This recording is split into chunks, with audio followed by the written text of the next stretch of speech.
So good morning, everybody. Welcome to this third annual virtual conference of the Religion, Collections and Heritage Group.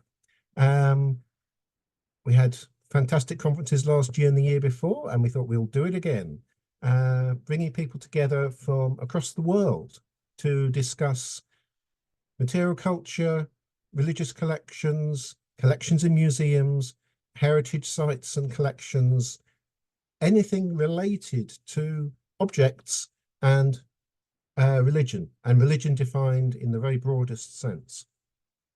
So we've got a fantastic program today, and although sadly we have lost a couple of speakers through illness, but undeterred, we will have more discussion time perhaps, and slightly longer lunch.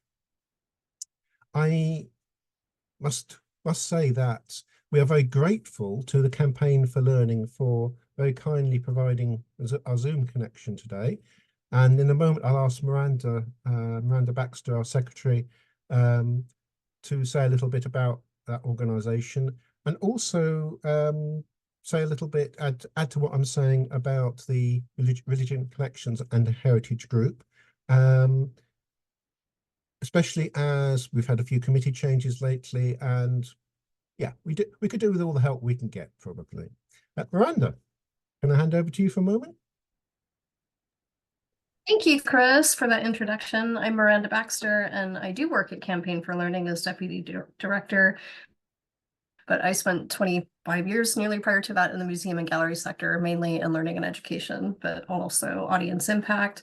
And I have an interest, obviously, in religion, collections, and heritage, which is why I'm here. So, and I'm secretary for our group. A little bit about Campaign for Learning.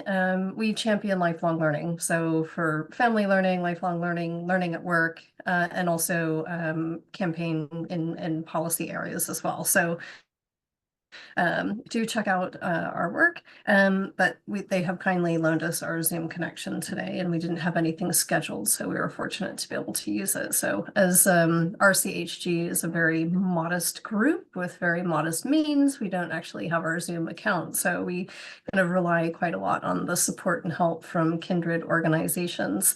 And on that note, we are looking to gain charitable status. Chris and I have been working on our application.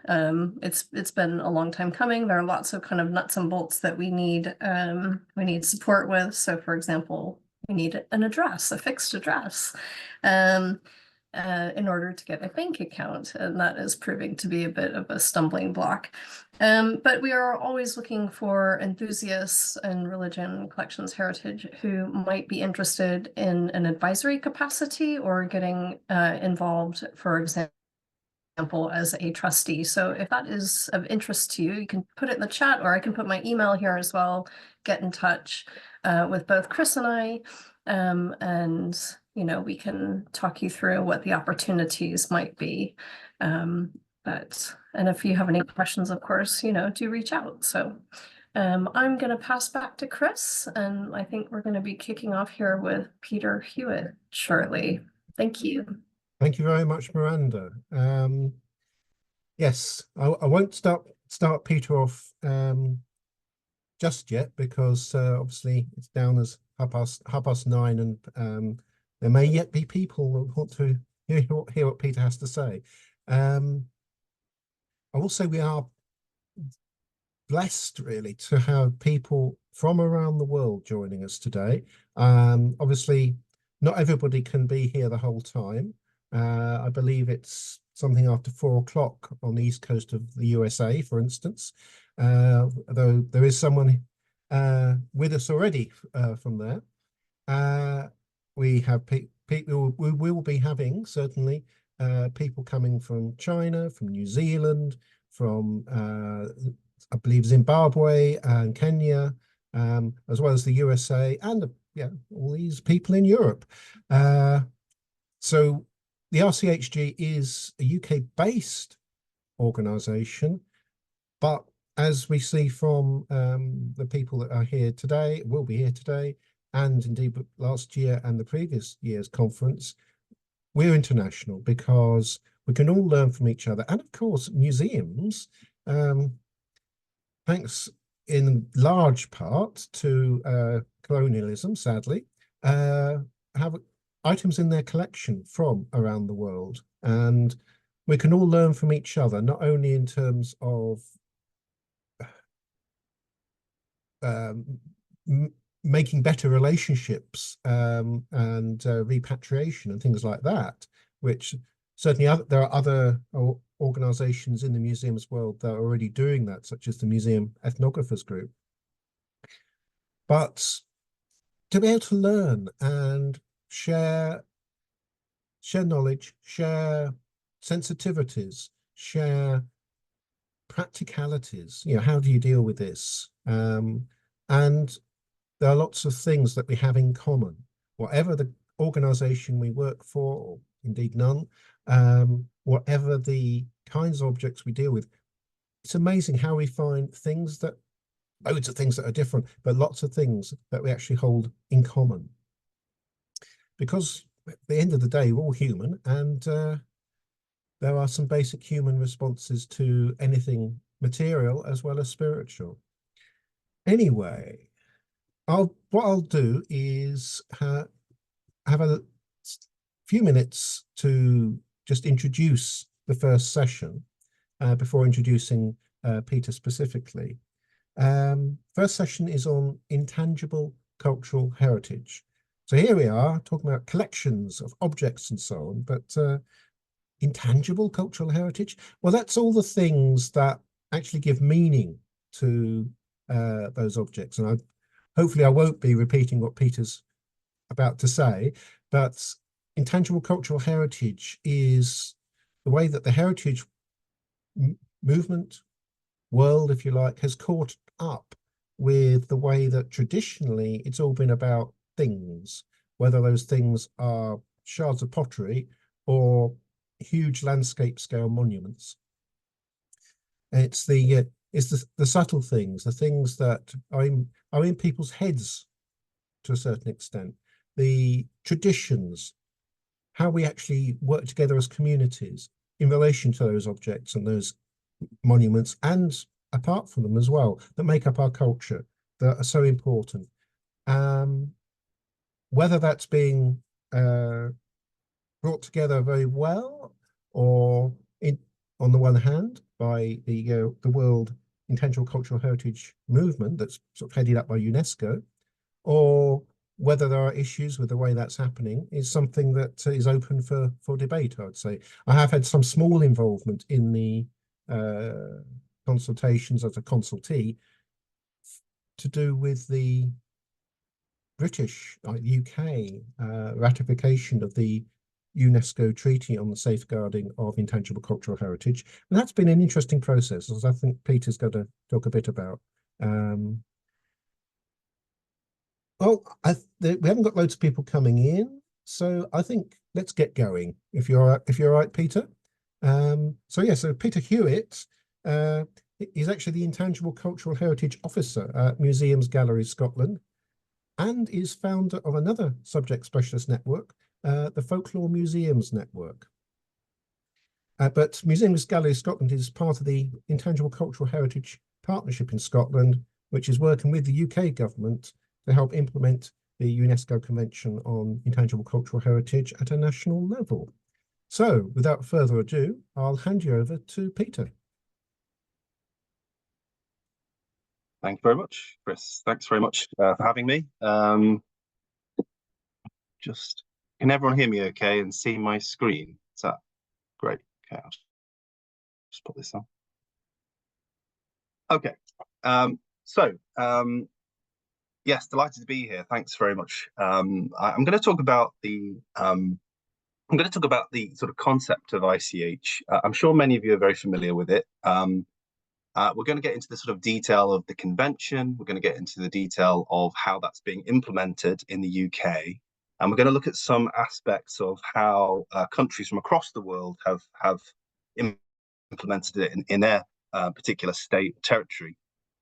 We're also just going to, very much what you said, Chris, sort of think about that in a sort of a critical way as well, to think about how we can learn from it and how it relates to religious culture and collections to a certain extent. Sorry, Peter. Sorry, sorry to interrupt you. On your screen, I think you've got the Zoom thumbnails or something over the text on the screen. That thing there. Oh, yes. Get rid of that. Is that okay? Yes, you still got a grey bit at the top and a small grey bit at the bottom, but I guess we can live with that. I don't think it'll interfere with the slides. Good, good. Okay, great. Okay, so I'm sure many of you know there was a significant sea change signalled in the UK with regards to this subject last year when the Westminster government decided that they were going to ratify the UNESCO Convention. The treaty is called the Convention for the Safeguarding the Intangible Cultural Heritage, and in many ways that commitment to write that into law, to make it a treaty, a binding treaty in the UK is an important decision, and I think it will in the long term have some quite significant effects in how we think about, how we represent, and how we manage heritage in this country. The convention essentially gives language to something that's always been here. It's always existed, that the beliefs, customs, food traditions, our relationship to place and people, as they're passed down through tradition. That term, intangible cultural heritage, it's quite a cumbersome term, admittedly. That's partly because it was constructed after sort of decades of sort of legal wranglings and scholarly debates about what language should be used. But the convention itself points to a kind of best practice of how to think about and safeguard this type of culture in a particular nation. So what is intangible cultural heritage? Very briefly, it's these things. I think a good way of thinking about it is as living heritage, something that's alive and is in the process of transmission. It's, you know, the traditions handed down, the skills of past people passed down to younger people, participatory events, processions, fairs, suppers, fetes, that kind of thing. So these are the categories: oral traditions and expressions, including language, performing arts, social practices, rituals, festive events, knowledge and practices concerning nature and the universe, and traditional craftsmanship. So numbers 3 and 4 are quite significant for, I think, this group's general interest today. But what does this all look like in practice? Well, I do a lot of work in Scotland, so these are all kind of Scottish-based images. But just to give you a kind of like a visualization of what these are, what these kind of abstract concepts are in real life. We have storytelling up in the top left there, representing the sort of oral traditions and how those are passed down in practice. Performing arts, you know, again, sort of this is a traditional puppet theatre in Biggar in Scotland. Transmission of tunes and music via sort of informal sessions in pubs is a good way of thinking about intangible cultural heritage and music and performing arts. Rituals, social customs and festive events. We have Beltane Fire festivals as represented there, and the sort of curious, very specific customs that occur all over the world. This one there, the sort of strange fellow in the costume, is the Queensferry Burryman. Many people think this is some sort of pre-1690 tradition relating to bringing good luck to the town, perhaps helping with the fishing industry. But for the people who celebrate it today, it's very much a sort of a something that they've just always done, and it brings joy and happiness to the people. He walks around the town and people play songs for him and things like that.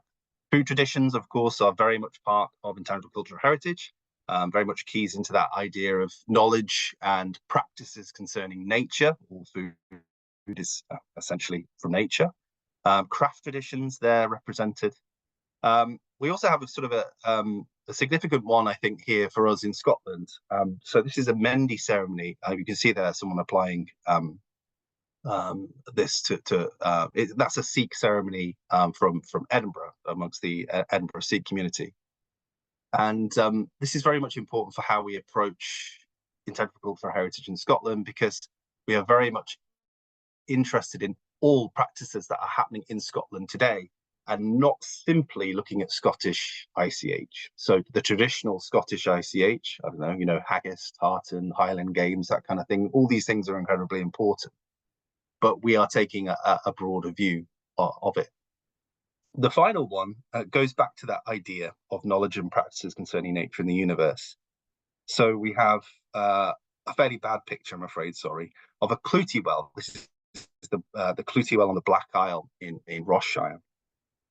And this is, obviously, as many of you are aware, Clootie wells, the name's given to wells and springs, usually with a tree growing in close proximity, where strips of cloth are hung, and those suffering from an illness hang this rag by the spring in the hope that the disease will decay along with the rag. And this is something that is quite widespread in Scotland. It's very much a living tradition. There was a sort of a peak of this sort of thing happening during lockdown. So this is kind of an interesting thing, and it connects, I think, so much sort of internationally with sort of spirit traditions as well. So this concept, this domain, this knowledge and practices concerning nature in the universe is well, possibly the largest category in terms of what can go in it. And there's quite a lot of interesting stuff that you can look up on the international representative list of ICH, and we'll get into that concept in a minute. But this category could potentially cover anything from various forms of religious culture, agricultural cultures, plant animal law, traditional medicine, occupational law, such as, you know, fishing traditions, and many others. But we'll have a look at that in a bit more detail later.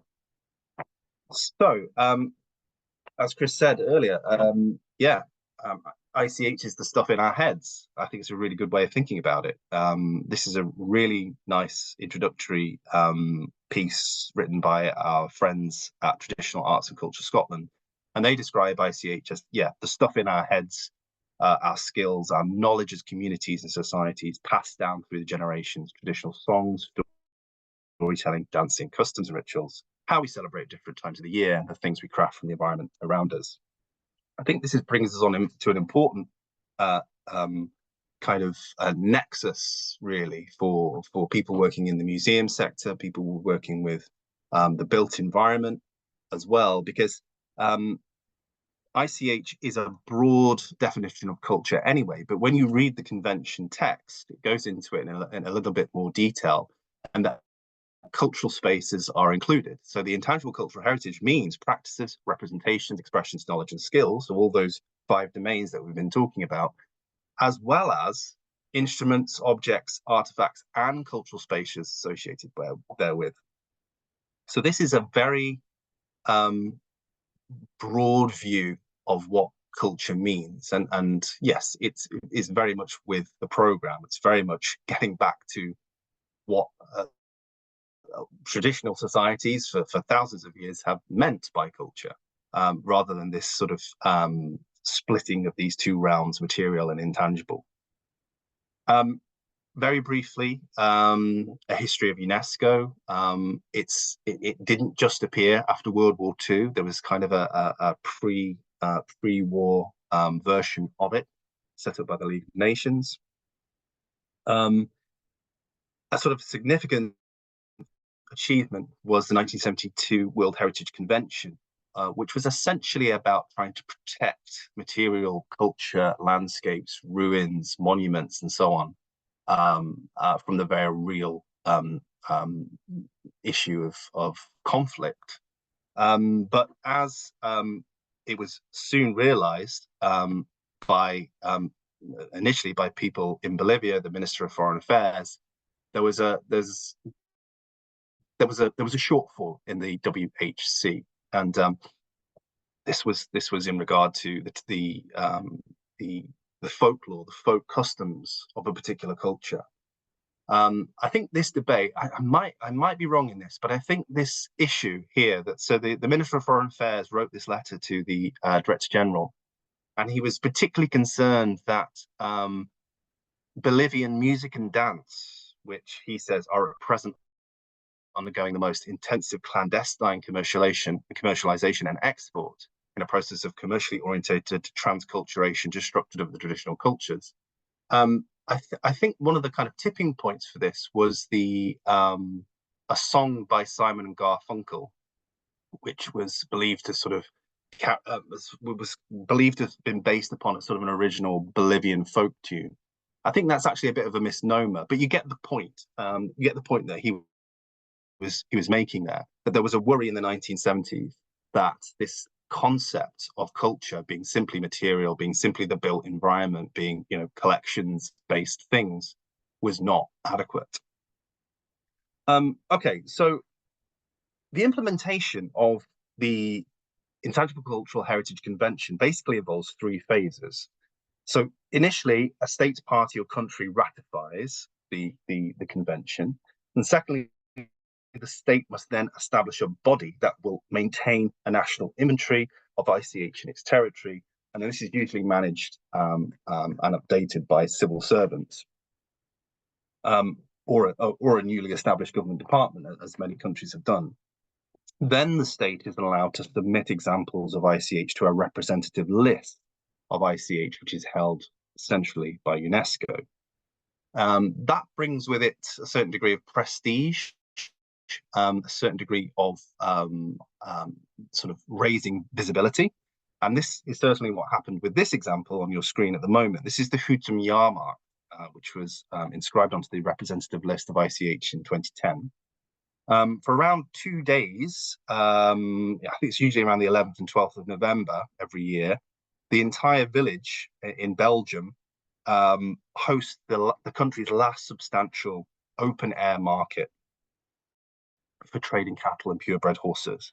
There's hundreds of stalls, there's processions and parades, including the traditional walk of Saint Lavinius, a 7th century Irish saint who converted the local people, although he was eventually decapitated, which is why he's carrying his head around there. The village is transformed really in this festival, and people open their houses. They become like vendors for the visitors to the fair, and the fair preserves relationships between breeders, the agricultural workers of the region, farmers, the public. Everyone kind of coalesces around this festival, and of course it's a huge boon to the local economy, as well as preserving various other traditions like sort of brewing traditions, food traditions, handicraft traditions, and so on.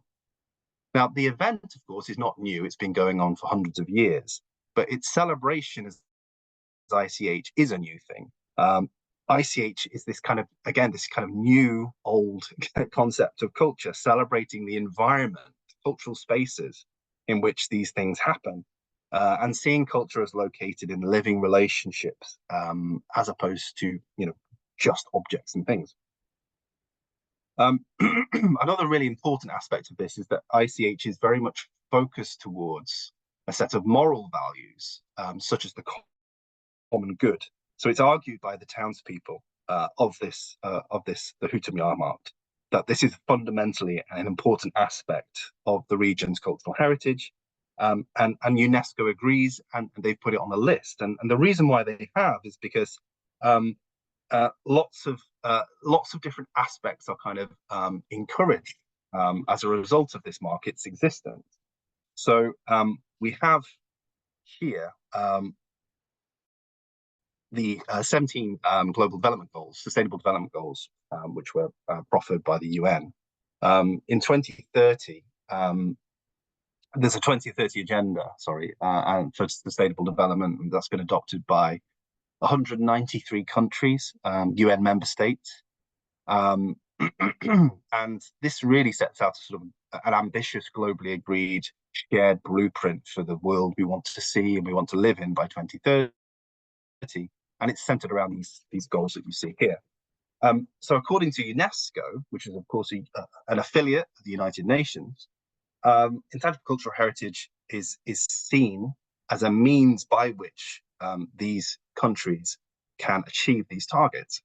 So research has widely shown that people who participate in shared cultural experiences, in participatory cultural events, whether that be traditional crafts, social customs, rituals, events, and so on, they're more likely to be happy. They are, ICH has been proven to give people a sense of place, a pride of where they're from, connects people to their past and present, and helps them connect with others as well, and say, this is my culture, I'm proud of it, I want to share it with you, and I want to learn about your culture. So that sense of respect that this process of participation can engender, the sharing of cultural experiences, is very, very important, and it's thought to be integral to where the UN and UNESCO are wanting to go with this kind of cultural policy going forward. So the potential for ICH to contribute to many of these categories is, of course, another reason why many governments are taking it increasingly seriously, including the UK government. This ties into its essentially original mission statement from 1945 to promote a culture of peace, eradication of poverty, sustainable development, and intercultural dialogue. So how else does UNESCO envisage support and safeguard religious culture? In the convention itself, organized religions cannot be nominated specifically as elements for inscription, although a lot of intangible cultural heritage has spiritual aspects.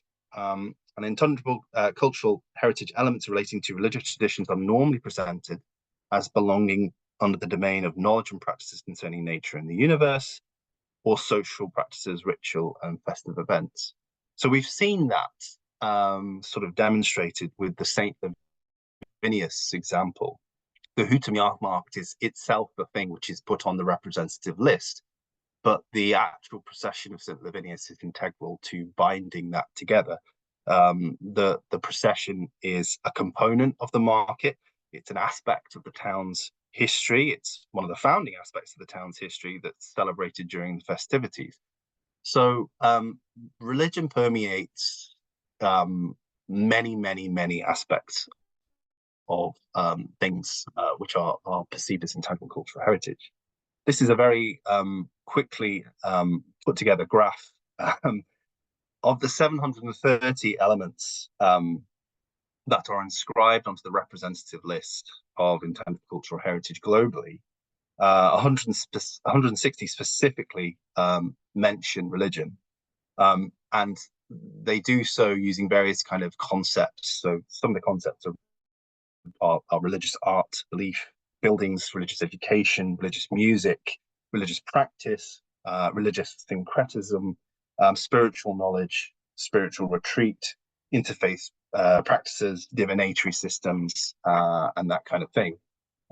So you get a sense there of the kind of connection between ICH and religious practice. So I just want to look briefly at a fairly famous example of how the ICH Convention affected a traditional practice. So in 2008,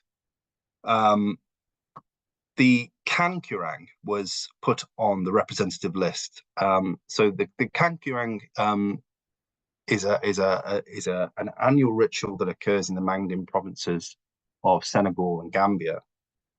The Kankurang is this person that you see in the center of the screen. He wears a mask made of bark and red fiber of the farah tree, and he's clothed with leaves. His body's painted with vegetable dyes, and he's associated with the circumcision ceremonies and initiatory rites of the Manding provinces. And the ceremony is essentially a public procession through villages, and then a sojourn into sacred forests, where he leads groups of young circumcised boys into the kind of wilderland, if you like, where they learn various techniques, they learn secrets of plants, and their medicinal values. They learn hunting techniques as well as the rules and values by which to order their community. The Kankurang is seen as a kind of a guarantor of order and justice, as well as a kind of an exorciser of evil spirits. And the forests where these ceremonies take place are increasingly under threat from deforestation to create farmland, which is one of the reasons why it appears on the representative list. It was seen as something that was endangered and needed to be preserved. So the inclusion of this particular element, if you use the UNESCO language on the list, is quite interesting, because in the early days after it was put on there, the representative list did its job. It brought prestige to this ceremony. It brought lots of tourists, and it brought money to the local economy. It also brought, of course, increased scrutiny and increased anthropological study of this rite. And for some people, this wrought a profound change in the way the ceremony was performed. Initially, there was some scholarly reaction to the inclusion of the ceremony on the UNESCO list, and it was commented that the religious significance and the secret knowledge that was once private initiatory rite was now a tourist spectacle, in effect. And the participants of that rite had become performers. But there has been a bit of a change, really, in how this particular thing is being perceived. Opinions have softened a little bit. Scholars are increasingly claiming that the UNESCO ICH process actually helps the community to change the way people look at their own culture and the way they define it themselves and the way they practice it. Rather than sort of maintaining an ossified, authentic culture, the organizers and participants of the Kankurang increasingly seen as engaged in a kind of conscious heritage-making process that has helped their community to gain visibility and recognition, which it is hoped will stop deforestation and the development of land in the region.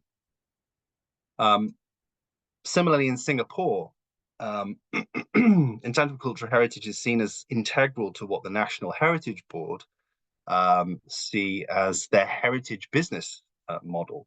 Now, this cultural organization, Roots, they're called, regularly give out cash payments, thousands of dollars, to traditional practitioners working across the 5 UNESCO domains, simply because they want to kind of reward what these people are doing and to give them prestige in society as bearers of tradition.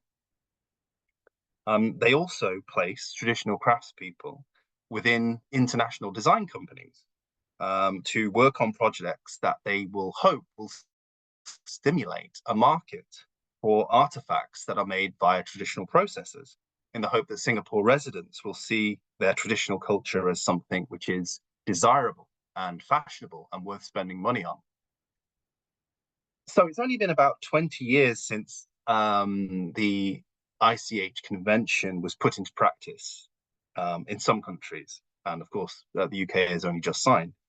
And only time, I think, will tell whether these current approaches will work and what impact they will have on host cultures, beliefs, and the people who are doing this culture. My role with the Museums Gallery Scotland is to try and find a way forward with my colleagues to think about how we implement these ideas in Scotland. And I think, in my own personal view, the ICH convention is an interesting mechanism, a way of listing and identifying cultural practices, perhaps those that are endangered, and as a way of celebrating it. It's possible, of course, that this interest in ICH from a governmental level through to a community level might stimulate the flow of funds, and that might be helpful in many cases. But I think it's also very important that we are that we put people first and foremost in this process, and we need to bear that in mind above everything else. Very briefly, what's happening with re-ratification in the UK? So post-ratification, Chris mentioned earlier those round tables, those consultation processes that occurred in January and February.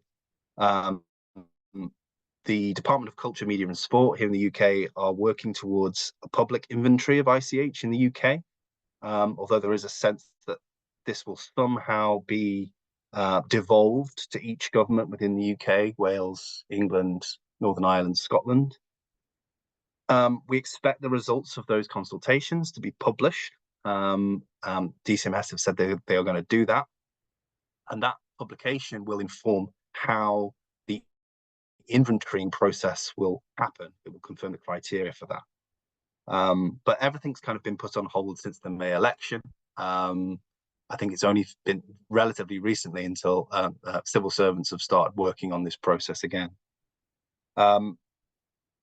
I suspect in the future, more funding will be available for ICH-related projects. There's already sort of direction of travel in that sense. The lottery and research councils have published guidance relating to intangible cultural heritage. So there's definitely a direction of travel there. But yes, in Scotland, we're working with 4 core organisations, myself at Museums Galleries Scotland, Creative Scotland, Historic Environment Scotland, and Traditional Arts and Culture Scotland. And this Intangible Cultural Heritage Partnership is trying to learn from other countries' experience of the ICH Convention, and we are seeking advice of how best to implement that. I think the process is broadly similar in Wales and in England and Northern Ireland, although partnerships working on this seem to be a little bit more informal compared to Scotland's ICH partnership. But I think it's a really important opportunity and moment in time for people with an interest in religious cultures and religious collections to be involved in this process, because the connection between the material and the intangible needs to be firmly put forward as an integral part of how we implement this going forward. Museums need to be heavily involved, and that's certainly the approach that we're taking here in Scotland. So I'll leave it there, and I think we're doing questions a bit later. Is that right? Or discussion. So thanks very much for listening. And I'll stop sharing my screen now. Thank you very much, Peter. We do have a few minutes for any direct questions to Peter. If anyone would like to raise their hand or indeed put it in the chat. I have something if no one else wants to jump in. I see no hands raised. Oh. Ian, like to unmute yourself and ask? Yeah, yes. Okay, yeah, I'll unmute yourself. Yeah, I was thinking about just wanted to comment on where it said sort of organised religion isn't necessarily included per se, and you were sort of suggesting that spirituality stroke religion wasn't a category per se, and that it maybe had to be sort of dovetailed in under some other heading. Is that a limitation, do you think? Yeah, yes, I do think it's a limitation. I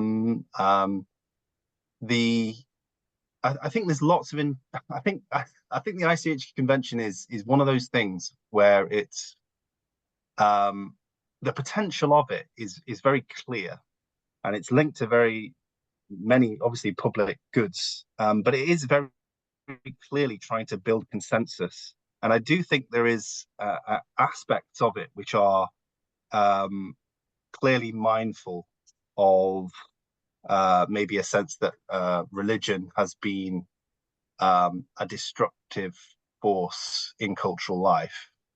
You know, I don't agree with that myself. I understand why people have that position.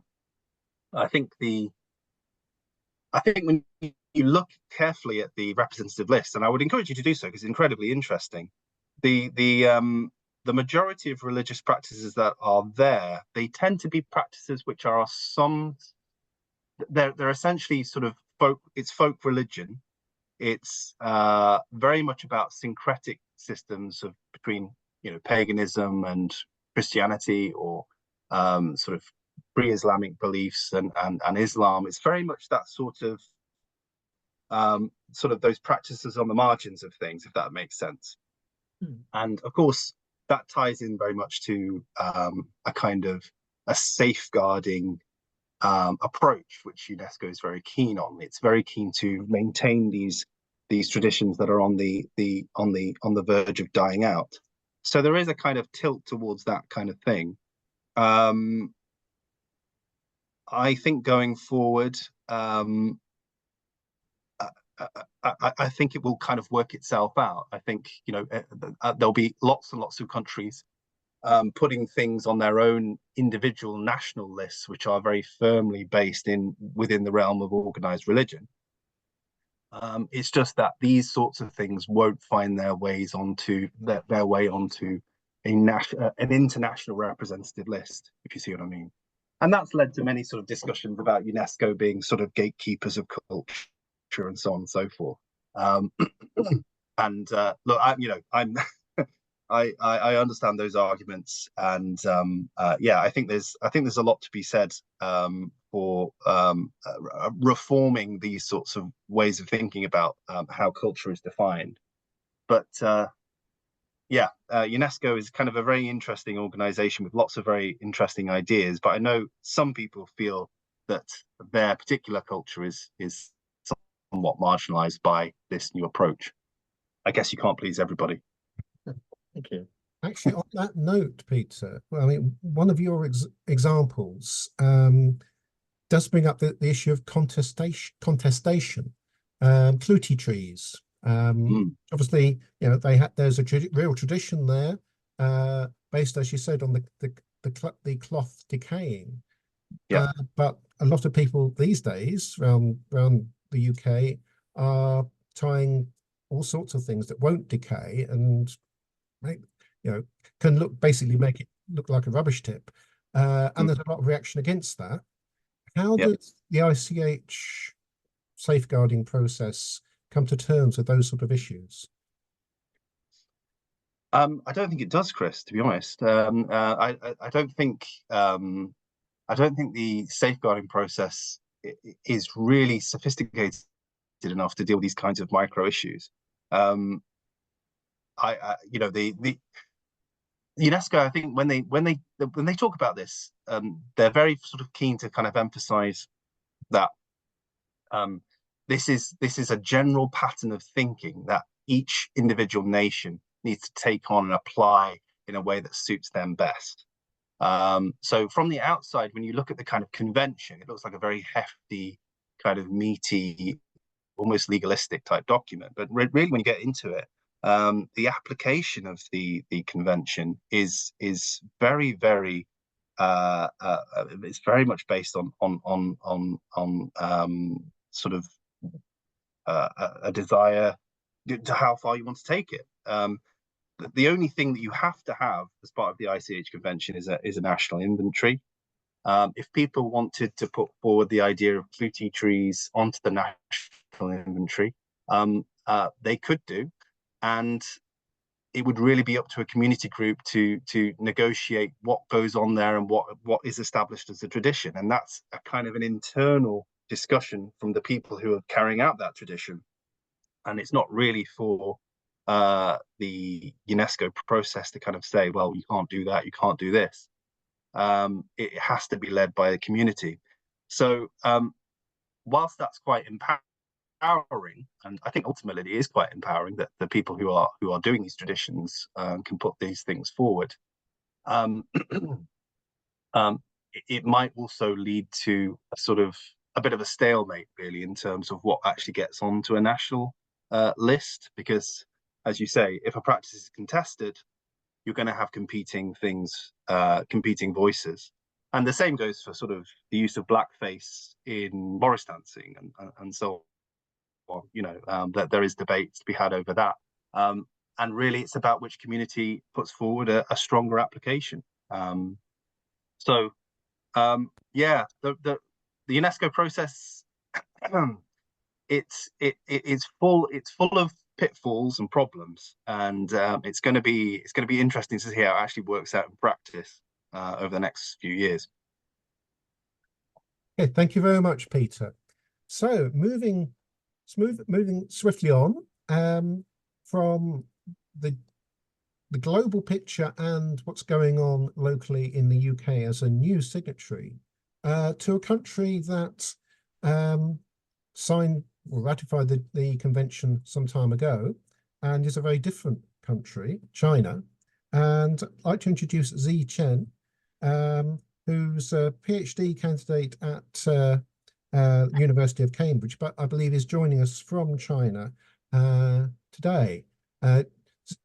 Zi actually gave a presentation on paper offerings at funerals in Shandong, I believe it was, at our conference last year, and is focusing more about the, if you like, the intangible cultural heritage angle on that and similar phenomena for this year's conference. And I will hand that over to Zi. Thank you. Yeah, thank you for Charles. Thank you. Say hello to everybody. And today my presentation, the title is From Religion Articles to Cultural Heritage. Actually, it's like the Dr. Hewitt for definition about RCHG, how from I will to talk, how from the people offering of Chinese culture, I will offer an example of RCH from a Chinese viewpoint. Okay, so my research question is how have people offerings in China transformed from religion article to cultural heritage? Zi, sorry, if I interrupt? Can you hear me? Yeah, we can hear you. Would you like to actually present it as a slideshow? Yes, I already to share my PPT actually. Yes, but if you go to the bottom, Okay. there's a little thing that looks like a projector screen. At the bottom. Okay. The bottom, sorry, it's Yeah. just like At the bottom of your screen. That's it. okay. Okay, sorry about that. That's okay. Sorry.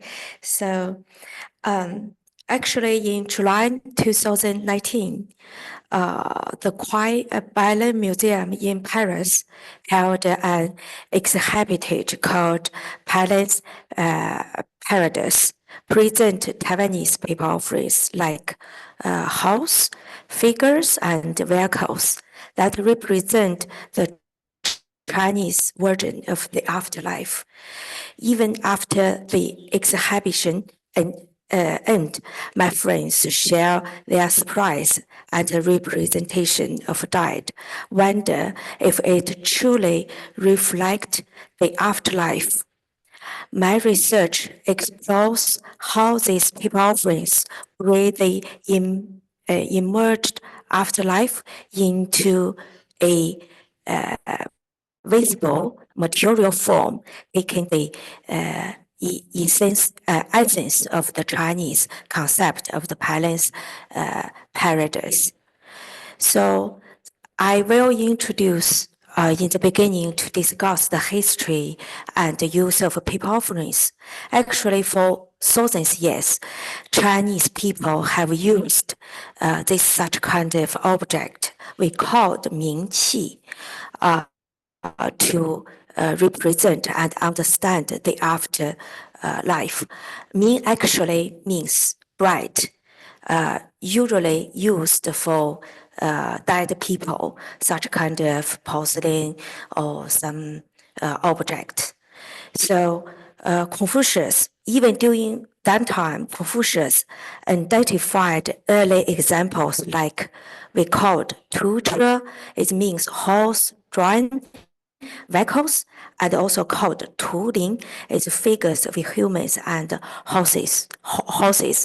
So agricultural evidence shows that people offerings appeared during the Tang Dynasty and become widely used in Ming and Qing dynasties. Today, people offerings are commonly used in funerals and religious rituals, not just in China, but also in places like Taiwan, Malaysia, and Hong Kong, and also Singapore, reflecting Chinese cultural influences. So people offerings in China culture play a key role. While they are often seen as dangerous and linked to death pollution, they are also help people conceptualize the afterlife. These offerings serve as mediums connecting the living world, with Chinese called yang, with the realm of died, and also the died world we call yin. So it's link between the yin-yang world. According to some scholars, people offerings actually maintain this connection by providing material goods for the dead, reflecting the living world. The living choose offering based on what the dead needed in life, shaping their version of the afterlife through those practices. So we also have different terms, names of people offerings. So in Chinese culture, we called the term is 纸扎, refer to people offerings, a traditional dating back to the Yuan dynasty. 纸扎 made from paper and plant stalks represent real-world objects like horse or animals. Although traditions varies. Some called it spiritual paper, Joe's paper, or paper money, often confused this truly function. To avoid this, some scholars like Scott, she research in Hong Kong, so use paper offerings which currently reflect its purpose. For clarity in these items, and they are in this research, people offerings is choosing as the universal term to describe these items and their role in funeral rituals. So they also have different kind of people offerings. In Chinese funeral phenomena, various people offerings help the dead conversion into the afterlife with the right identity and support. Items like the soul directing canopy guide the soul, while the paper house, furniture and vehicles provide for their afterlife needs. Paper writers confirm their identity, and paper money or some lovely object represent wealth and comfort.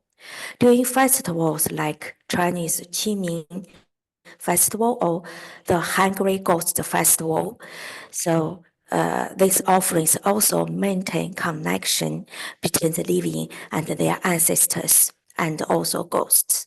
So people offerings vary across regions and several different roles in Chinese funerary and religious rites. In Hong Kong, there are offerings for gods and ancestors seeking blessing from health and prosperity. In Shandong minefield site, they are mainly used in funerals. So representing an ancestor worshiper and social customers. So families, especially sons, offer paper items like horse, vehicles, and currency to the dead. Practice differ by region with symbolic distinctions like gender-specific offerings. In some area, opera figures are included for the phenomena greatness, reflecting local traditional and beliefs about the afterlife. So I also have some story in my field side. I'm from 3 parts where to give such kind of story. The first, can you hear me? Sorry. And the first one we called the dice object with death agency. So the story began from back in the 2016 during the Chinese New Year Spring Festival. I spent New Year's Eve at Liu House, his people offering classmate. That night, I slept with his wife and daughter, around by piles of paper money and ritual supplements. Even though it was an unusual sight, I slept very well. Then the next morning, I went to the village temple where the locals had gathered to pray. Then I just mentioned I spent the night, especially the New Year Eve, among the people offerings. And to my surprise, the villagers looked horrified when women asked, "Were you scared?" That's scary. I just think about, oh no, it's just paper, but she shot back and said, they are not just a paper, they are offering for the dead. If you met them, bad luck can follow. Everybody around her to disagree, to agree that. And when I asked why craftsmen didn't say bothered by this superstition,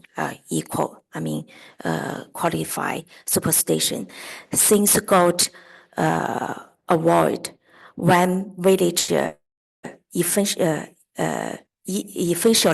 mentioned that crafting these offerings is believed to bring bad luck to the crafts family, and especially for the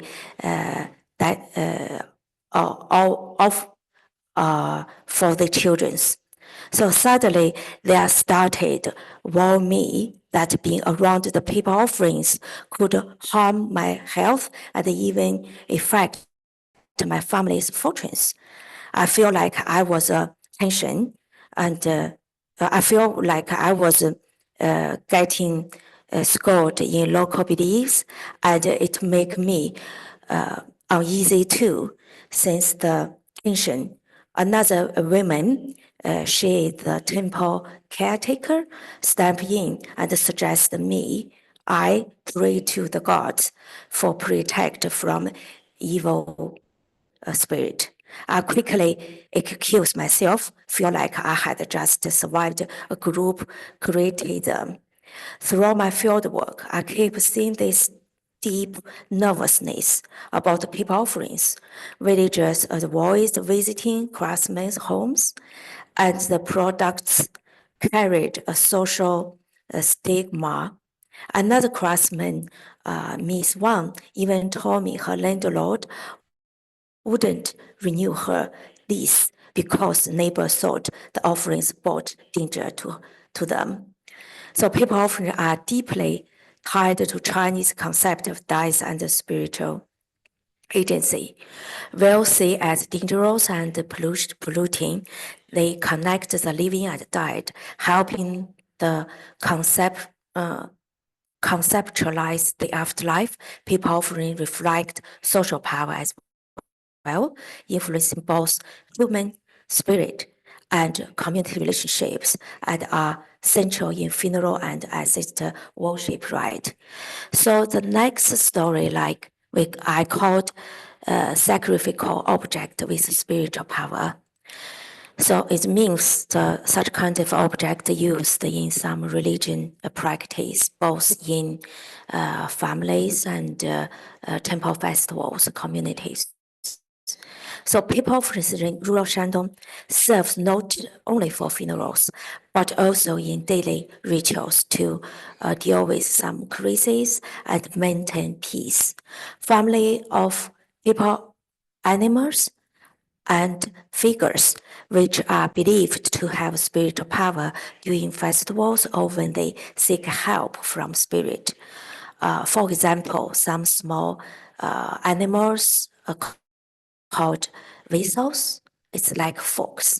So the paper vessels are crafted to apologize to wronged spirit, while paper figures act as a spiritual surrogate, protecting the living from harm. However, these offerings can also evoke fear, as they are believed to carry dangerous spiritual power, causing villagers to view both the craftsman and the customer with bad feelings.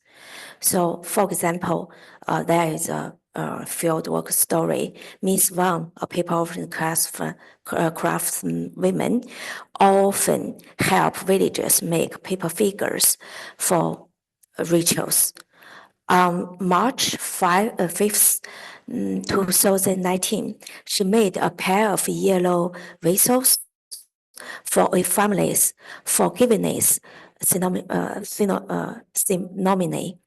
This ceremony happened when a family wrongs an animal spirit, like in one case where women in the village fell ill and tried to take her life after childbirth. A spirit medium revealed that her family had in the past burned a pregnant yellow vessel, and the spirit was seeking revenge. To make things right, the family performed a ritual apology, used a paper vessel Mr. Wang's mother-in-law had told her to make, with a smaller one side in his belly. During the ceremony, the vessel's spirit was asked to forgive the family, and the paper figures were burned as a sign of apology. Everyone believed the spirit anger was calmed down, and the family was safe again. Another time, a couple asked Liu, another craftsman, to make a paper figure for their sick son. The spirit medium had told them the boy may be destined for the afterlife, but a paper substitute could save him. However, there was a risk that this figure could harm another child.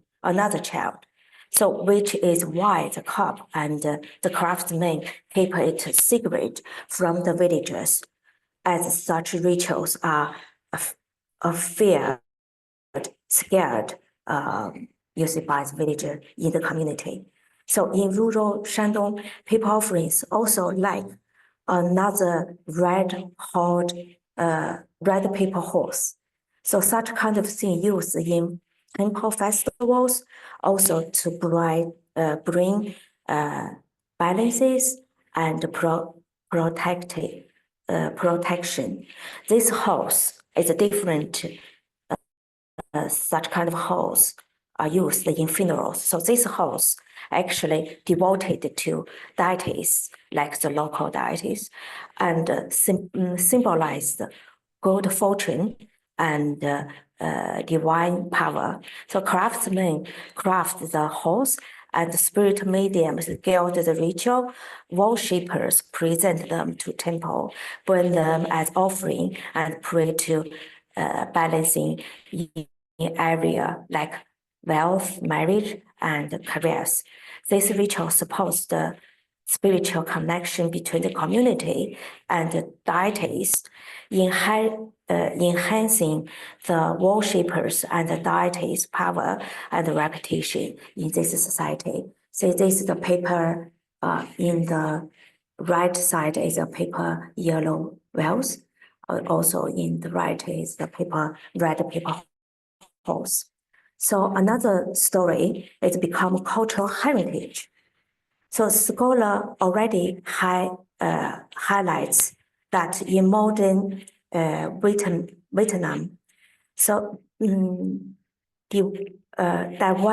diverse representation like statues are seen as in appreciate for sale, as it respects the roles as some vessel for deities or gods. So similar in Shandong, paper offerings also has evolved through human spirit in interaction. So various actors, including government and spirit mediums and worshippers, handicraftsmen, so they all actors has reshaped their purpose from religion tools to cultural objects. These offerings now serve diverse goals such as economic growth, social status, and spiritual power, while still keeping their tradition and cultural significance. So since the early 20th century, various political state in China has reformed folk crafts, including paper offerings, to link with their ideology. So movements like the May 4th and the Cultural Revolution labeled them superstition and wasteful. In 1930, Hebei government banned their use in funerals, see them as feudal relics. During wartime, Cultural Revolution especially, the Chinese Communist Party further suppressed the religion practices. So banning paper offerings in public. Although these offerings has been revived in China today, many, especially communist leaders, still see them as outdated and superstition customers. Since the 1980s, the Chinese government began transform folk custom, including paper offerings, into cultural capital to boost economic, political, and cultural power through the Intangible Cultural Heritage movement. Actually, we call the movement. It's a really big event in China. Traditional crafts like paper offerings were revitalized and recognized as a cultural resources, listed as a national intangible cultural heritage in several provinces, including Shandong province. So paper offerings are now seen as folk arts. Local governments and even universities, scholars promote these crafts through exhibits, schools, and museums. So we can see this picture. Actually, they are showed in the local museums. So help redefine them as a cultural heritage rather than ritual object, superstition object. So paper offering has shifted from religious object to cultural heritage and folk arts, getting recognition through government campaigns and the RCH movement. And also craftsmen now promote themselves as an inheritor of the traditional crafts, getting some legitimacy and economic benefit. Actually, when I did the field work, such kind of craftsmen, they know this title. They always ask me to help them get such kind of title. If they have such a kind of title, the government seems they can protect their business. So villagers also see paper offerings as a folk arts rather than superstition items, and their status has risen. Government actually further boost their agency, helping produce, again, respect and government support. These changes have transformed the people office into symbol of cultural pride, influencing human and spirit relationships and enhancing them to perceived spiritual power. But unlike other folk crafts like porcelains and paper cutting and some paper kites, paper offerings are steel closed to funeral and death, so which makes them carry a sense of pollution still. While the government promotes center folk crafts for economic gain, it has a more uncertain stance on paper offerings. For example, when I did field work in 2016, the Shandong government, they launched a new campaign to reduce the use of paper offerings in funeral, leading villagers to use them privately. So it's become really contradiction. Sometimes the government supports using paper offering. Sometimes the government try to stop that. So even government, I also did field work for some government officials. Even they confused how is it going on. So such kind of things they lead produce in a difficult position again, unsure about the future. Although paper offerings are not seen as a cultural heritage, but their role in religious practice and funerals still heavy influences their use in daily life. So, conclusion, paper offerings play a key role in Chinese religion and social practice, connecting human and spirit. In Shandong, my field site, they are associated with death and help the dead transition into ancestor, will help the living understand the afterlife. These offerings also showcase social status and funerals and act as a spiritual tools, object for communicating with deities. Once viewed as a superstition, they are now considered cultural heritage, bring reputation and economic benefits. They are significant various cross religion, reflecting the dynamic relationship between human, spirit, and rituals. Thank you so much. I finished the presentation. Please, if you like to give me any comments, thank you so much for any comments. Thank you very much for a very interesting presentation, and it is interesting to see how these changes have happened, but also that you've still got contestation going on there. So Yeah. a fascinating case study, actually. Now, has anyone got any direct questions for Z before we talk more generally about these topics? Actually, Z, could you stop sharing your screen, then we can all... Okay. Yeah, thank you. Yeah. Okay. If anyone wants to raise their hand, or... Raise hand. Yes, Hello. Jane Leggett.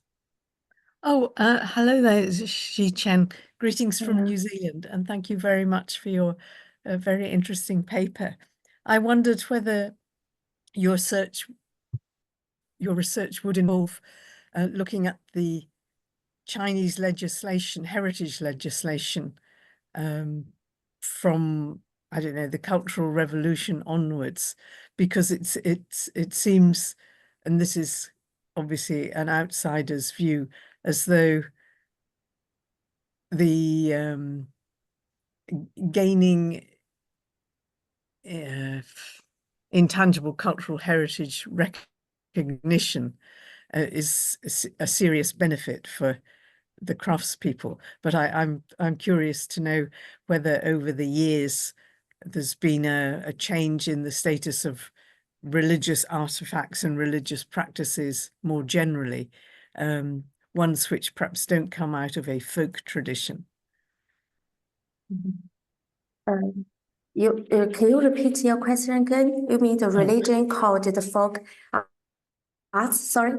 Well, I was just curious about the cultural heritage policy and legislation over the last, I don't know, 20, 30, 40 years, how that's changed towards religion, whether it was recognized at all, and now it's kind of perhaps slightly reluctantly recognized because of the, as you say, economic and social benefits to the practitioners and makers.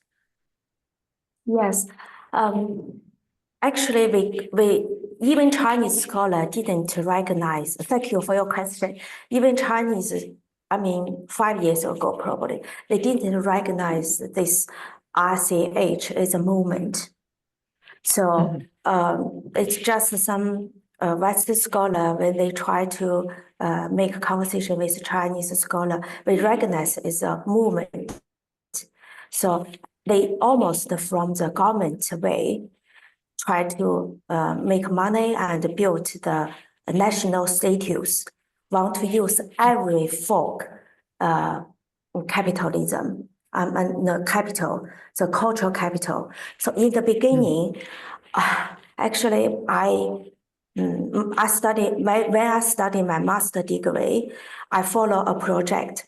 It began for the scholar to recognize the need to use the folk arts to focus to change into some cultural capital. But during that time, the Chinese government actually tried to stop that. It's just because one scholar become one political high title official. So he have the power. He tried to definition a lot of Chinese, especially for religion. They move the religion article or religion practice into just like the Dr. Hewitt mentioned. They move into some ritual practices. For example, they practice some wedding ritual and funeral ritual. They use these arts to just to show the beautiful ritual rather than they try to ignore the religion's practice. And Right. also the, how can I say, the,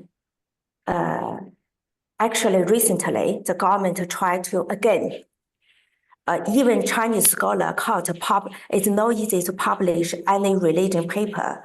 No. So they stop that.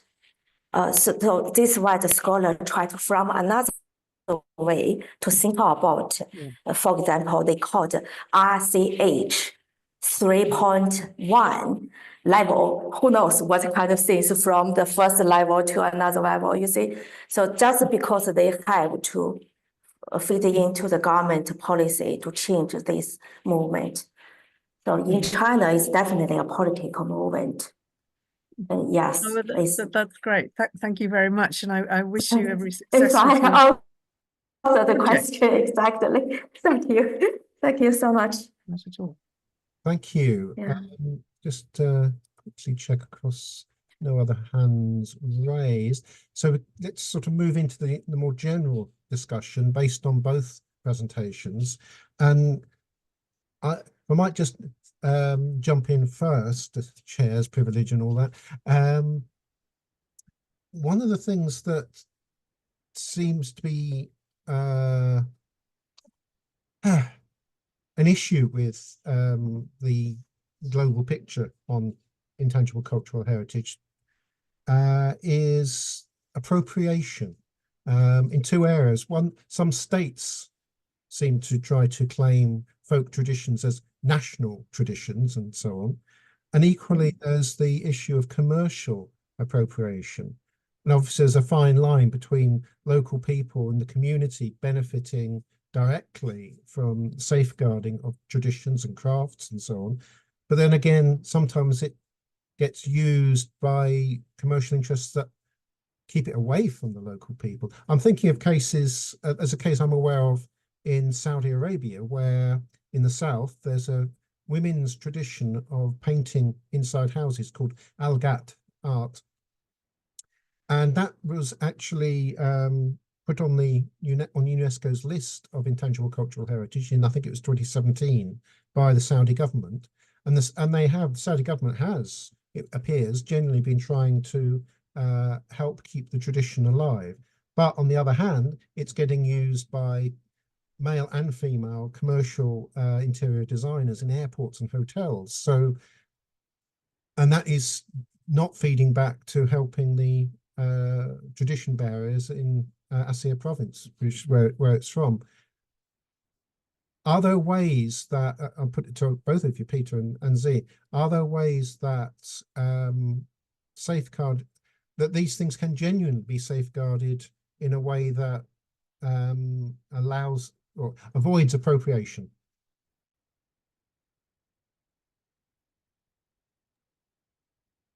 Well, if I come on there, if I may, I don't know if there's any easy answers here. I think it's very much a question of balance. There's another example, another approach that has been put forward is in Nigeria. They have so when Nigeria ratified the convention, they set up a government department, and within that government department, they have people who work with cultural, people with anthropological skills, ethnographic skills, and so on. But they also have a legal department, and there's been a few case studies about this. But essentially, I don't know if you're familiar with it, but it's a type of chocolate bar. I think it's the type of chocolate you buy in Oxfam. Do you know that one? I think it's called Love or something. I can't quite remember. But anyway, that company utilized a traditional pattern, a Nigerian pattern, which I think has some sort of apotropaic quality. So it's a significant part of Nigerian heritage. It has evil averting properties. It's part of a wider spiritual religious culture. And it was used by that chocolate company as a design for their chocolate wrappers. And this department within the Nigerian ICH governmental department sued that company and asked them to take it down, and they did eventually. So that's a mechanism, I suppose, whereby that kind of commercialization could be a thing. That also leads to lots of other questions. I mean, in Scotland, a colleague of mine who works for an historic environment Scotland, his background is in sort of copyright law and how this could be potentially applied to ICH. And he wrote a piece fairly recently about the way in which TV shows and they kind of plunder Scottish culture for all these kind of I think he was talking about Highlander or something. I've never actually watched Highlander, so I couldn't really comment. But it was this idea that you have all these kind of motifs and ideas within Scottish culture, and they're being used by Hollywood, they're being used by TV companies. And could there be a mechanism in place so that the people who are the kind of tradition bearers, if these people can be identified, and that of course is another issue, could these communities benefit from it, and could there be some sort of legal redress using copyright law and so on? So that leads to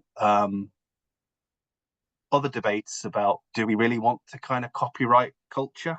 Do we can that be done? And yeah, it's a tricky one. There's lots of different ways in which people have approached it, and some people think it's too some people think it's too much. It's too much of commodification. You know, to sort of it holds things in aspic as well. It says, well, this is something that has to be like this, and so, you know, therefore it can have a legal redress and so on and so forth. And it's not really how culture works, but it's how culture is butting up against other kinds of forms of capitalism, I suppose, and all sorts of other things. So yeah, that's my very confused response to that. I think it's a very, very good response. Z, have you any comment on this? Actually, I think RCH now it's really popular in China, really, really popular. Even everybody use that propaganda to make business. Even tea house and coffee house and design, especially if it's that, everybody use that. And but I mean, long years ago, I tried to discuss some officials. Actually, they said it's not exactly from the government opinion, but the policy from the central government move into the province level or move into the local villages, all the policies are changed. So when the local people think about RCH, it's totally different. It's just because they want to make money. So the government try to distinguish something, even they try to fighting with another officials, each other. So they probably because in some government, they just want to fighting each other between the political power. But for the local people, they just want to make much more money because they in the economic growth. So the RCH totally different. Do you know we always have a story we said when government try to begin use RCF as a movement, it's because South Korean try to propaganda it's a boat festival become really popular. But Chinese government recognize no, the boat festival is come from China, so they become really fighting each other. We have this story, but when I met a South Korean professor, actually he said, no, it's just, you see, they try to discuss, they try to build their national status in the world. And so the Chinese government, you see, try to push. So this really become a movement and business. Yes. Okay, thank you. Yeah, thank you. Thank you. Mwangi, you had a question in the chat. Would you like to speak to that? Mwangi? Of course. Yes, sir. Yes, of course, I would maybe want to share my opinion on this. Like, I think today, with the level of technology, with the increase in technology, especially speaking about our country, I think we are kind of not so much attached to our cultures as we used to. I would say today, maybe to catch people up, we are doing we were currently having the impeachment of our VP, vice president, and so like we've been having issues running up and down from the pandemic time, and now with the AI introductions, the Google classes here and there, and various platforms, I think we are letting go of cultures, and the only maybe institutions that are left holding and embracing culture as seriously as it used to. Museums, of course, like some of the museums that we do have. And I doubt whether my fellow Kenyans, do attend or maybe do pay visits to these kind of institutions or maybe places. But of course, we do have tourists who come abroad, who come to our country, who visit our country, and they do pay visits to those kind of places. There are various ways of there are various places whereby tourists have their maybe have their satisfaction touring, not necessarily issues concerning culture and religion heritage. And so maybe two music festivals, because I think that's another area where culture is is showcased.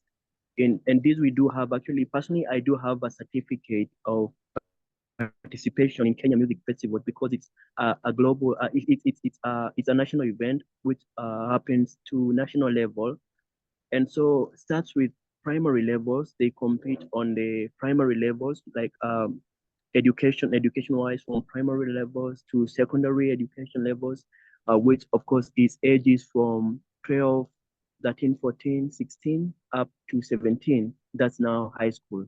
Primary, of course, ranges from 7, 8, 9 to 11. 11 age is that kind of an age.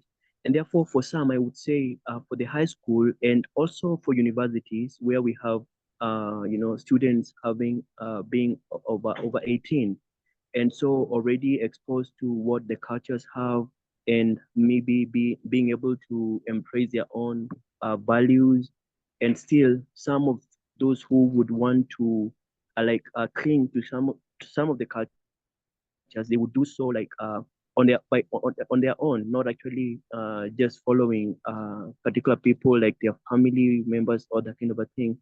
And therefore, I think because also universities, we do have these kind of events, the music festivals. Actually, we had one. I think it's actually ending, and this kind of events also supported by arms like UNESCO, which was introduced to our university. I'm a student at Kabrak University, Kenya, and so UNESCO was introduced to a university last year, and therefore it started working last year in our university, and therefore it being also supporting these kind of events, I think with the awareness through music festivals and these kind of events, and they are being so much invested in them, we would again revive the values of such events and create the awareness maybe through the themes of these kind of platforms. And so yes, I would say it's personally maybe to my question was whether it's generally like when we talk about intangible cultural heritage, is it something new, or maybe perhaps it's what we've always had, like in these platforms like Kenya Music Festivals, these kind of events, or is it something which is now introduced like in 21st century?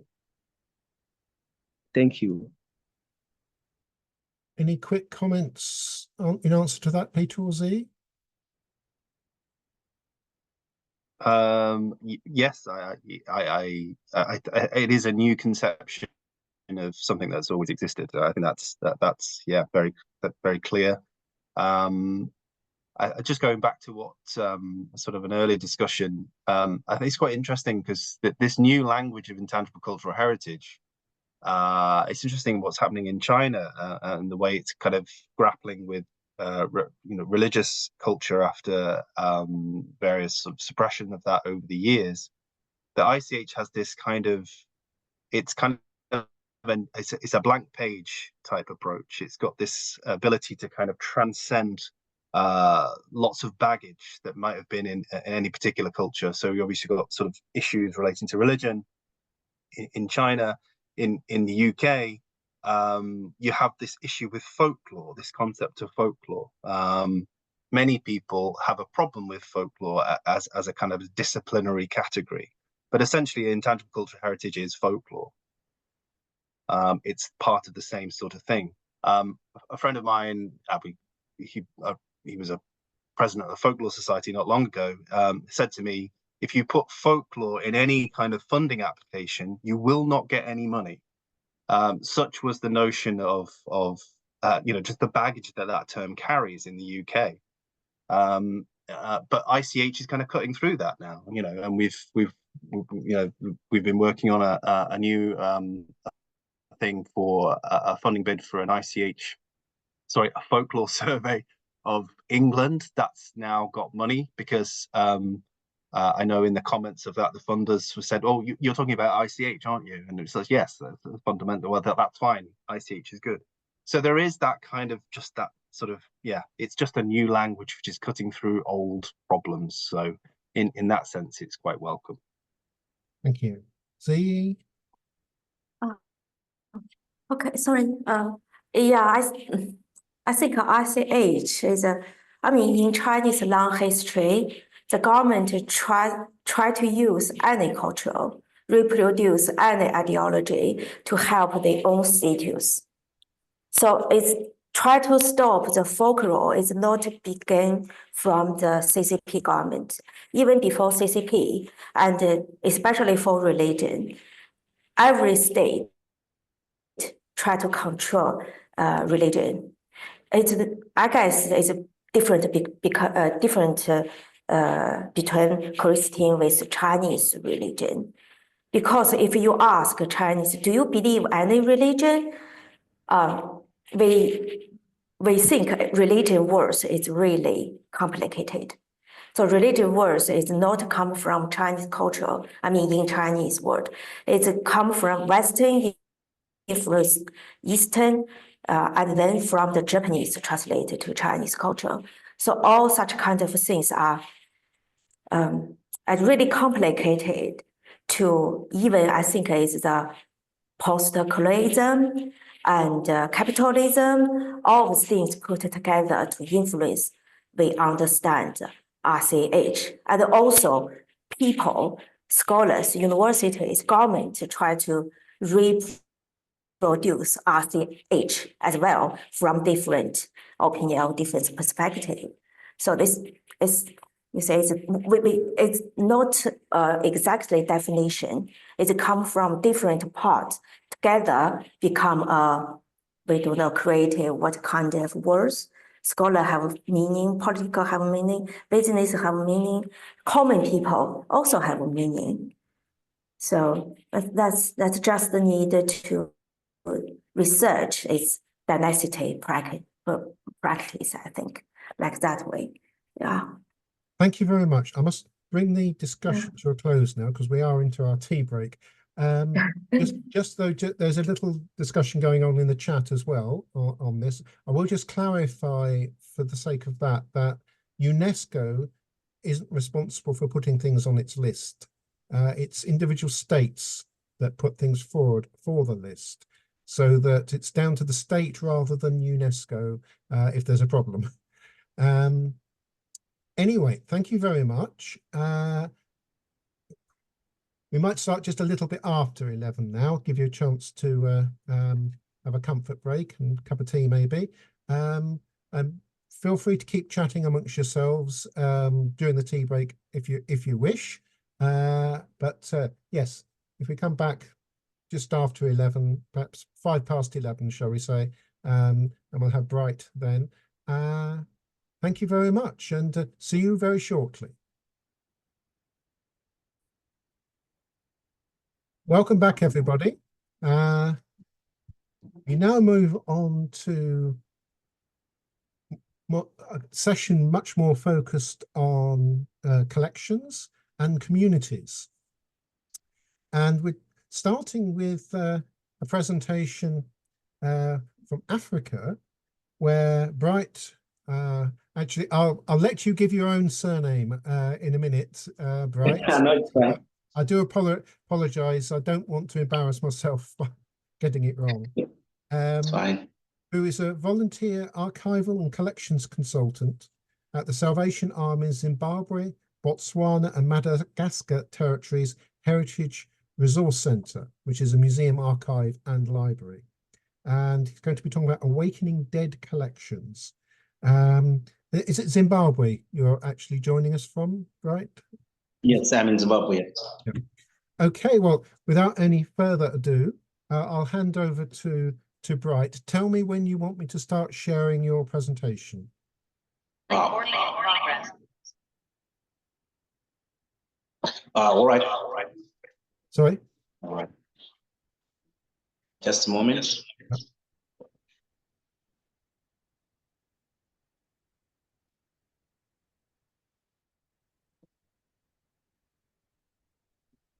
Good morning, one and all. Thank you very much for the introduction. I am presenting on Awakening Dead Collections, curating the past, present, and future at Harare City Core's Heritage Center in Zimbabwe, Botswana, and Madagascar territory. And this is under the theme, starting afresh, how to turn a collection or an idea into a display or an entire museum. We can go to the next slide. Sure.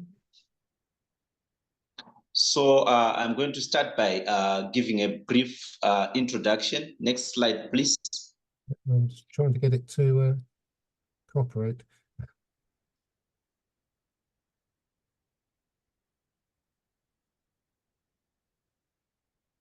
Yes, so I'm going to start by giving a brief historical account of So this corps was established in 1891, and the Army's first engagement was in 21 November.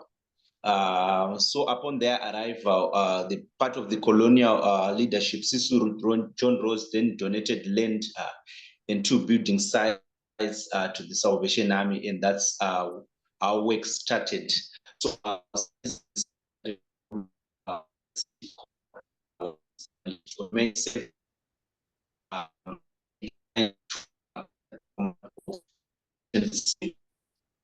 Crook and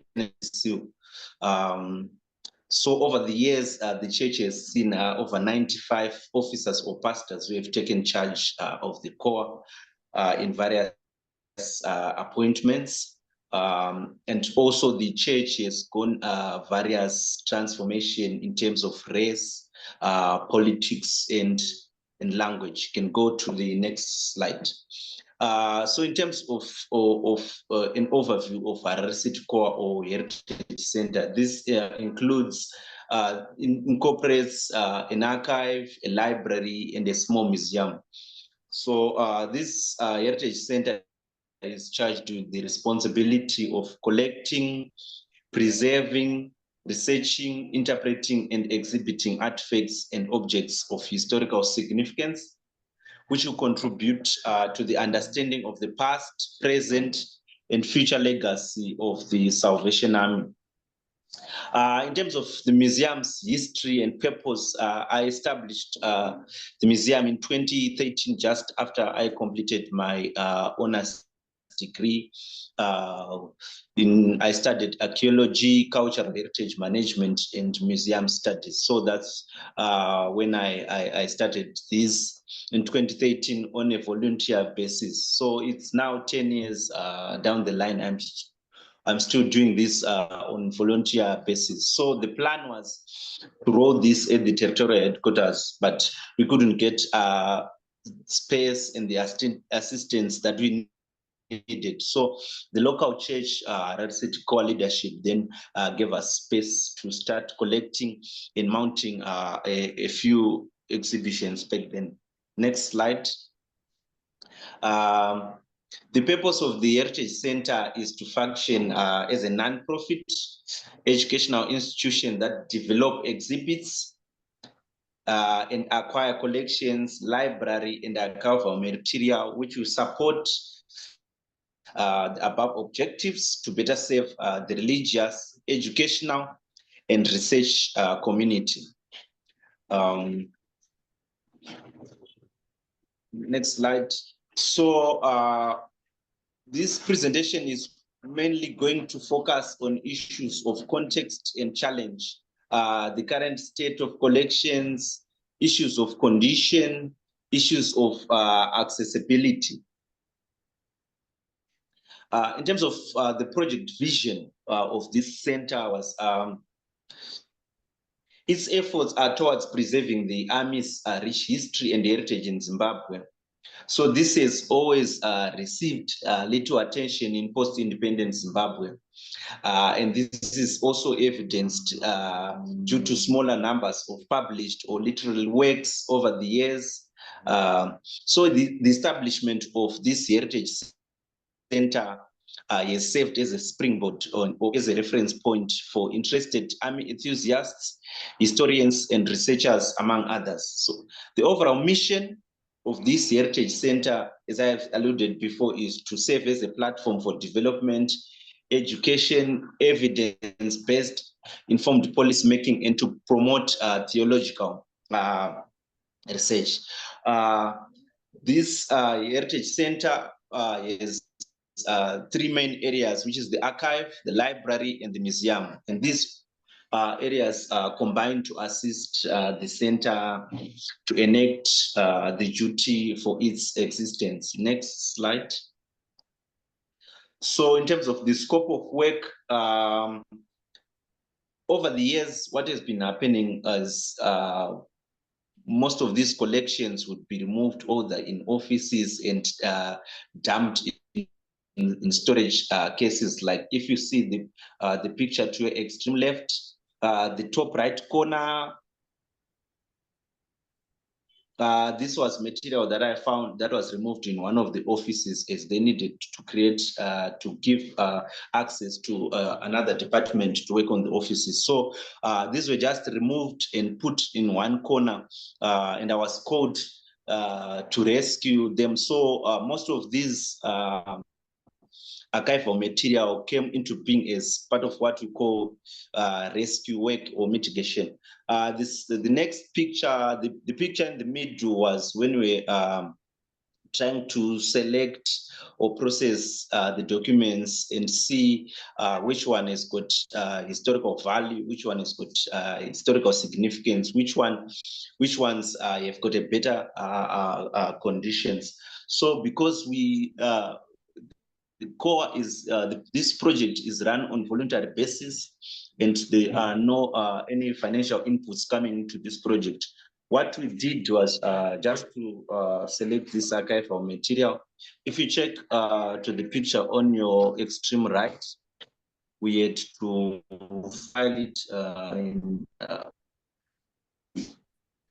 these three storage cabinets. Next slide, please.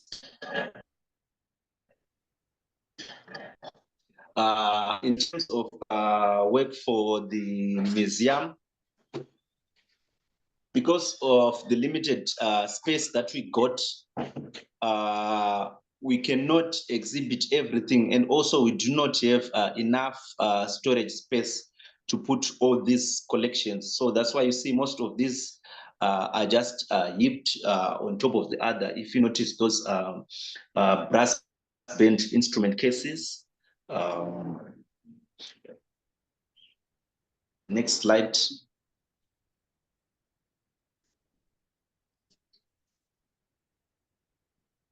So as I had said earlier on, is after independence, when the white officers left, the church found itself in the hands of black leaders, or some of them who had no background or teaching or no technical know-how in terms of museum operations or archival or even basic record management practices. So to the extreme left, this is the room that I later identified. It's an attic. So everything that they deemed or that they saw wasn't fit for use. It was just dumped into this attic. So once again, we had to conduct rescue work to see what are the items that we can use, what are the items that we can rescue, what are the items that we can give a new lease of life. So the picture in the middle is when I was conducting that rescue exercise, and the picture to the extreme left is when we had cleared all the archival material, all the books, and all the old equipment, so that we could refurbish the place. And since it has more space, we thought if we refurbish this place, we can then move the museum into this attic. So in terms of methodology for the archive, just a minute. In terms of methodology for the archives, I was guided by these the 10 principles of records management, so that we could have an effective record management procedure that ensures the creation, maintenance, preservation of accurate, reliable, and accessible records. So I use these 10 principles, principles of authenticity, integrity, reliability, usability, compliance, transparency, accountability, preservation, security, and disposal. You can move to the next slide. You can move to the next one. This is the one that I was explaining. For the archive, also, I was using the records life cycle concept, also known as the records continuum, which refers to the stages a record goes through from creation to disposal. Once again, I was guided by these 10 steps, which is the creation, receipt, classification, maintenance, retrieval, distribution, update, storage, preservation, and disposal of this archival material that was dumped in the attic. For the museum, I was guided by basic management plans and policies, which was the acquisition policy, which guided us on what material do we need for the museum, which ones are more suitable, which ones can we preserve better. I was also guided by the documentation policy that I drafted. I also worked on the collections policy, which guided us also on this procedure. Education policy, which we use when we conduct educational activities at the museum, and also the disaster management plan, and lastly, the visitor management plan. You can move to the next slide. The next one with challenges. So as I was going through this process of awakening dead collections, I faced a number of challenges, or I continue to face a number of challenges, which are limited resources. There's no funding for these initiatives, as there are more pressing issues within the church's mission work. And also the fact that the church operates as a non-profit unit within the church structures. This is also pose another challenge, is there is no funding that we get. The little funding that I get is when I appeal to a number of church congregants for donations, if there's specific work that I need to be done. But once again, this is not much, considering the economic environment that we are going through as a nation. Another challenge also is there's lack of expertise within the church members.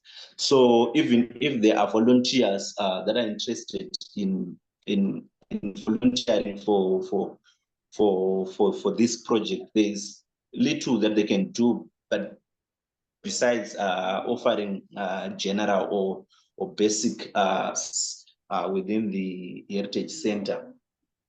You can move to the next slide. Another challenge, also a huge challenge, is the space, the issue of space. The issue of space, the space that we have and the number of material that we have doesn't match.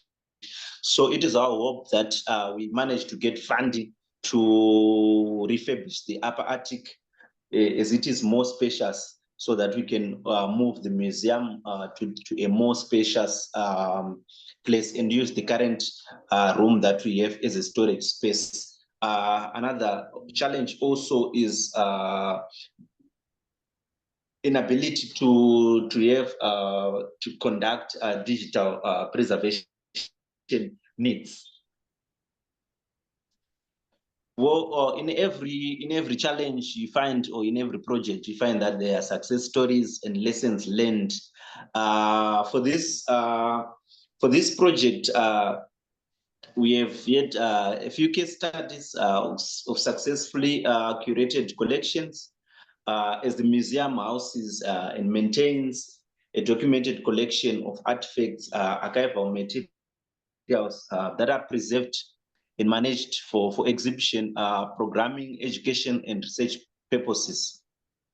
There are also best practices for collaboration and stakeholder engagement. So over the past 10 or 11 years, the artifacts in the collections have increased. We are grateful for a number of salvationists who donate most of our museum articles. And also we have managed also to overcome challenges and adapt to changes. When this project started, there was very little appreciation on the role of archives and museums in spreading the Christian story. You can move to the next slide.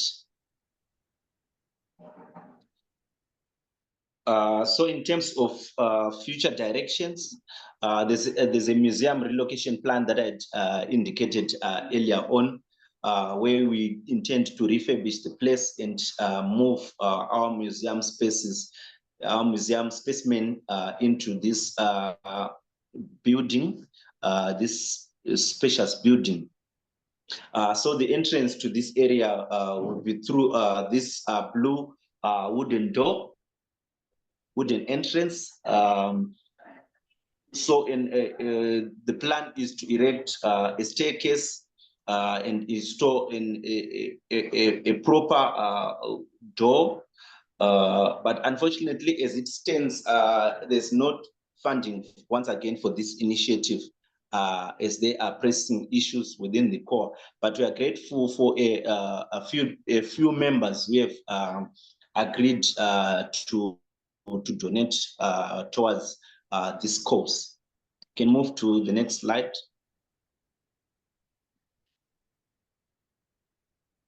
As we build into the future development of the Heritage Center issues, we intend to develop other activities and units.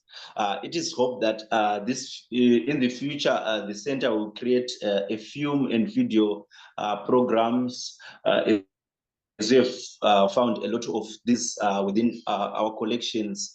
And also we intend to conduct touring exhibitions to assist with the expansion of the knowledge, both of the army history and the existence of the center. We also need to embark more on community-driven initiatives and partnerships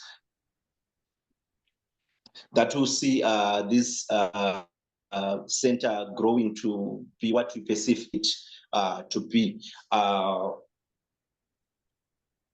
So digital initiative and online accessibility, community-driven initiatives and partnerships, mobile museum exhibitions for events and school outreach programs are some of the things that we have planned for the future of this Heritage Center. In terms of future directions, the Heritage Center will work towards developing units to assist with the collection of non-tangible historical sources and protect the center's collections for future generations. The units to collect new sources will consist of an audiovisual unit and an oral history unit. Such units will be tasked with the collection of people's stories of lived experience within the church. The other unit to specialize on training. So the conservation and preservation unit will need to do more in terms of offering training for volunteers who would be interested in taking part in this exercise.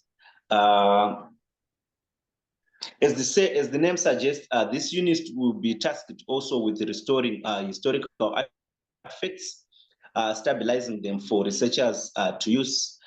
This action will also assist with artifact longevity, maintaining them for future generations to use and enjoy. You can move. So as part of my conclusion, one of the more pressing issues, just to call to action to encourage collaboration and support within interested stakeholders and parties.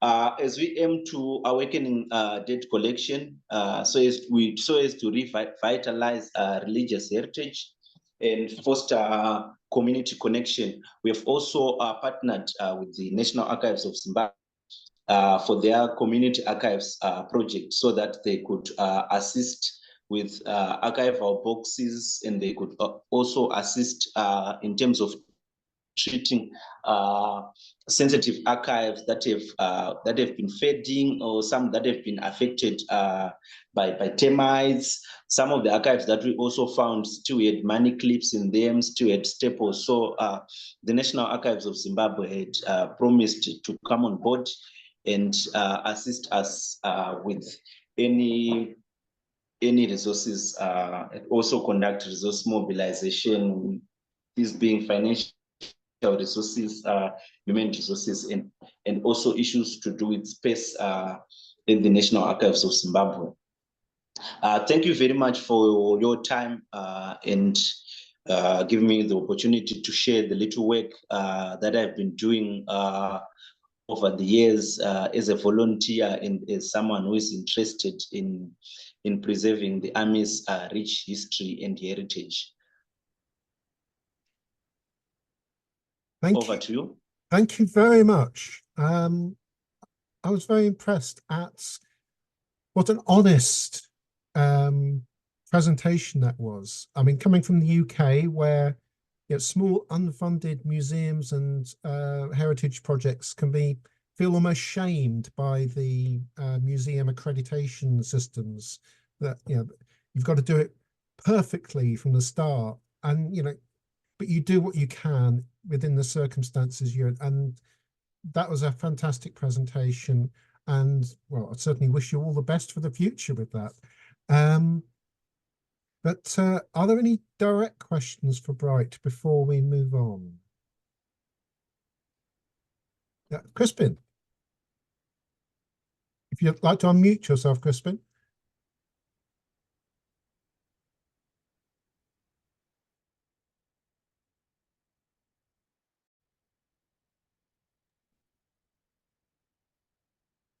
Sorry, I just wanted to say that I thought that was wonderful. I was so impressed by what you've achieved, or the virtually no resources at all, and congratulations.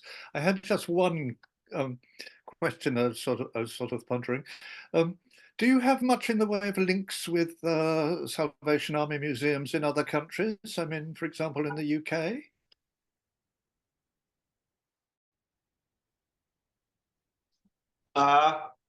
Yeah, I don't have any connections with the museums in the UK. We only there's the guys running the Salvation Army museums in Australia. So in past few months ago, they invited me for a workshop, historical workshop in Australia, but also because of funding challenges, I could not attend that workshop. But they are providing the necessary advice that we deem, especially in terms of the new museum space that we have cleared. They are providing guidance on how we have to do with issues of light, issues of security, amongst others.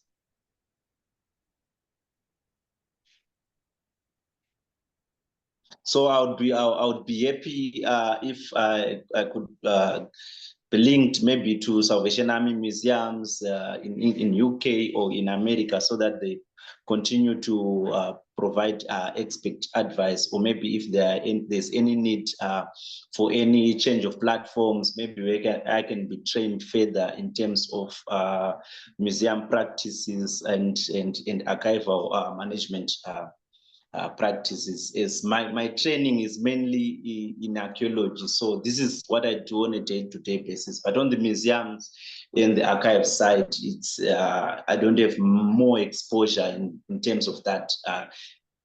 It's only a few introductory modules that I have conducted during my undergrad. Many thanks and many congratulations. Thank you very much. Thank you. We do have someone else here from the Salvation Army in the UK, I believe, Ruth MacDonald. Would you like to say anything? Yes, hi. Sorry, I was just typing something in the chat just to say, to introduce myself to Bright. I'm Ruth MacDonald, the archivist at the Heritage Centre in London. I'll pop my email address in the chat, and it would be great to speak to you about your excellent work in Zimbabwe. Excellent, a connection made. Okay, can we move on now, please, to our next presentation, which is by Miranda Heggie, who's Project Officer for Keep the Faith at Museums and Galleries Edinburgh, which is in Scotland for the international audience. And we're talking about Keep the Faith, collecting socially significant faith-based items in a city-specific context, which I'll let Miranda explain. Over to you. Great, thank you so much, Chris. Now, let me just see if I can share my screen with you. 2 seconds. Sorry, I thought I had this all set up. Give me just a sec.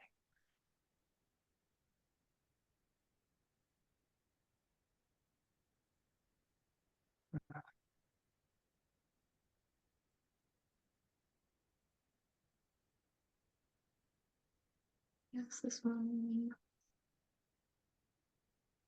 Can you all see this? Yes, that looks good. Is that fine? Right, great. So I think my presentation may be slightly less formal than others. I hope that's okay. I'll just chat you through this project, why it's important in Edinburgh now. And if you have any questions, please feel free to raise your virtual hand at any point, pop something in the chat, or we can talk later. So I shall just give you a little introduction to Museums and Galleries Edinburgh. As Chris said, Edinburgh is in Scotland, and it is Scotland's capital city.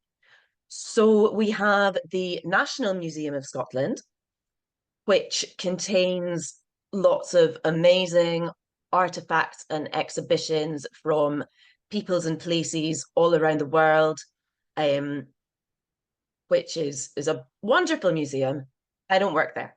I work for Museums and Galleries Edinburgh, which are run by Edinburgh City Council, and they are very Edinburgh specific. We have 13 different venues, which comprise of the Museum of Edinburgh, which is up on the screen just now, which is in a 16th century building on Edinburgh's historic Royal Mile. We also have a museum which is just across the road from it called the People's Story, which is a social history museum, except it kind of ends in 1989 because that's when it opened. So it actually makes most of the social history there older than myself, but that's not the point. And we have the Writers' Museum, which celebrates 3 of Scotland's most famous writers, Robert Burns, Sir Walter Scott, and Robert Louis Stevenson. We have a museum out at Queensferry, if you remember the Buryman from the first presentation. There's lots of Buryman related items out there. And we have various monuments as well, such as the famous Scott Monument. If you've ever seen a picture of Edinburgh city centre, it will most likely feature the Scott Monument, which is a great big tower. So our collections remit is very specific to Edinburgh. I've just highlighted a couple of things from the social history collections remit. So we've to collect items which tell the story of people who have lived or live and work in Edinburgh. And it's limited to the geographical boundaries of the City of Edinburgh Council, which can be quite annoying when people offer you really exciting things from maybe East Lothian Council. I'm not allowed to take them. And so this is just a kind of general overview of what we collect in terms of socially historic items, in terms of the Keep the Faith project. Most of the items I'm collecting have to do with community life, and then of course cultural traditions, folklore, faith and religious life, and representation of all Edinburgh's communities. So the Keep the Faith project was born out of a previous project which was called Auld Reekie Retold. Auld Reekie is an old nickname for Edinburgh because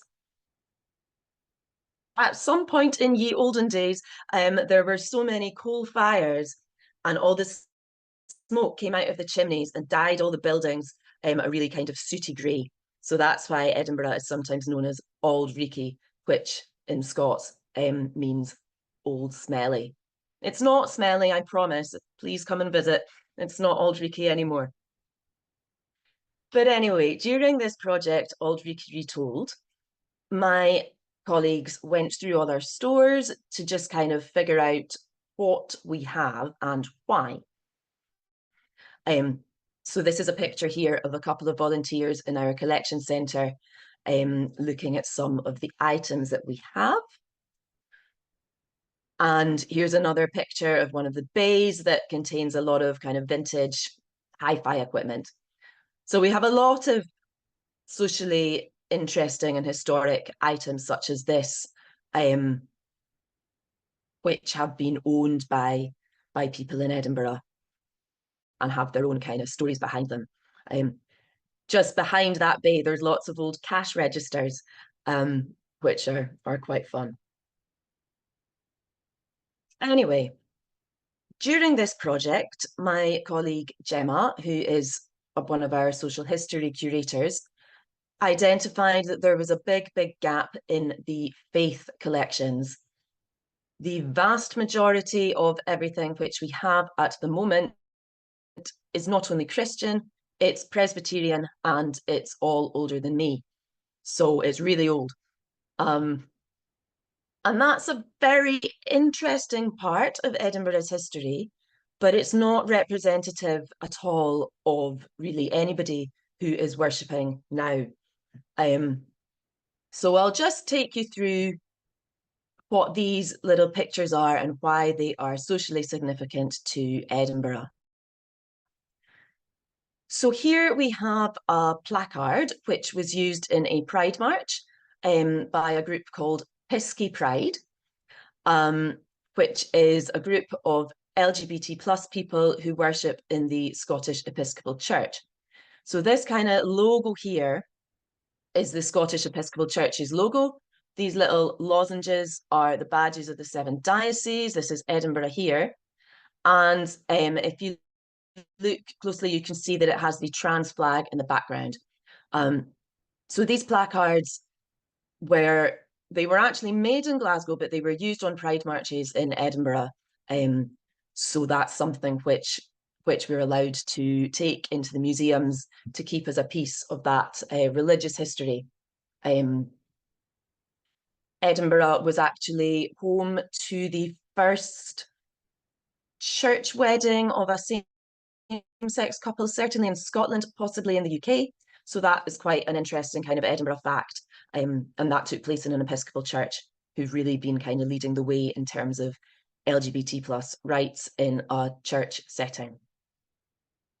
At the top here, we've got some makeup, which has been used for a Sikh wedding in Edinburgh. So here there's some kind of red makeup which would be placed on the bride's forehead. Now, you might be wondering why there's a Tunnocks tea cake. I'm not actually going to accession the Tunnocks tea cake, but if anybody has ever given blood in Scotland, you'll know that you get a Tunnocks tea cake as a snack to get your sugar levels up at the end. And I joined the Scottish Ahlul Bayat Society, which is a Shia Muslim community group based in Edinburgh for their annual blood drive. I did take some leaflets and stickers, which I might actually keep. That'll probably keep better than a tea cake. And I'm hoping to loan some of their banners and signage for our upcoming exhibition. This book here was recently found in a very historic Edinburgh church called Old St. Paul's. Although it's in quite a kind of ancient style, it was actually created in 1913, and it contains the Scottish Episcopalian liturgy. This medal comes from another historic Scottish church, a Church of Scotland church, St Giles Cathedral, and that was commissioned to commemorate a centenary of St Giles. I think it was the 7th or 800th centenary of that building. This book here, Elementary Teachings of Islam, was donated to the museum by the trust which built Edinburgh Central Mosque, which was Edinburgh's first purpose-built mosque, which opened in 1998. And if you look at a bird's eye view of the mosque, it's very interesting. It's built in a sort of Scottish baronial style, but also in quite a traditional Islamic style, and it's squint. Because it's purpose-built, it's built to face Mecca, whereas the surrounding older Edinburgh buildings were not. So that's quite an interesting feature about that mosque. And this embroidery here contains in Persian some words from Baha'u'llah, the founder of the Baha'i faith. This is going to be loaned to us by a member of the Edinburgh Baha'i Assembly. She's only going to loan it to us and not give it to us because it's very special to her. It was a gift given from her grandmother to her father. So that's something which is a sort of family heirloom for her. And if you look really closely, you can see the lady's face as she's taking a picture in the glass.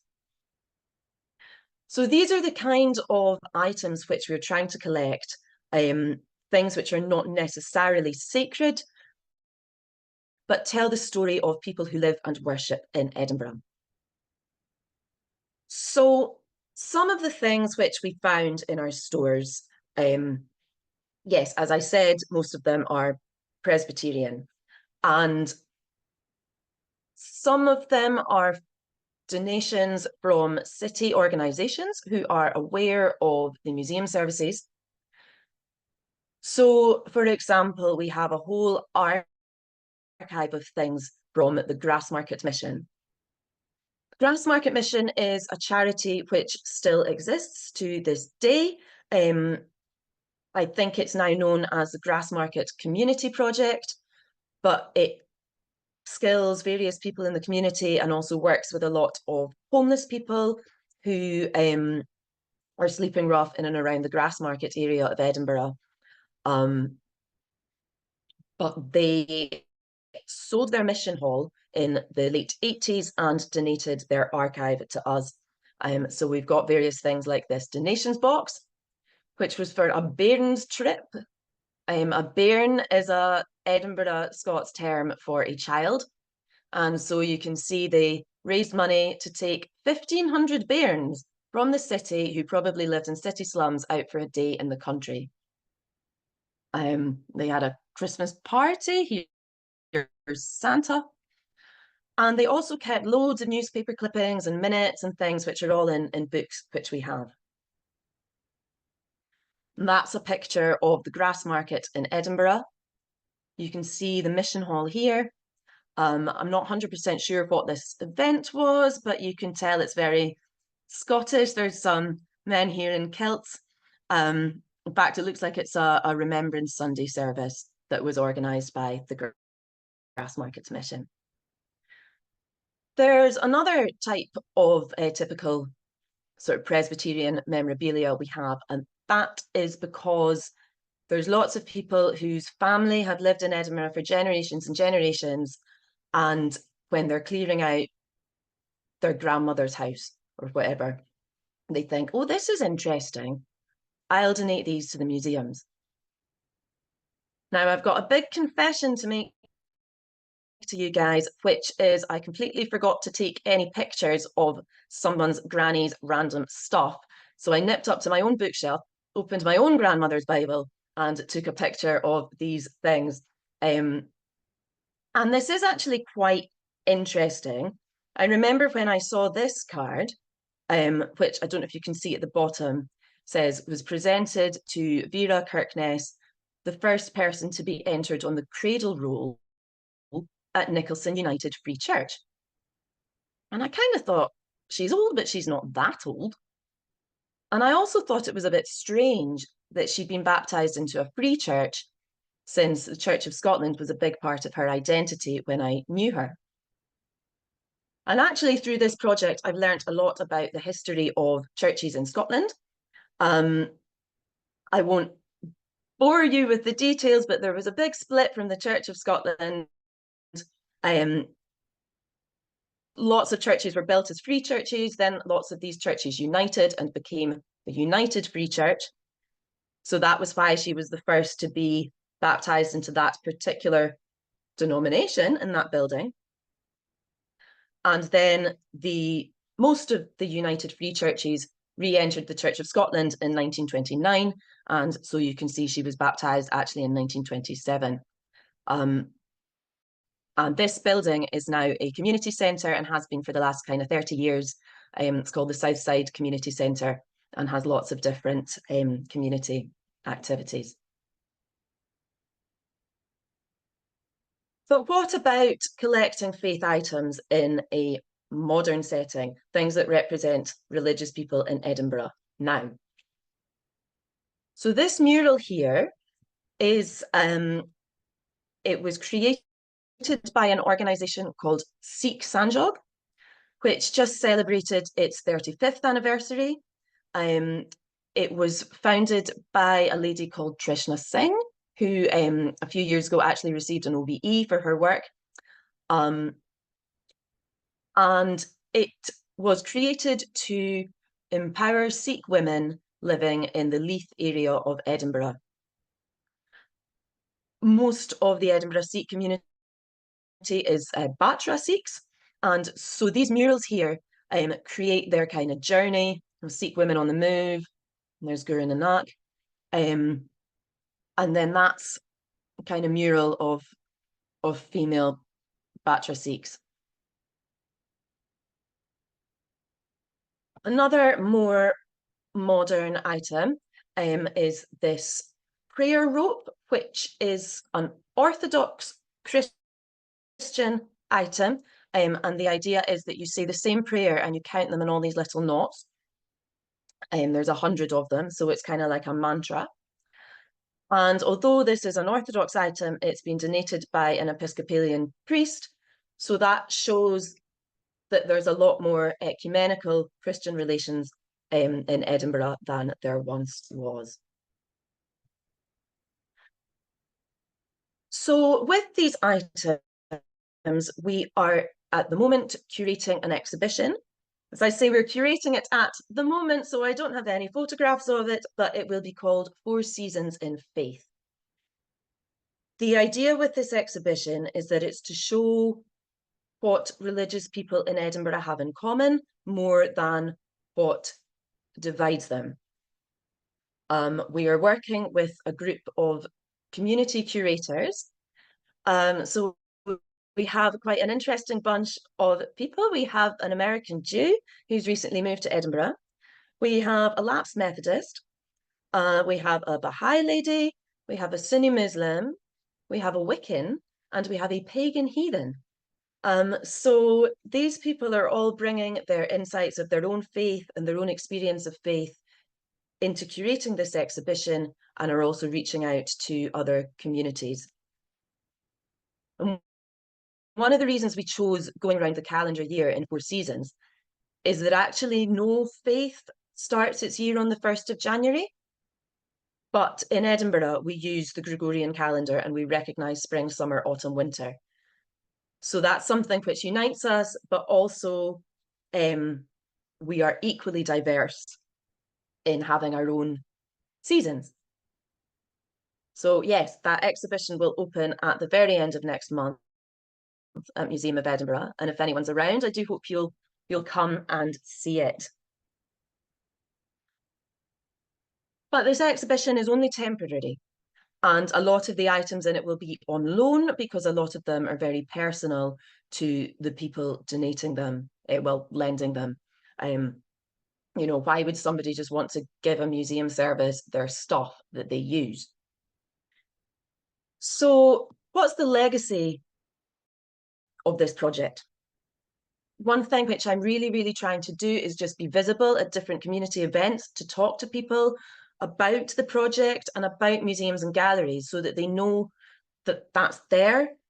And if people whose families haven't been in Edinburgh for generations on end, you know, they might not think that when a relative dies and they're clearing out their stuff, that museums would be interested, but we are.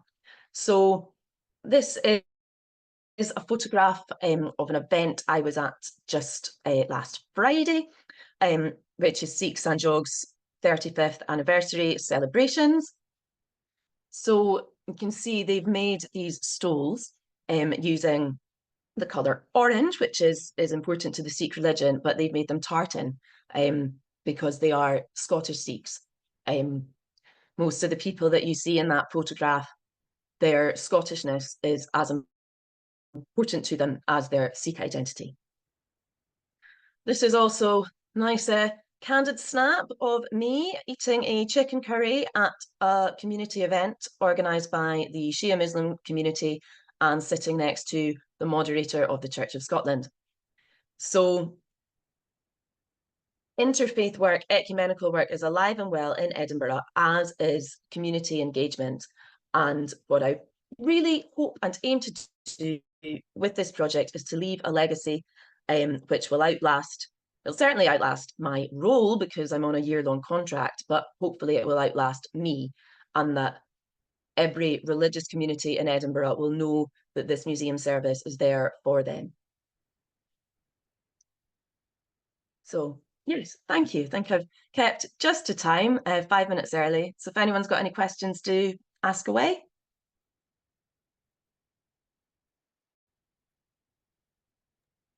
Thank you very much, Miranda. That was fascinating. That was a fascinating presentation.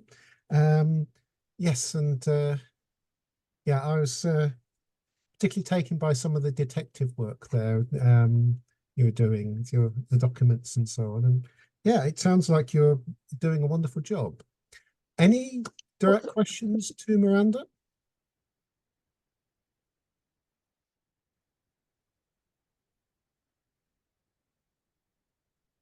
See no hands raised. Oh, 2 new messages.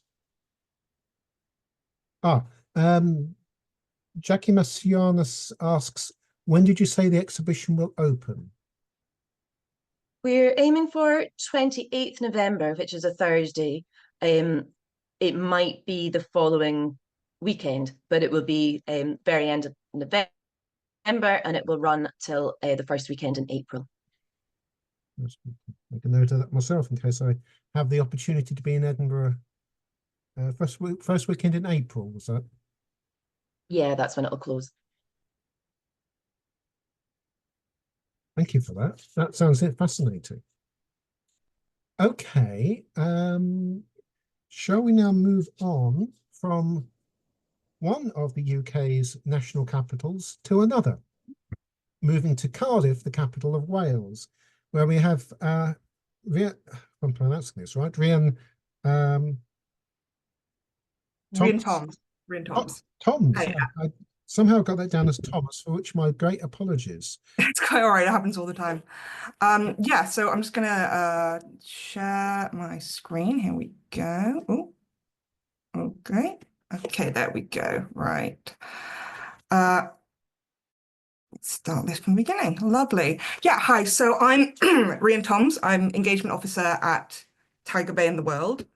Let me just get my notes. So we're a heritage charity based in Butte Town, which is in the south of Cardiff.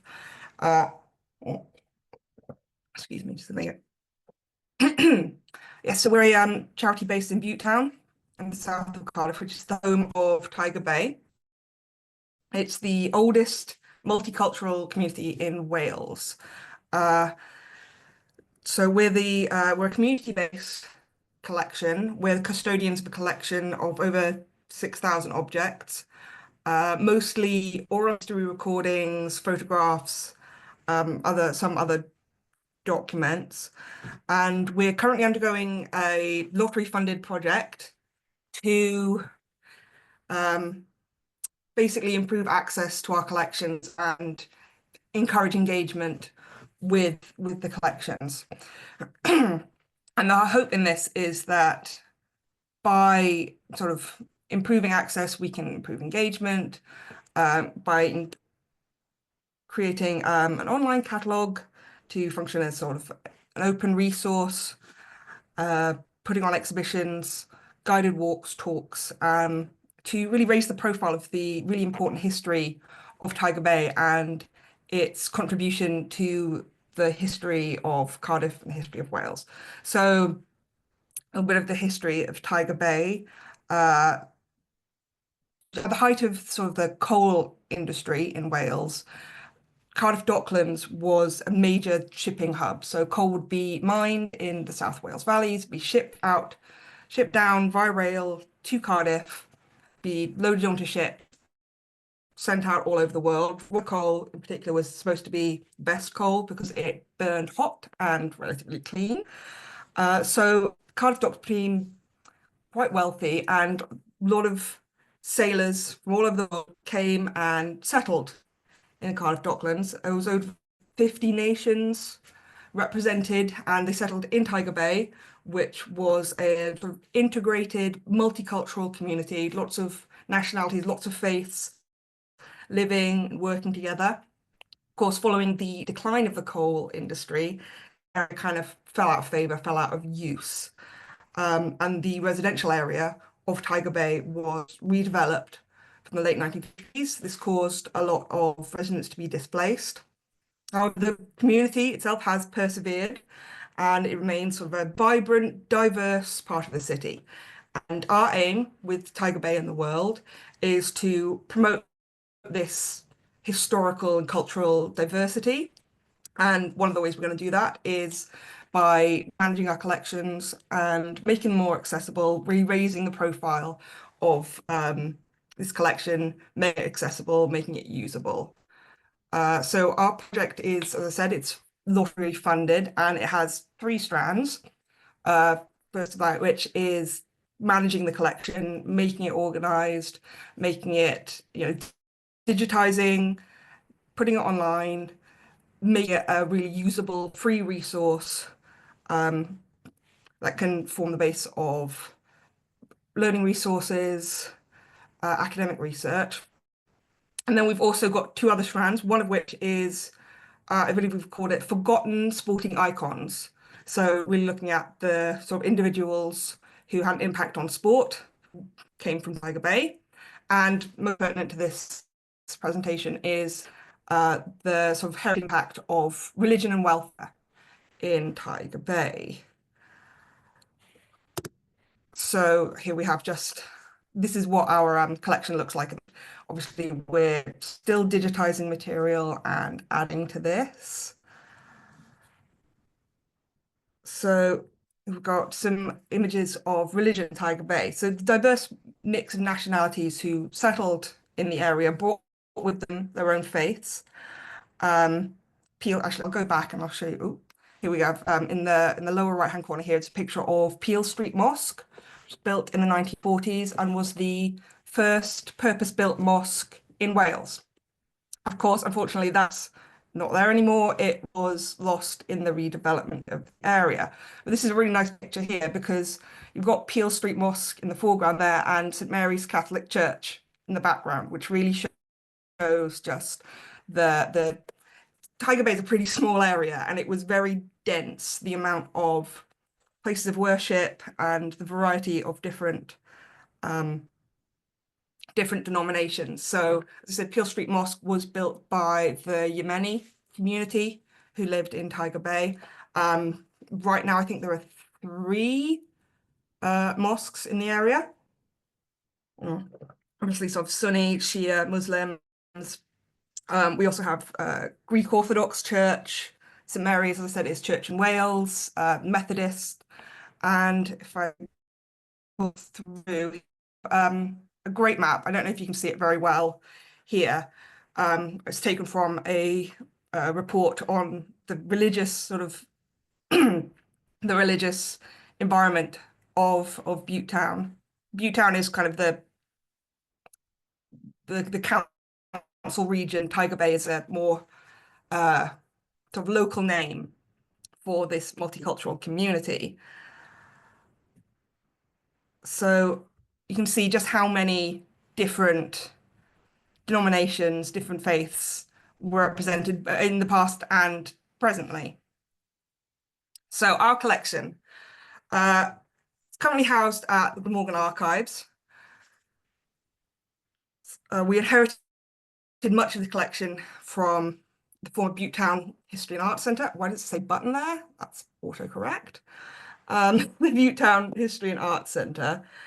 And it's very much a community-based collection. We're still collecting. Most of us are focusing on recording oral histories at the moment, because we're really looking at the 20th century history of Tiger Bay, and obviously people who lived in Tiger Bay in sort of the early part of the 20th century. They're getting older, and we really need to collect their recollections, collect their memories, collect their oral histories to preserve those for the future.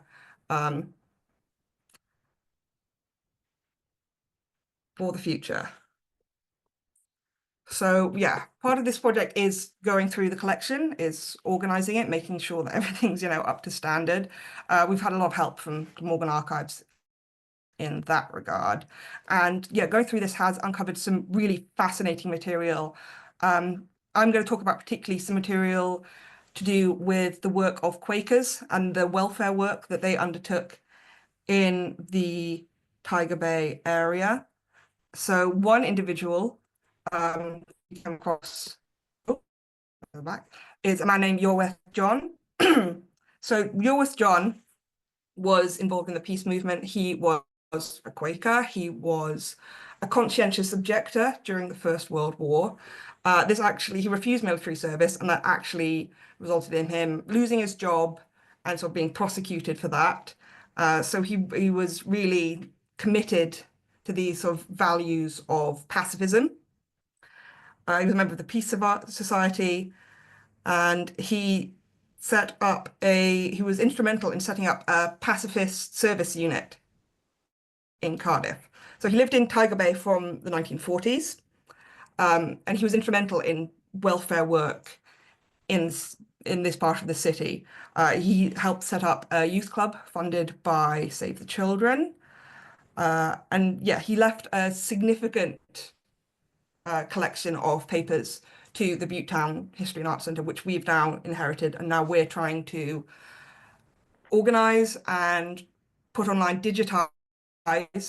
So these are some photos from his papers which we've digitised, and we want to make these really accessible. So putting them on our online catalogue, making them searchable, making them part of this sort of comprehensive resource about the history of Tiger Bay. And so he did a lot of work, especially with the youth, the young people of the area. So camping trips, sports days, after school tuition.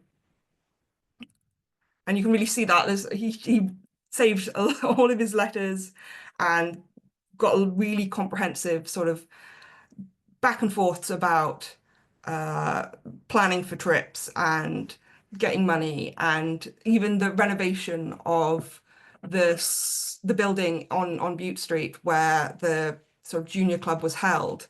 So we've got some really sort of fascinating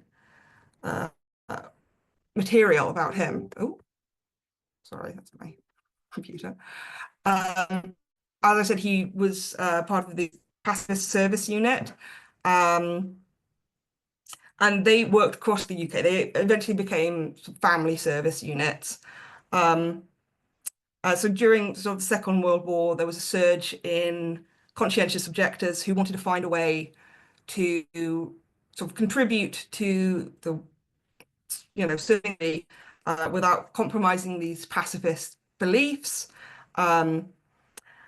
And so this was a way for them to contribute through sort of social work in the community. So these are some examples of newspaper clippings from Saved by Yeoworth Johns from his archive, and they detail some work that's been carried out in the 1940s in London and in Liverpool. And you can see here the sort of problem families. It might not be sort of appropriate language today, or maybe it is in some senses, but it just details the work that's going on to support families going through poverty in the 1940s. These are also some units that are the Yeoworth John papers. So you can see they were really sort of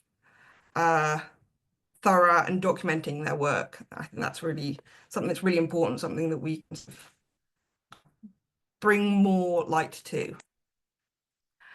Now, there was obviously there was a great impact, a positive impact from the work of Quakers in Cardiff. There was also, some unwanted consequences. So Nancy Lake was another, you can see here with Yeoworth John, was another Quaker sort of social activist in Tiger Bay, and she authored a report which was about the conditions of housing in Tiger Bay, which informed the redevelopment in the which started in the late 50s through the 60s, 70s, 80s, which obviously led to the displacement of community members. And this was not popular. This report was published, made widely available to sort of local community residents, and she had an impact on sort of how the work of these Quakers, these pacifists, was received. Nancy was actually been attacked at one point. Unfortunately, we've not actually been able to find so far a copy of this report. We know it exists. We've had reports from community members who've seen it, who've read it, and obviously we have some mentions of sort of the impact of this report in the Yeoworth John papers in some of his correspondence, but we can't find it.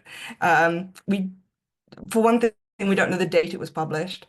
We don't know the title of it. We just know that it was written or at least sort of produced by Nancy Lake. So that's something, we've got all this information around it, but we don't have the actual, and we think that's something that's really key. So that's something we're really looking for, something we're putting quite a lot of impact into, because it's a really important document that really informs about not only sort of the state of the area at the time in terms of the housing, but also it's an example of the impact of the work that Quakers had in the area. They also published sort of other leaflets, the Phoenix pamphlet. I believe the Phoenix group was part of, I'm not, it's slipped my mind for the moment, but they would produce other pamphlets really trying to promote the work and the importance of the work that was going on in Tiger Bay. Because as I say, following the sort of decline of the coal industry, which was key to the success of Tiger Bay, there was a lot of people struggling with poverty. And this was sort of seen by people who were, such as You're With John and Nancy Lake, who wanted to contribute to the well-being of society. So we are, as I said, a community-based project. We're really, we try to work very closely with the members of the community. And despite the sort of displacement of many community members due to the redevelopment, people really hold on to their Tiger Bay roots, and they come back and they say, you know, this is a home for us, this is where we're from. So we work very closely with volunteers. We depend on our volunteers greatly. And many of our volunteers are born and bred Tiger Bay, and they're very specialized local knowledge, which is completely invaluable. It's really important to understanding the history of the area, and we're trying to use that to the fullest. When we do this is through photo ID sessions, where we have a series of images people can drop in, look at these images from our collection with the aim of identifying the people, the places, the occasions, the significance, really understanding the community significance of the images from our collection, which hopefully will lead to a more complete understanding of the history and significance of Tiger Bay and the people who've called it home over the years. And we're hoping to carry on this these sessions with some material from You're With John papers, with the hopes of contacting some people who maybe attended the youth groups who had contact with You're With John.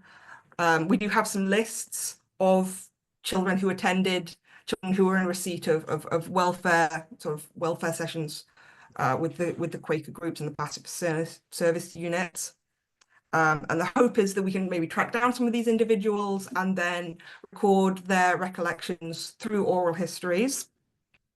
And that's a really important job for our local volunteers, because they've got these family connections or friend connections, and they know people, even the people who've left the area. They'll say, oh, I know that person, that's so-and-so's sister. We'll get in touch with them, record their oral histories, and that can contribute to a more complete collection, which really gives us a great understanding of this. We really depend on our volunteers. And not only do we have sort of local community members, we have students, we have people who are sort of early in their heritage careers, and we really want to support them and give, you know, make sure that they're getting something from their experience, something really tangible. So we offer training. Alongside Glamorgan Archives, they support us in offering training in use of the archives and document handling. We work with the Museum of Cardiff to provide training in recording oral histories. And then we're happy to provide references and support for volunteers who want to pursue a career in history, in archives, in heritage generally. So that's something I take personally quite seriously, because I think that's a really valuable experience. The future, what do we want to do? So we really want to raise the profile of the heritage and enduring legacy of Tiger Bay. It's a significant area of Britain's multicultural, multi-faith heritage, and I think it's really important that people know about it, because it contributes to a more sort of holistic understanding of the history of Cardiff, the history of Wales, the history of the UK. And it's important that we preserve this for future generations. We're looking for gaps in our collection. Obviously, the Nancy Lake report is part of that. But we're also looking for sort of examples of less structured sites of worship, of community worship that sort of took place in rooms above pubs and people's living rooms, when there weren't sort of formal spaces of worship, sort of prior to construction of like the mosque on Peel Street.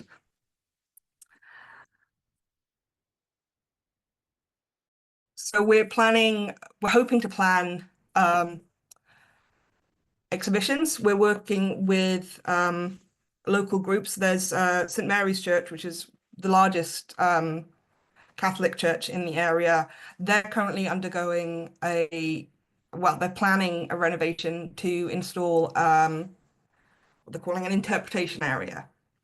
So we're hoping that we can contribute some exhibition materials to them, working with the Reverend there, Father Dean Atkins. He's very keen on history, of local history, and they have their own small archive there. So we're hoping to kind of collaborate and increase the visibility of our collection in that way.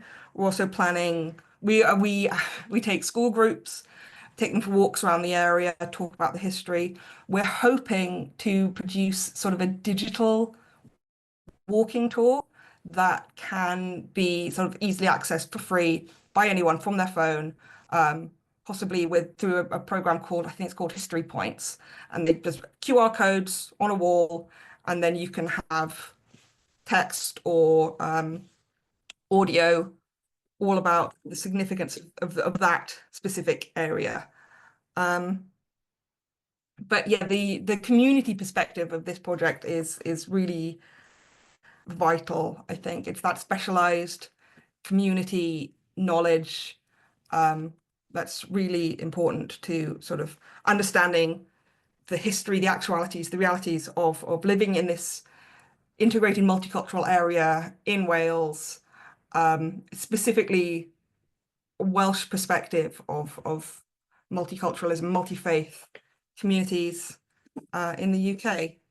I think that's all I've got. Thank you ever so much. And I just want to say thank you for having me, and thank you to Chris and everyone who's organised today. I really appreciate it. And thank you. Any questions?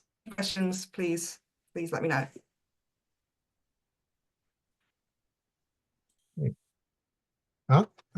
Mwangi has his hand up. Yes, I got a question for her. Just briefly and shortly. The Tiger Bay organization, is it one of the many, or is it maybe is it one of the many organizations of this kind in Wales, in perhaps impacting that kind of a community? And when she talks about about their plans to preserve history for the coming generation, for the future generation, and she talks about audio and all these kind of ways of or sources of maybe keeping information. Is it just them, or like I'm maybe like interested to know whether it's their organization, or are there many of this kind in Wales? Thank you for your question. There are other organisations of this kind, across Wales. We're quite a small organisation, very locally focused. But the thing is, in terms of sort of a multicultural, multi-heritage, being based in Cardiff it is the most multicultural area in Wales. It's the most sort of multi-ethnic area, and Tiger Bay specifically, well, Butte Town specifically is the most. So I'd say we're one of the few sort of specifically multicultural heritage organizations, but there are many community heritage organizations in Wales, based in their sort of specific localities. There are other sort of specialized, such as Disability Arts Cymru, People's Collection Wales, who are really working with those communities specifically. And we rely heavily on the support of Glamorgan Archives and these local archive services that really help to preserve these materials. Thank you so much. Thank you. Sorry, sniff. Thank you. Any other questions? Okay. Would anyone like to make any points to broad? Oh, sorry, Crispin would like. I'm sorry just to come in. at the last moment. I was particularly interested in your reference to places used informally as places of worship. I mean, lots of towns have got guidebooks to their churches, and that sometimes includes other places of worship, mosques and gurdwaras and so on. But very seldom do you come across any studies, at least I haven't, of places that have been used before that, or are used by very small groups of particular faiths for regular worship. I don't know whether you've got a moment to say anything more about that, or. Yes, well, obviously, so much of that information comes from community recollections. So a lot of that is held within oral histories, and we don't have a sort of formal register, of course, of these places of sort of casual worship. But that's something we're hoping through further sort of organization and going through our archive that will uncover more information that points towards these places. So especially within oral histories, and that's going to be built up over time. So finding these sort of references to,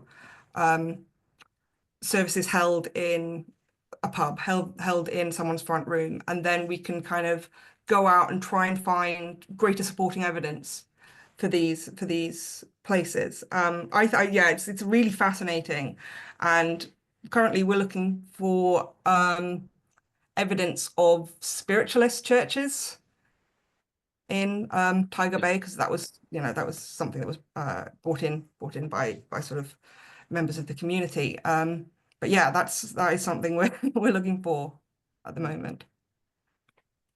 Thank you. Okay, maybe we can now broaden out the discussion.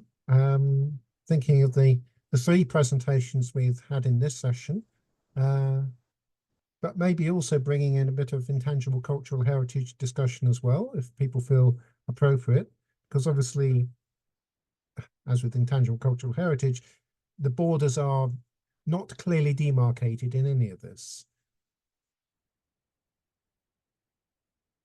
Anyone, any thoughts to start with?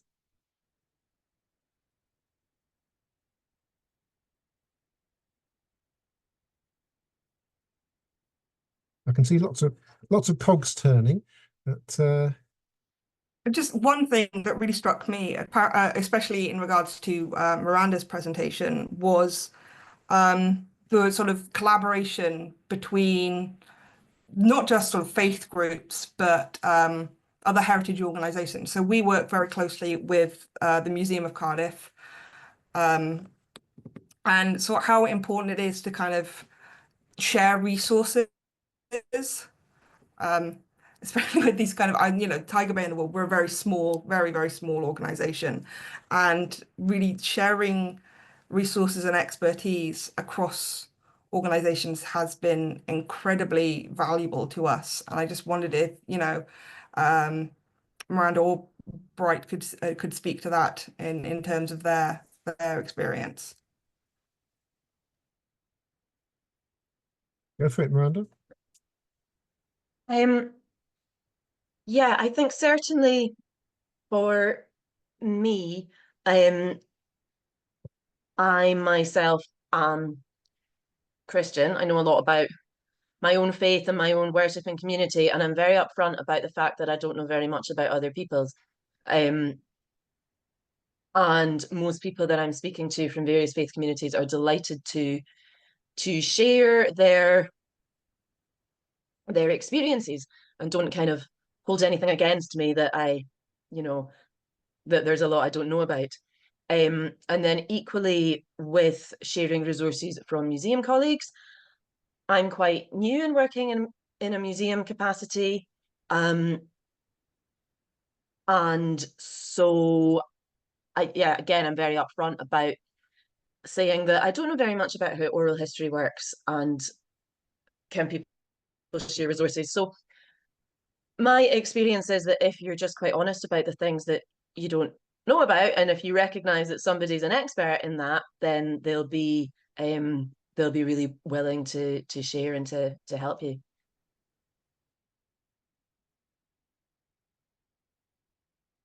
Right, did you have any comment on that?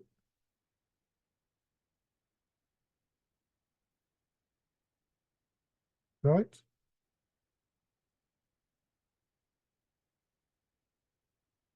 Maybe he's taking a break. Oh, Mwange, a hand up there. Yes, sorry for kind of, asking too many questions, but again, maybe it's in a way of also a comment, but like again about culture, religion, and heritage and innovation. When like every now and then we're hearing this kind of like every now and then we're hearing news about new innovations, AI, what AI now is able to do, the kind of ways they are trying to make machine learning better, and this kind of ways of improving technology. Now, about culture and heritage, there is also this way of, for example, we are kind of exhausting the resources, or maybe things which we would cling to as artifacts, or maybe things which were in a way kept as holding cultural value, in a way, like maybe those things which were, for example, like deemed special, that kind of a thing. Perhaps I'm saying this, and honestly, personally, I can't say I have many of those, though I would say there are things that Africans value. In our country, we have people, being inheritors of pieces of land, whereby it's kind of forbid, not formidable. It's not acceptable for one to sell a certain kind of a land given by their parents or grandparents. And so we would say those are kind of things which hold a certain cultural value. Yet, when we see what innovation is able now to bring about, people are able maybe to come up with imitations of things of value. For example, if we look at what our tradition holds, for example, people of those kind of ages used to sit on stools, maybe the three-legged kind of miniature seats, those kind of stools, and they would be carrying them around. For example, I once visited Pokot area, and as I was there, I was also like new to them, and I was also amazed at kind of things they were embracing, and like those kind of stools they carry along, and where they told me that whenever they are grazing, they use them to kind of rest on or sit on, and they are made in a way that they can also sleep and have them just beneath their necks so they can rest or take a nap when the cows are grazing, or they can sit on them. And so, because we don't have those special, those kind of things, people are able to come up with them in a very significant way, and maybe have stores of selling those kind of things in a way that they are now counted of cultural value. Now, when do we draw the line of the value of this kind of cultural heritage? Is it in a way of the way they are made, or maybe do we get to books and read what they used to do, and how they used to live, or maybe like I think we are in an age whereby, yes, there be some of our people who, I'm sorry to say, but really it's not that we are not having this kind of cultural heritage. We do really have them a lot, and they are really there, because some of those people of old who are living uh, have been receiving this kind of heritages from the generation just before them.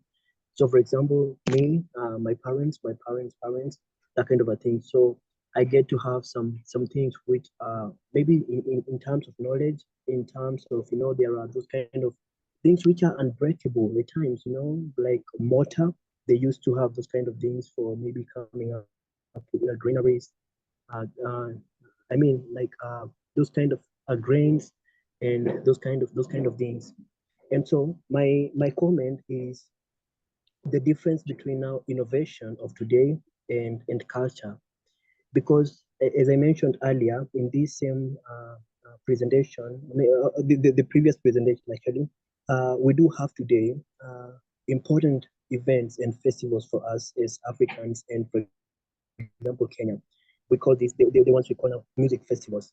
In these kind of events, actually those who participate, they take time to come up with this kind of cultural instruments. For example, if it's the costumes, they go to get into books. Of course, some of the books actually are not, they may be not even written in Kenya, but we do value them and we do accept them because they kind of take us back to what tradition was practiced that kind of a time. And so we go back now, come up with them, we kind of make them, and then we wear, and then we present or produce that kind of maybe if it was a dance practiced by maybe by Kalenjins and Amakamba, because we do have different tribes, I would perform like a Kalenjin, and I'm from a different tribe, and so I'm kind of doing what the Kalenjins used to do, though I'm not a Kalenjin. And so in that way, I'm not faking the culture. I'm imitating the culture, and that's my concern. If for example, we are able to elevate innovation in terms of our culture, does it retain the value of those which are not in a way like being imitated? They are real. For example, I mentioned mortar, those kind of tools which are still there and available, and I'm sure there'll be many which we have already preserved in museums, because we do have museums, and sometimes we do visit the museums, and yes, they are there, some of those which are real and preserved. So like innovation and culture, the value, is it lost when innovation takes effect? Okay, I think there was quite a lot in there. Thank you for that. Yeah, I have comments straight away, but if anyone else wants to jump in there. I mean, I think in terms of sort of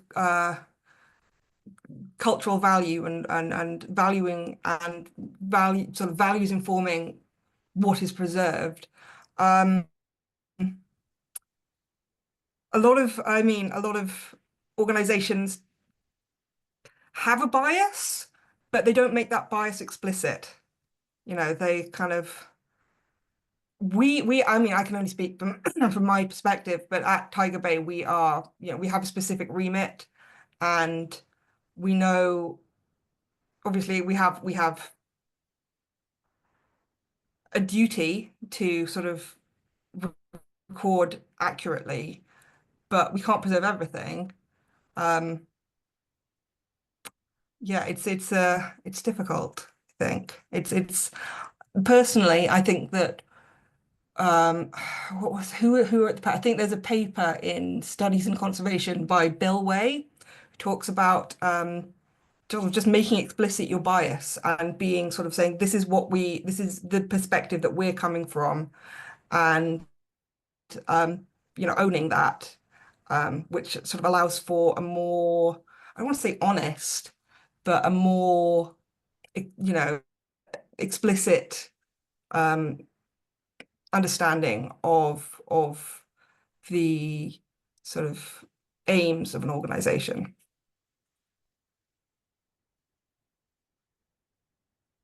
I'll put the I'll see if I can find the title of that paper and put it in the chat. Thank you. Yes, I was thinking that this, yeah, I guess, well, culture has always evolved. And this is not the first time that we risk things being set in stone, if you like, and so that it can't evolve. I'm thinking in Britain, more than 100 years ago, when people were going around collecting folklore, folk songs, folk dances, and so on, and writing them down. And then you get people who come along saying, you're doing it wrong if if the tradition holders make a small change.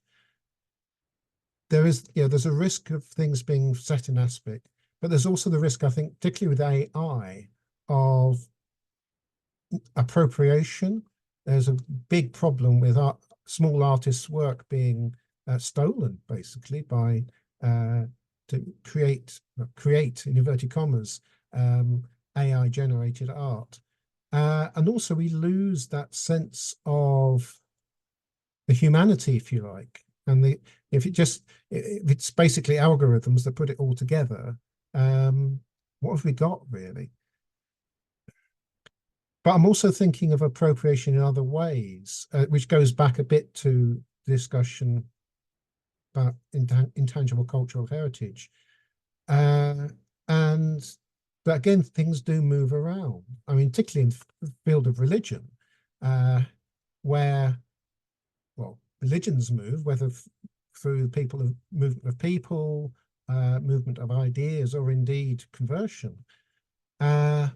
But also traditions move around, and, well, I'm thinking of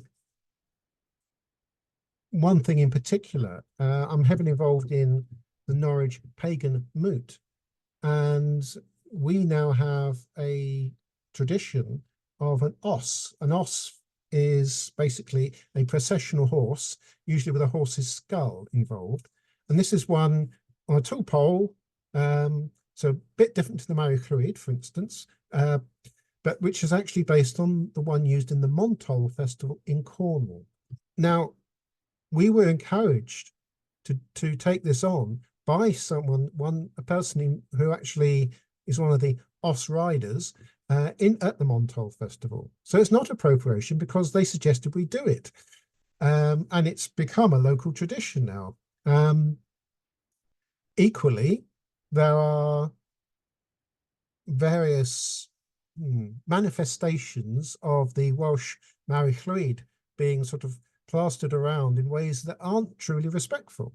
So there can be a lot of issues there.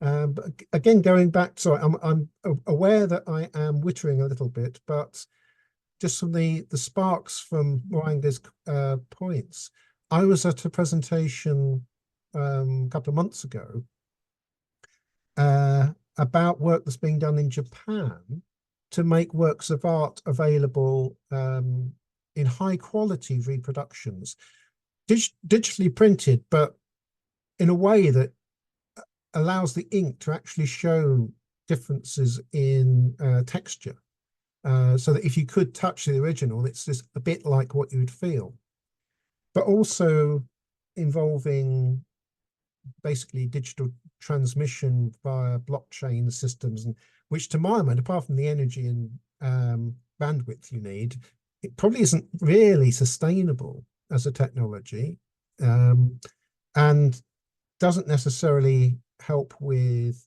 real restitution, or digital repatriation. It's described as, by basically keeping an object in a museum in the developed world and sending the image back to the source community. To me, that's the wrong way around.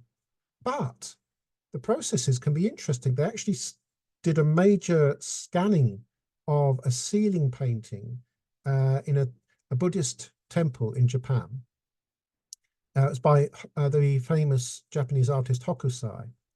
And they discovered in the process amazing details about how it was painted, and in particular that at sunset on the birthday of the Buddha, the sun would have lit it up. It's shining down an avenue of trees straight into the temple, and it would have lit up this painting on the ceiling in an amazing way. It doesn't happen now because they've built another building in the way. But so the processes can be useful to make these discoveries, but there are downsides as well. I will stop there and let other people have a chance. No, what you're saying about the kind of the use of iconography like the Marishoid in sort of these not potentially not appropriate manners, this kind of the Marilord, it's I wouldn't say, well, it's commercialized in a way, but is that not it's become very sort of popular as sort of the imagery of it has become very popular, but is sort of that not a form of preservation? Like, it may not be what I would term holistic preservation. It's kind of a preservation of imagery, but you're losing a lot of the context behind it, which I think is a loss. But you do have to consider kind of the holistic kind of the context of the thing. It's difficult, you know, deciding, and this goes back to kind of organizational values of the values of the preserving organization inform what is preserved, you know, and obviously with digitization of artifacts, you can preserve a lot of that metadata around the artifact, which does allow for a more holistic interpretation, but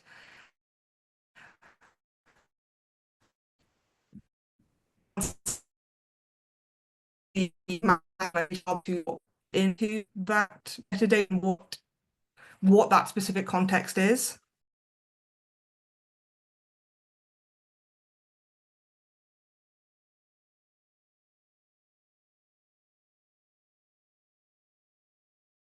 Would anyone else like to come in?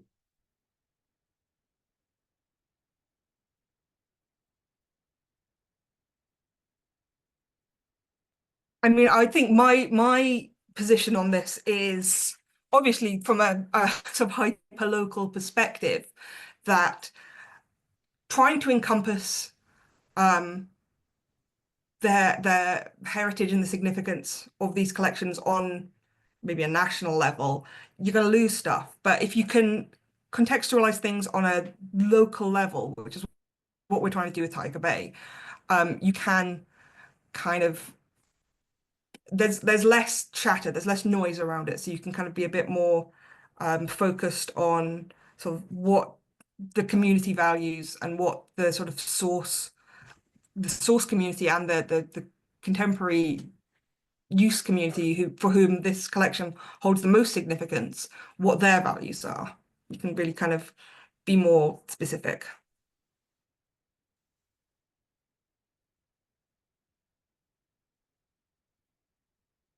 I think there's lots of things in there that we need to think about. Now, Janet Wooten put something in the chat. Janet, would you like to speak to that? The shift of focus? Yes, I don't take away from this. I'm totally immersed in the discussion that's going on now, so I don't take away from that. But it has sort of gone back and forth, thinking back over the whole morning so far. That there are really, really important implications in both of the discussions. So well done for the people who set up the program in seeing the two different focal points. And not to say that one is more important than the other, but if there are ways like this discussion in which we can support ourselves through the different issues. So there are issues in the first discussion about ownership, gatekeeping, this thing about things being set in aspic once they're identifying, copywriting, writing down, de facto institutionalizes things and makes it difficult it puts a pause on development, and yet the culture bearers and the culture in today's global age needs the protection that collaboration and things like copyright can give. So that's one side, and I'm involved a lot in work on copyright, which is the same sort of thing. It's it's a disempowerer as well as a protector. And that's a big cultural post-colonial discussion that's going on in world music, particularly from my point of view, Christian world music. But on the other side, hearing people into speech, like going up and taking down the baptismal record of your own grandmother and say, oh, look, this, and seeing this kind of the way in which if we just start to release the pressure, the downward pressure of normalizing culture, then lots and lots of diversity and stories come to the surface. And then we do need to collaborate. We need to talk to each other. And I've got another Salvation Army contact that I'll put in the chat at some point when it stops being so fascinating to listen to. But it's I shouldn't say that, should I? Because if it appears in the chat now, somebody will think, oh, it's obviously stopped being fascinating. But at some point, but it's the breadth of the two focal points. One sort of pressing against the upwards, these institutions, let us out, and the other one lifting the downwards pressure that enables the cultural voices, hidden voices, to come out, hearing people into speech. It makes a whole set of implications which we can support each other across disciplines, music and scholarly writing, academia, and then artifacts and preservation of records. It just struck me that through the morning we got a really good range of issues. And what are the implications? I wrote in the second thing. Hang on a minute. What are the implications? Thank you for that. Yes. Yeah, I mean, at the end of the day, I guess we just have to make sure there's a balance between those forces and, as you say, talk to each other. And I think museums and the heritage community more broadly can play a major role in that. Charlotte, your hand's up. Hi, sorry, I suppose it's tangentially related. I'm really fascinated now by the idea of intangible cultural heritage and why religion or organized religion isn't included generally within that. And just kind of browsing the UNESCO list of intangible cultural heritage, I came across a really interesting one, which I absolutely think should be there, but it seemed to me to differ from some of the other examples. And that is, I'm going to describe it as they describe it. It's called midwifery, knowledge, skills and practice. Okay, so midwifery, and that's, there are several countries listed here: Colombia, Cyprus, Germany, Luxembourg, Nigeria, Slovenia, and Togo. So that covers a wide range of presumably similar midwifery practices. The emphasis in the description is very much about how networks of midwives, usually women, speak to each other and learn from each other, but it encompasses both traditional midwifery and, I guess, a kind of more clinical midwifery. In some countries, midwives are qualified medical practitioners, and in some they aren't. But what it's really getting at is kind of what are those shared kind of techniques and relationship building and all of this stuff. And I found that really interesting because no one political entity, no one country could ever lay claim to midwifery. That's something that women need everywhere. And yet there's a recognition that that is a piece of intangible cultural heritage. And I know that religion is not the same thing as midwifery at all, but I thought it was an interesting example of something that didn't belong to a specific country or culture, but kind of transcended. So there's many different expressions of lived religion, lived theology, lived faith within different religions, but that may hold a common basis. So I wondered if that was a useful model for thinking about faith or religion as intangible cultural heritage or not. Yeah.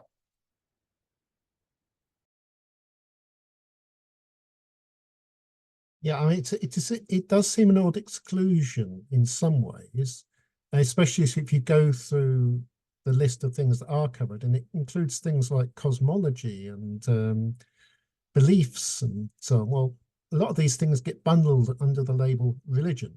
But equally, I can see that no state's going to put forward Christianity or Islam or Buddhism as items on the list. Now we've lost Peter. Z, have you got any comments here?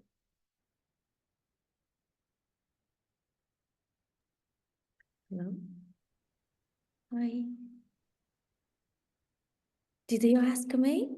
Yes, I wonder if you had any comments on what Charlotte just said. Oh, no, I just listened. Sorry about that. That's okay. That's okay. Sorry. That's okay. No,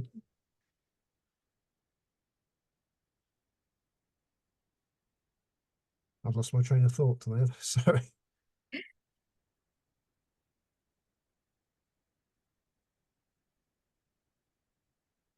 On the midwifery, though, and religion, one of the things that's been exercising my brain recently is the way that what we do with newborn babies, or what midwives do with newborn babies, and indeed what we do with the deceased, that both of those have enormous influence on spiritual, religious, magical rites all around the world.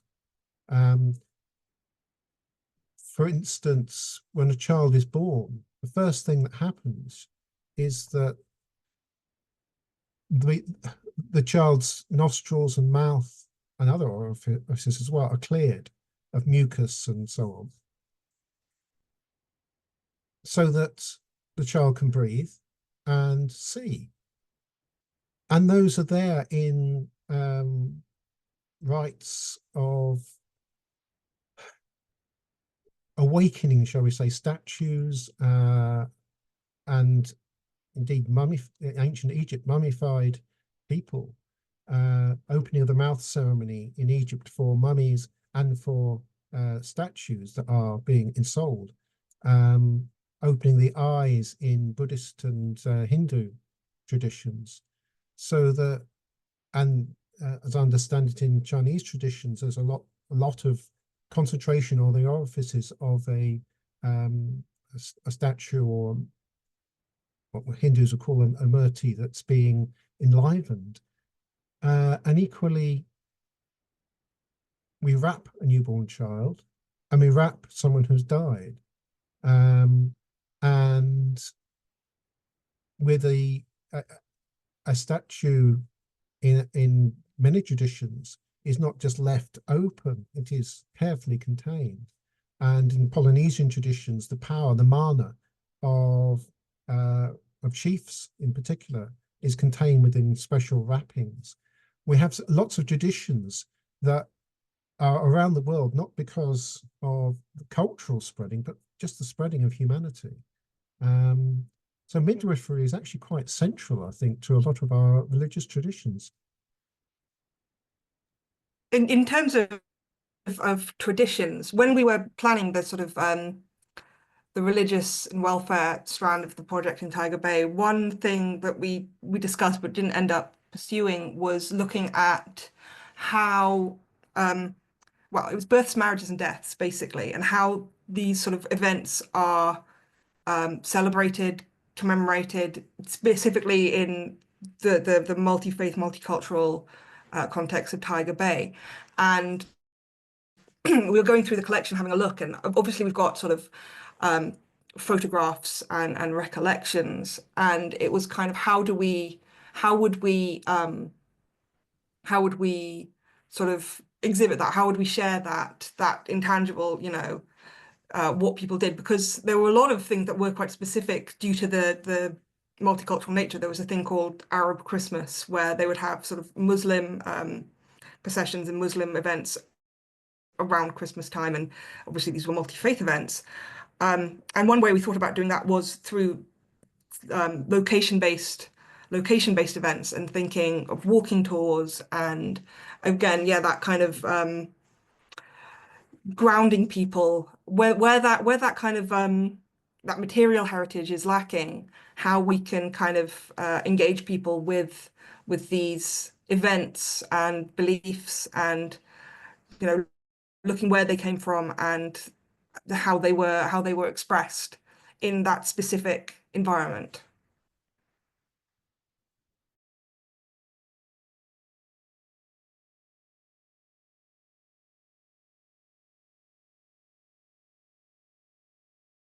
Sorry, I was just reading the chat there. Yes, Julie's put an interesting point there.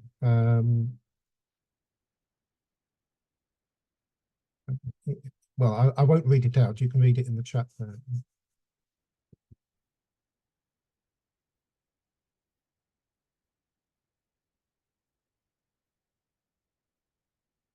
Yeah, I think that idea of relating these kind of, yeah, the birth, marriage, and death is something that most everyone can relate to. And I think that that's a really good way of engaging contemporary audiences with sort of rituals and rites that maybe they don't have a tangible connection to, but they can kind of relate it to their own lives.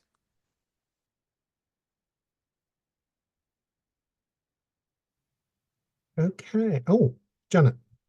Just to contribute to that, the midwifery is also a really good social mark of the place of women, professional women in society, and it operates on all sorts of levels within this discussion, because it was overtaken. It's been overtaken in various circumstances by the professions of male priests or male doctors, male scientists, and then has had to rise again as a profession, and that's happening all the time. It's this disappearing and re-emerging and staying powerful. Okay. Thank you all. I think there's lots to think about over lunch there. And I will now bring the morning to a close. We've got an hour for lunch. I apologise to our international delegates that it might not be exactly when you would want to have your lunch, but hey, we'll break sometime. So yes, we'll be back at 2 o'clock. We'll be getting very technical initially with Guy Frost, and then sort of moving into interpretation and meaning. So I think it's going to be an interesting afternoon as well. And I'll welcome you all back at 2 o'clock. The window will remain open, so you're welcome to chat to each other in the chat or audio visually. But I'll stop the recording now. And as I say, have a good lunch. Welcome back at 2 o'clock. So welcome back, everybody. We start the afternoon with perhaps more technical paper from Guy Frost, who is Professor of Library Science and a cataloguer at the Valdosta, if I'm pronouncing that correctly. That is correct. Thank you. State University in the United States of America. It's very much an archival systems presentation, I believe. Well, I'll hand over straight away to Guy. All right, thank you. Many of you know that Valdosta was hit by the hurricane this couple of weeks ago, and the city actually sustained substantial damage. And that's why the slide actually has water in it, because hurricanes have a lot of water. So I founded NAMASERL, and so what is it? It stands for the New Age Movement's Occultism and Spiritualism Research Library. This is a self-contained library that has its own archival collections housed in an archive in a library.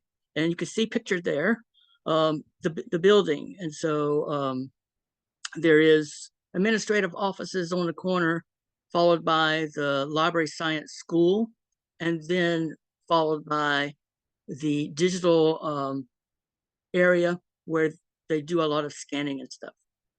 The archive itself is in the center, and my office is actually further down. You can't see it.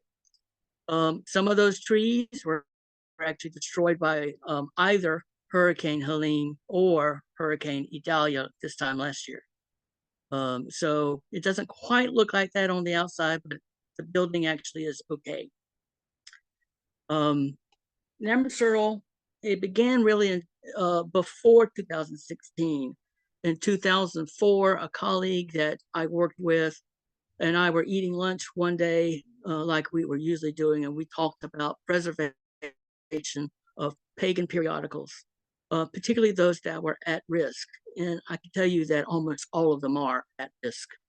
And so we had this plan, we started it, we called it NERML, New Religious Movements Library. And our mission was to actually acquire stuff and then digitize it and make it freely available on the internet. But to 2 people, it was really beyond our scope of ability. You know, JSTOR didn't exist at that time. They were just now coming on to the scene, JSTOR, Google Books, Google Docs, and all these other things. And so, and by 2009, we realized we couldn't do it. We didn't have the infrastructure or the ability to keep up with the work that was needed. And so we abandoned it. Sometime between that time and 2015, I became advisor to a pagan organization on campus. And the president was working on a paper for one of his classes on Starhawk, who is a prominent feminist and promoter of new religious movements or Wicca or feminist witchcraft or whatever. And she is so influential that she covers the gambit of all of neo-paganism. And so I had at home all this primary source material that he did not have access to. And so I approached the archivist. I said, "Do you want this?" She said, "Yes." And in 2016, they came and got it. And the first 3 collections were ingested into the archive. The 3rd collection is actually the business records of Namasurl, but also my study materials when I studied Wicca. The first collection is books and periodicals. The second collection is actually related to the Wiccan faith that I was studying. And it is the business records of a periodical they used to publish. While I was working on that second collection, I was trying to research a particular author who I now know was using a pseudonym, but I didn't know it at the time. But she had dedicated the work that I had to the Rowan Tree Church. I reached out to them. I said, "This is what we're trying to do. And would you like to give your periodical collection a new home?" Now, their periodical collection was in storage. It was inaccessible because of its fragility. That's their words. And so they were hoping that one day it would be put on microfilm.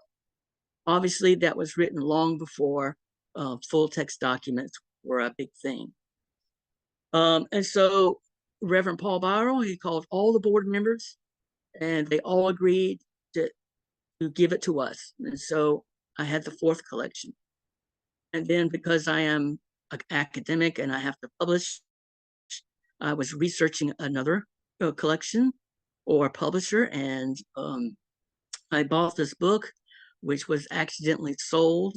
And so the seller, through email correspondence, told me that his son actually had the Max Freedom Long Library and Museum in storage. And so eventually I got that, all by 2016. And that's how the collection came to be. And so the name itself needed to be different from the original NERML, I felt anyways. And so this long name that I have, New Age Movements, Occultism and Spiritualism Research Library, is intended to encompass everything. That includes Christian sects that might actually be reformed or emerging. And so some of our collections actually are Christian based. I'm now up to 53 numbered collections. I have a couple of digital only that are in the works, but I don't speak Russian, so I need someone who has Russian knowledge to finish describing it. And so those are types of the things that I've been working on in the last few years. So as the title, what the subtitle says, talks about MPLM. So more product, less process. So I actually have a typo there. This was an article written by Mark Green and Dennis Meisner.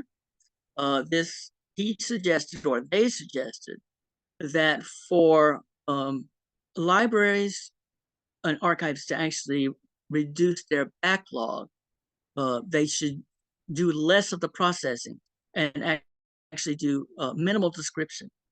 So they published an article in 2005, and then shortly after that, the 2007 iPhones appeared, in the version that we are familiar with.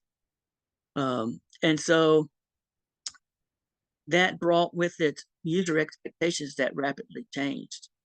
And so that really was the first driver of change to how libraries in general are going to operate in the future. You have a picture of a Bigglesbright to the left. This is created by Jackie Lovesay, who is a British author and illustrator, with her husband, Philip Lovesay. Some of you may know Phil Lovesay as a sci-fi writer. And so this is actually related to their creation of a fantasy world called Witchet Dale. And there's Matlock the Hare, there's wizards, it's neo-paganism basically. And so there's oracle cards in the collection, as well as other bling and stuff like that, like this Bigglesbright. So the trending change. So with the digital age comes these new possibilities. And some of these are just beginning to happen within the last year or so. So the Gilchrist Museum's work on contemporary tribal communities in their rare book collection.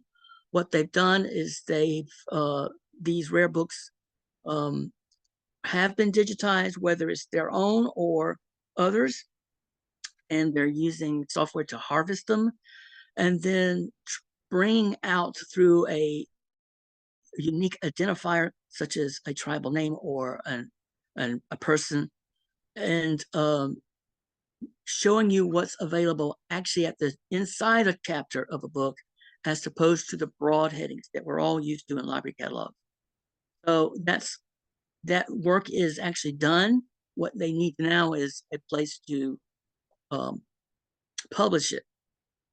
There's also American Neo-Paganism Archive database at Marshall University. This is another unique initiative. This one has already been archived or indexed at the article and level. It's in an access database. So obviously, again, something that's not really accessible. So work is being done to do just that, to move it into a better discoverable environment in an online Google searchable environment. What's really interesting about both of those two initiatives is that they're sociologists. They're not librarians, museums, curators, or archivists that are doing these, but those two groups are the drivers of change. The director of the archives, the new one, was just at a conference a couple of months ago, and someone presented on that. And I don't know if it was Gilchrist or not, but it could be someone else. Anyways, he was interested in trying to do something with our own collection The Femiculta collection that you see there is an oracle deck with a handmade box that's been etched on the front. Femiculta is actually in Czechoslovakia. So you're beginning to see that the collection of Namasorol is not related or limited just to the US, also as international. So here is our problems. Archon migration to archive space. So around the 2019-2020 year, we migrated from Archon, which was an early system, and to a newer system called Archive Space. In 2020, 2021, about a year later, we migrated again. The University of Georgia said that they would host anyone who wanted to be hosted by them. And so we had some delays in this, which is probably a good thing, but in hindsight, but still, when we migrated from Archon to Archive Space, this is what you've got. So here is a Beltane Papers, it's a journal. They have a contents note, and that's it. So there are no agents created. So if you wanted to do an author search for the first person listed here, Susanna Sturgis, wouldn't come up. Would only come up if it was a keyword search. Same thing for subject headings and year of publication or year of issue or whatever. This is it. And so all that granularity that you needed, it just wasn't there. Migrations always have their problems, but this is one to me is a little more significant. So this is what happens afterwards.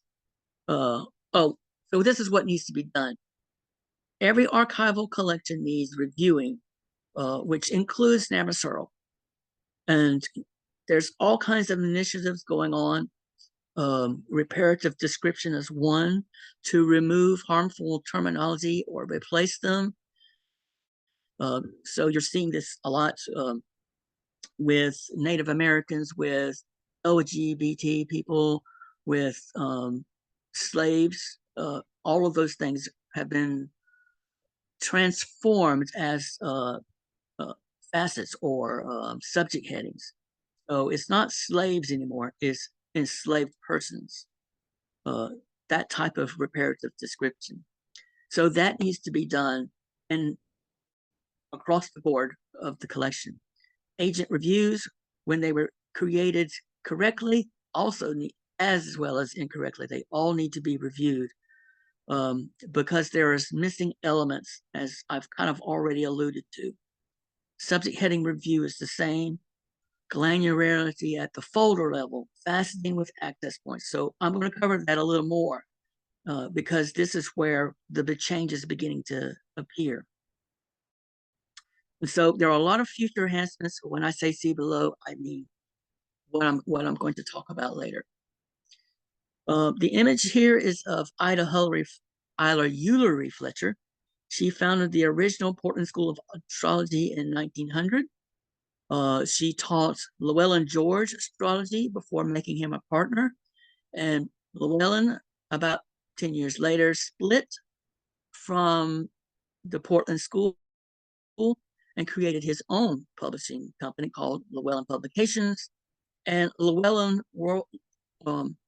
Worldwide, or Llewellyn International, there's actually a couple of names that they go by, is the largest pagan publisher in the world.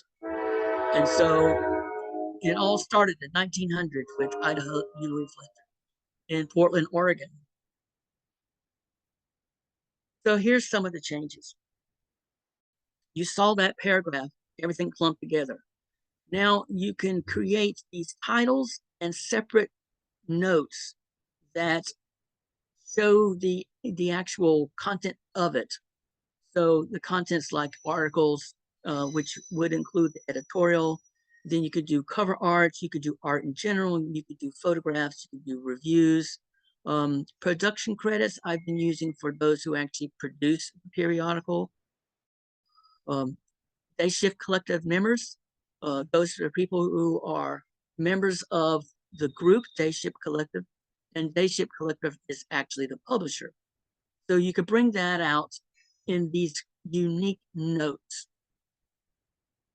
And these headings, they're endless. And so you just create as many as you need. There has to be one in particular that you have to create, and it's called a scope and contents. If you don't create one at each of the levels, then it snarfs one actually up above. So you may get the one actually that talks about the collection itself, Namasur itself, instead of even the collection of that this periodical resides in. So here's another look at that. And so these are from the discovery layer. So this is what the public would see. If you look at the very top where it says Songs of Dayship Foreman, this is the folder. And below that, it looks the same. It is the issue. That's the same title and subtitle. And then below that, you've actually got a breakout of all the different articles, photographs, and so forth. And so you can see that there's no longer a limit to folder level. There are 10 levels available. And the cookie trail, which is actually at the bottom of that, shows you how it is also broken down. So Chaz S. Clifton collection and the collection number. There is a series for periodicals. And then you've got this folder, 1993 to 1997. And then each individual issue is done separately. And then you can see there's an article. And so on the right side, I've got the collection, a series record group, folder, issue, and article. So this is just one type of hierarchy you can have. You can be a little more detailed or broken out if you need it. Like I said, there's 10 levels. And so this would be level 1 through 5. So because you can do an article or a photograph or a drawing, you can bring out the descriptions, the subject headings, and the attribution at that specific level. And so if you look on the right side under creator, I have an arrow pointing to the publisher. And so you can put the role of each of these creators in after the actual agent name, excuse me. And you can see Afra is actually the author. I don't know anything about her, except that it's a Canadian academic. And so Afra wasn't really descriptive enough, so I added this. You can see I can put the extent. I can tell users it's on page 6 through 8. The actual archivist or the staff, they would actually see that too. And you can see actually how the subject headings are broken out. And so this thing talks about Bob Larson, occultism and criminal investigation, satanic panic, and also the FBI. So it does not make a distinction between different thesauri that's used. So Bob Larson is actually an agent that's just, you create him as an agent and then code him as a subject. It's a pull down menu. It's real easy to do. And then you've got LCSH, the Library of Congress subject headings that we tend to use. Satanic panic is not one of those. And so you have the flexibility of really creating your own control vocabulary. So here I've only got 4 examples of the types of groupings that you can create. In all cases, the description could be something else, abstract. It's whatever you want. It's a free text field. Creator is system supplied. Extent is system supplied, and subject is system supplied. But the notes themselves, there's no limit to how many you can have. There's also no limit to how many subjects you can have. So here's another example of a chapter of a book. This is from the introduction of written by a book written by Doreen Valenti. You can see that under the creator, it does have her as an author, and I've also put in the publisher as well. You can see also you've got books, and then you've got chapter introduction, and then you've got chapter again. This chapters part is also free text. Both of these really are. I put this here because if you look on the right side, you can actually tell what you're looking at. So this will hopefully eliminate people from clicking on an advertisement when they really want an article. So this was my decision to actually add that. Because it's a publication, I've got that publication date there. The collection number, a decision recently was to move some of these out into a browsable collection that contains both circulating and non-circulating books. You fill up a archival box with books, it gets pretty heavy. And so this will actually show you where it is and also tell a user it can be checked out if they want to. And I've just given you, again, subject headings that pertain to the chapter. I can bring all those out. Agents with demographics from article level. And so here we've got, again, if I'm doing an advertisement, or this is from a feminist directory, and the category is actually teachers. So it does not separate genres, which is what directories is, from the actual content. Hopefully that's a future development. But I can put in here that the subject content is spiritual, feminist spirituality. Feminist, she claims to be a healer. Shakina Mountain Waters is the person. If you notice, I've got the role that she is, this is a directory listing for her as a teacher in all of these areas, as a ritualist, healer, and also feminist spirituality. I can put directory listing, which is different from directories at the end, to also make that differentiation for a user. Here's an example of Doreen Valenti as a person created as an agent. I have a arrow pointing to the about. That about is another free text field. It could be anything, description, biography, whatever. This one little sentence is a placeholder. This is where I put the scope and contents, I believe. And there's something also related to that in the agent area. So our hope is that other people will write these biographies for us. That's our plan. And so, but you can see if when I do a name search for Doreen Valenti in this public interface, it finds 7 collections and or records. And so it gives you that item level or folder level or book level or collection level. It just pulls them all together into one spot. So you can see I've got that chapter in the book, and then Iron Mountain is a journal, which is pretty obvious because of the volume and number. And also, if you notice that this item has electronic records. And so this Iron Mountain, I do not own physical copies. They're all digital, digitized. Guy, can I get you to wind up, please? What was that? Can I get you to wind up a bit now, please? Sure. And so here we have agents and relationships.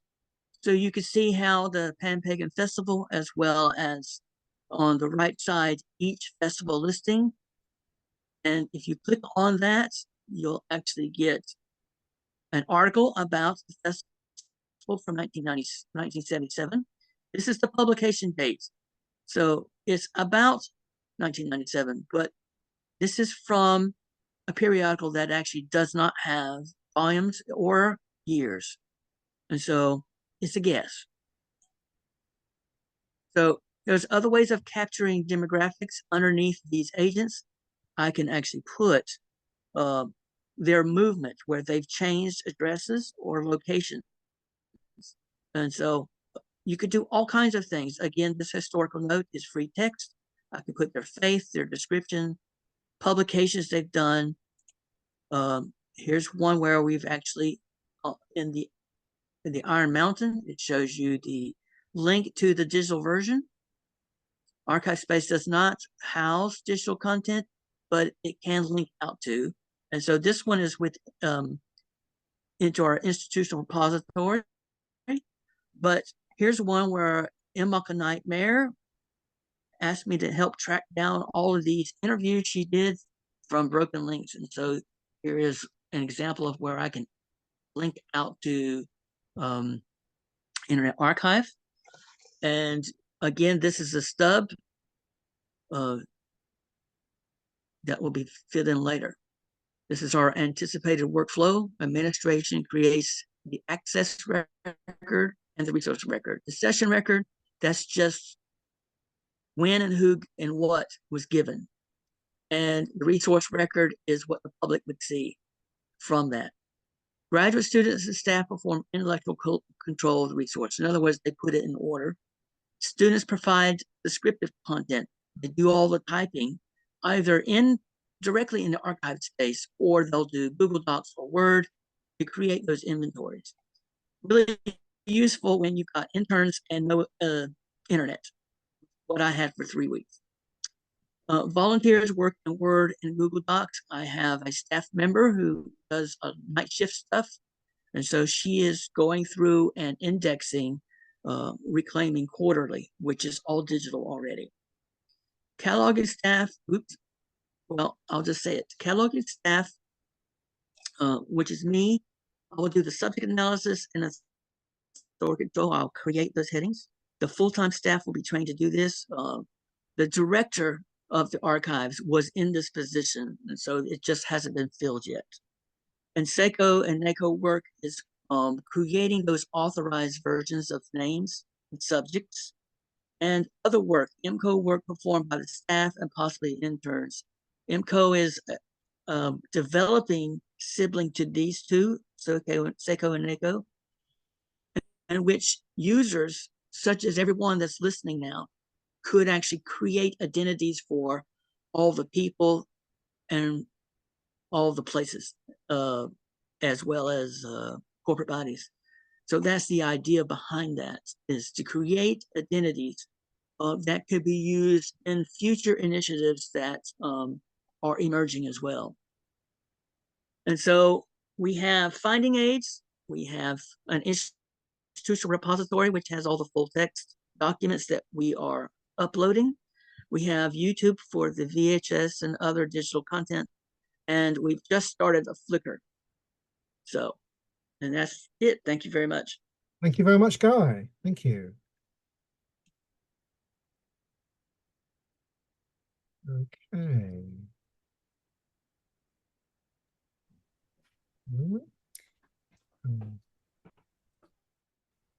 Has anyone got any immediate questions for Guy?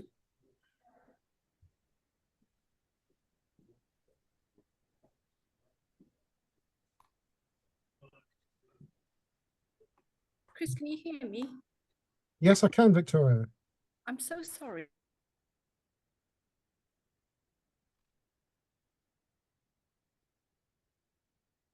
Hello? Victoria?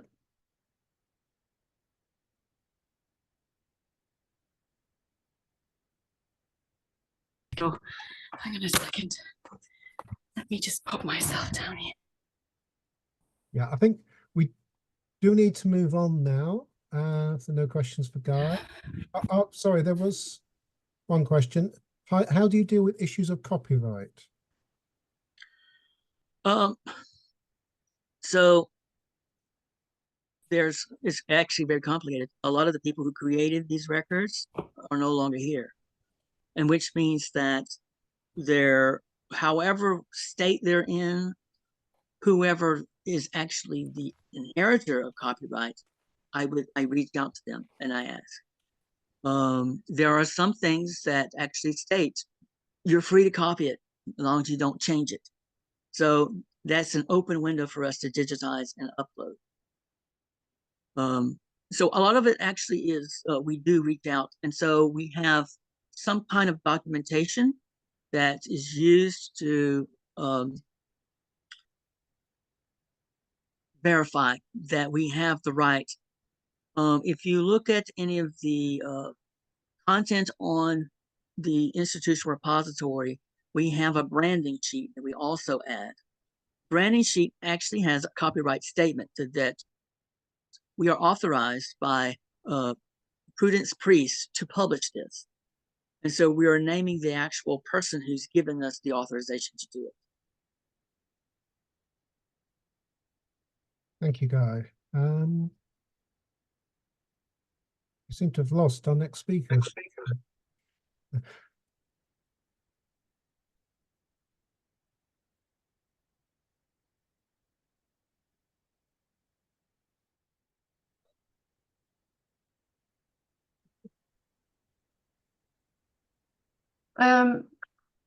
Maybe we could move to Adam Dubney if he's here. Adam is here. Adam, would you be able to go now? Yeah, absolutely. If you'd like me to, no problem. Okay. Thank you. So the main topic for the afternoon then, interpretation and meanings, and beginning with a couple of papers that are quite object, but interesting object focused. And so I'd like to introduce Adam Dubney. Yeah, that's right. Yep. Who's research assistant for the Human Remains Project at the University of Liverpool in England. And I understand there may some of Adam's slides may include some pictures of human remains that have been from archaeological contexts. So if that is an issue for you, be aware. I think he's going to mention when they're about to come. Well, look away at that point or whatever. So over to you, Adam. Thank you. Great, thanks a lot. Okay. Can you see a full presentation?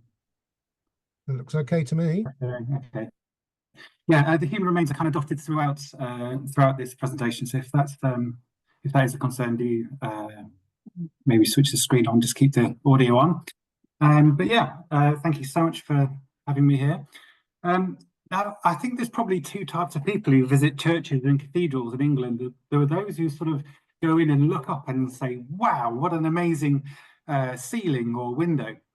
And there are those like me who walk in and think, I wonder what's underneath my feet.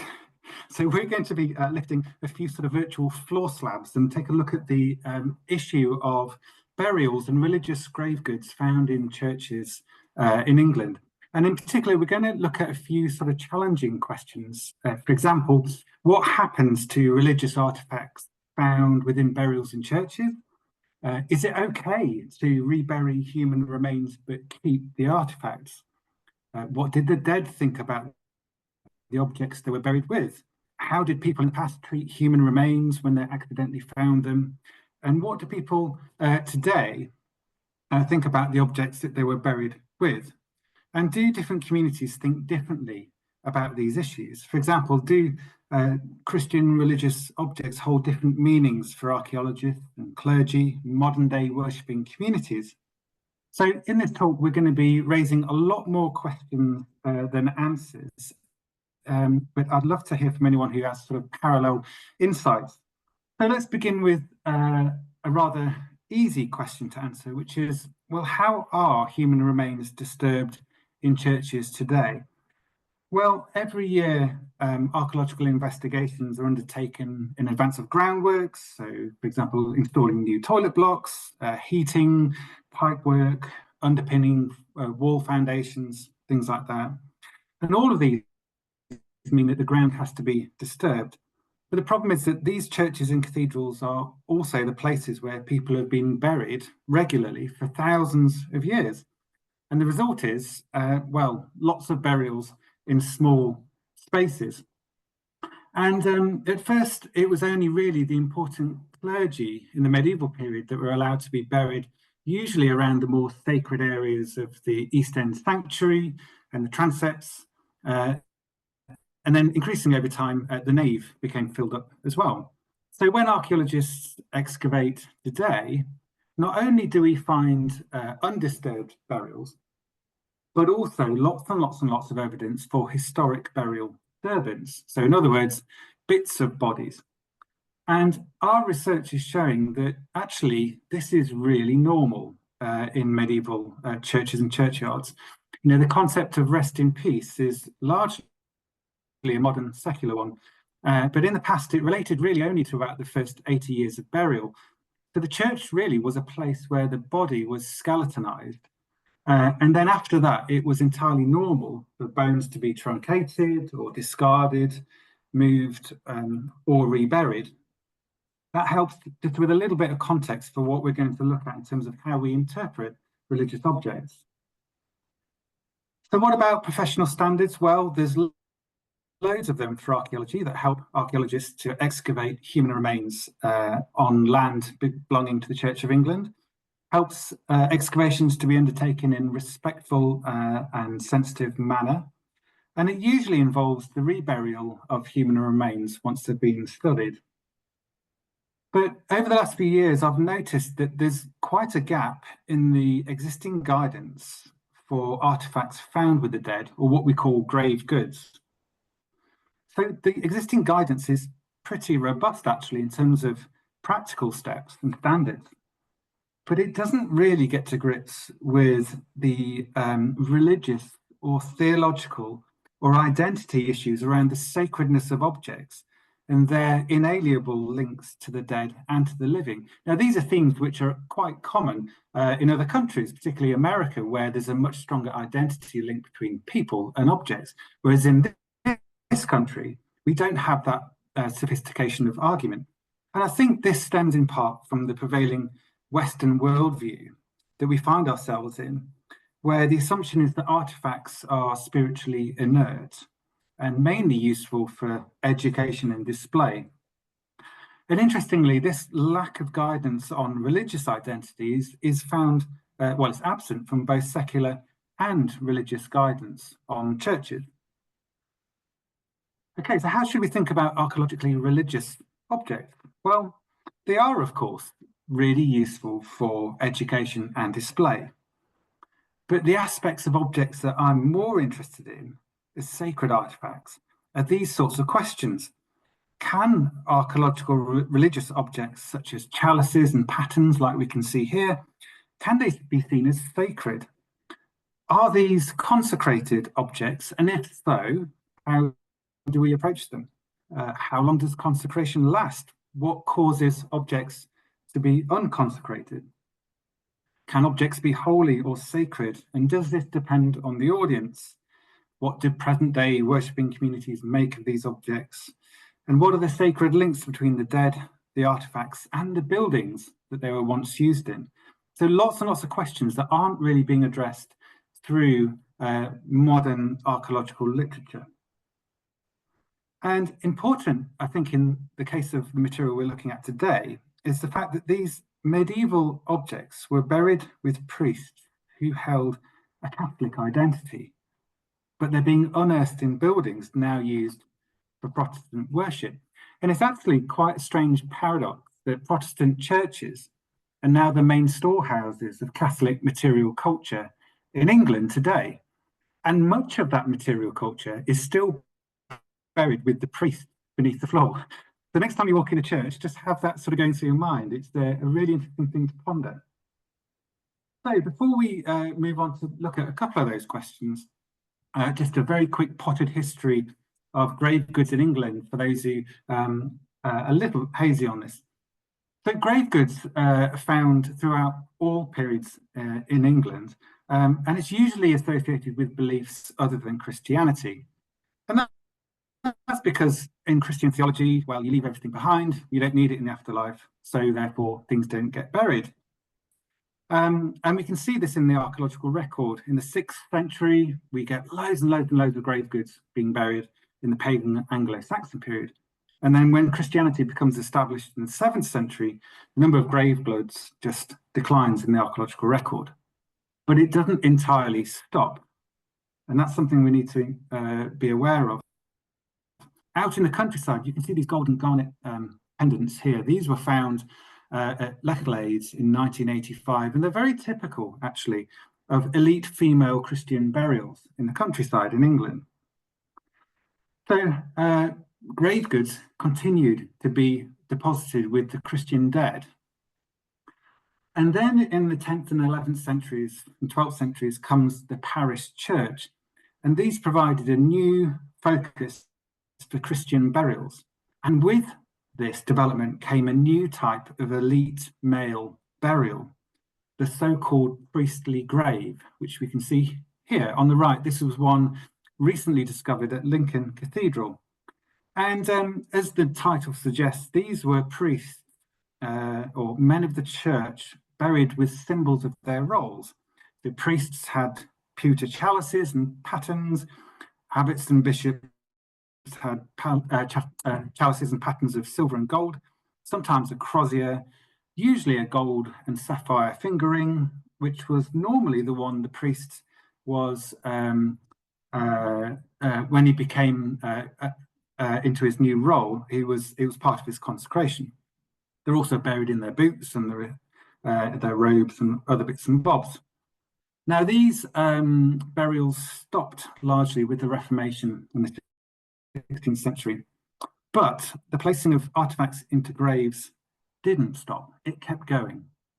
And we see lots of burials with artifacts which show a blending of folk religion and Christianity, so the more orthodox Christianity. So artifacts are a common feature of all periods. Here we can see some late 18th, early 19th century burials with what we call salt plates, which were commonly included in graves as a way of keeping the devil at bay. We also get children buried with toys, like at Hull Minster recently. Interestingly there, the clergy decided the young girl should be reburied, but the toys should be kept for display. Again, something for us to think about, I think, and highlight the need for some more kind of robust guidance. So anyway, before we have a quick look at the implications of this, I just wanted to take a very fast look at how the dead were disturbed in the past. Gives us an idea of what's normal today. Well, in the past, like I say, truncation, when you insert a burial, impose it over an old one, was completely normal. And here you can see an earlier burial with a later one just completely chopped through the upper half. The torso and the head is just missing. That was completely normal and acceptable practice. We don't know where all the bones went, but when purgatory became an accepted concept in the 13th century, many of the long bones and skulls were collected and placed into charnel pits. Such as this one. This is at York Minster, where excavations for a medieval wall discovered an earlier cemetery, and they piled all of the bones into one big clearance pit. Again, very normal practice, but we don't know what happened with the objects that they were buried with in most cases. We get glimpses at Wells Cathedral here in the 15th century. Grave diggers excavated an earlier grave. This is a priest with his chalice and paten. And here what they did was just push all of the bones to the end of the grave. So they kept the object and the bones together. They saw an identity link between the two, which is fascinating. But there were also grave robbers lurking in medieval England. And we see a lot of senior clergy buried with gold and silver objects. And of course, they were a source of treasure and booty. And we see this anxiety in the medieval literature. So Bishop Hewitt Lincoln. In his last will, he writes this, or they wrote this about him. They brought his rings to him, and he picked out one of gold, set with a sapphire of no great value, that no one might be tempted to steal it, saying, "This was the ring placed on my finger when I was made bishop, and this my finger shall retain it when I am buried." So this is from the 13th century. So Hugh's comments reflects both an anxiety over his stuff being stolen, but also a very important identity link that he had with his objects. He needed them for the afterlife. And we can see that in the second quote. In the 13th century, in Matthew Paris's English History, we see a lady called Cecilia de Stanford who took a vow of chastity, and she claims in her words that she needs the ring. Basically, that people were trying to take the ring off her as she was dying, and she said, "No, no, no, don't do that. I need it to show God in the next life because it's a sign of my chastity." So again, we can see this concept that objects were needed in the afterlife, which goes slightly against the common kind of thinking about Christianity and artifacts. But it gives us an insight into the medieval mindset. Disturbing the dead after the Reformation, well, things get even more chaotic. We see, archaeologically at least, we see loads of iconoclasm, looting, destruction of graves, pilfering of objects, being melted down for wealth, to turn them into other commodities. And we see a lot of grave disturbance at this time. Fast forward to the 18th century, and we see a lot of disturbance being done as people are repairing the cathedral floors. So over at Lincoln Cathedral, here we are, a chalice was found in a grave, a medieval grave, that was disturbed in the 18th century. And what they did was, as they redid the floor, they filled the grave up with rubble, and they carefully placed the chalice back into the grave among the rubble. So in the 18th century, they also saw an identity link between object and person. They were inalienable, so they buried them back. Ironically, in the 21st century, when they excavated this, they left the body where it was and took the chalice off to the cathedral library.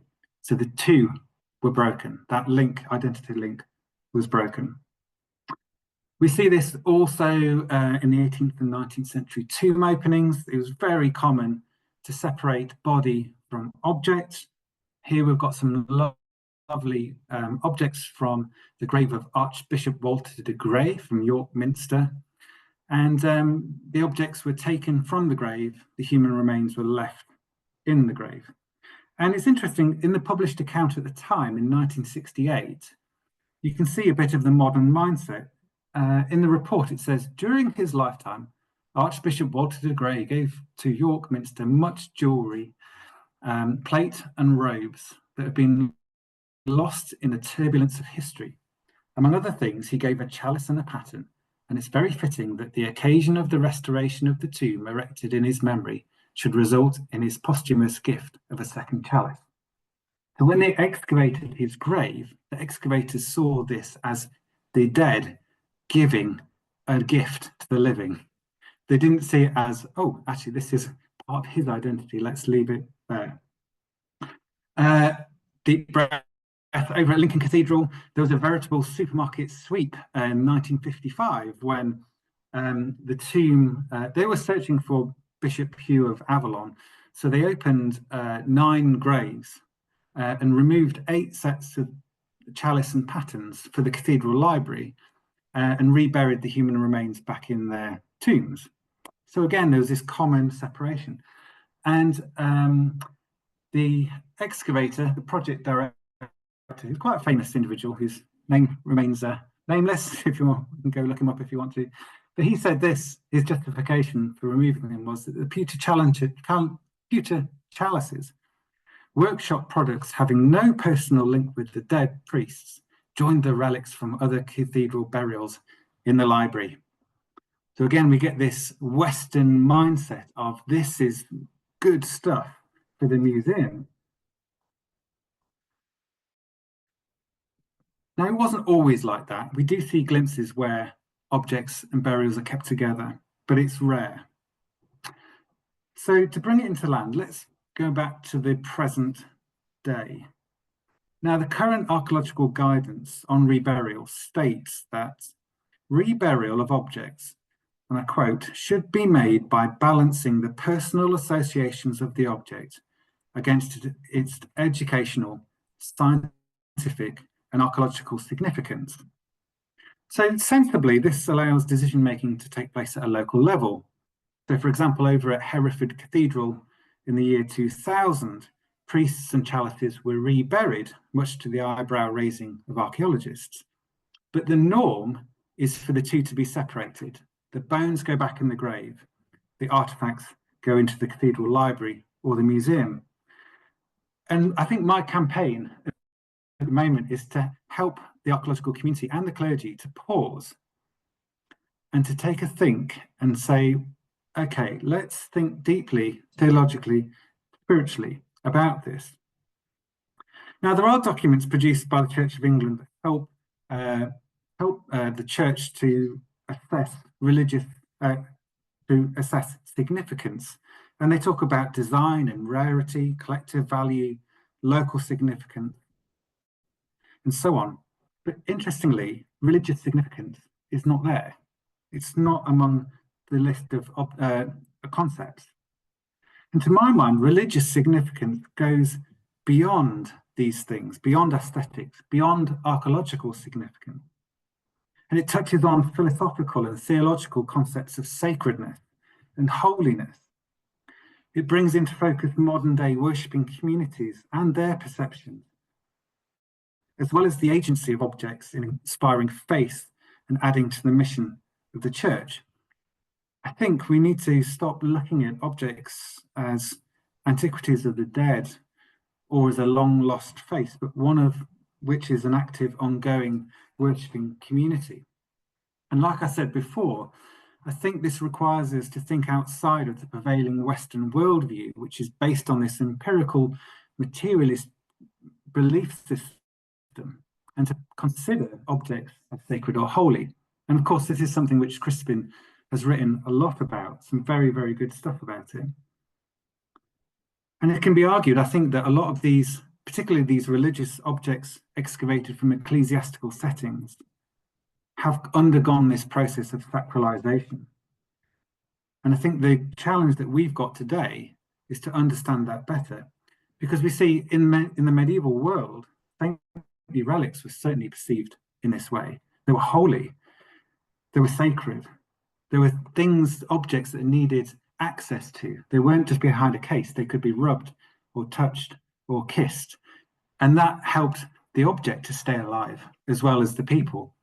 And I wonder whether these sorts of issues, it's ripe time for us to stop sort of exploring these by purely kind of Western mindset archaeological guidelines, but add in an extra dimension.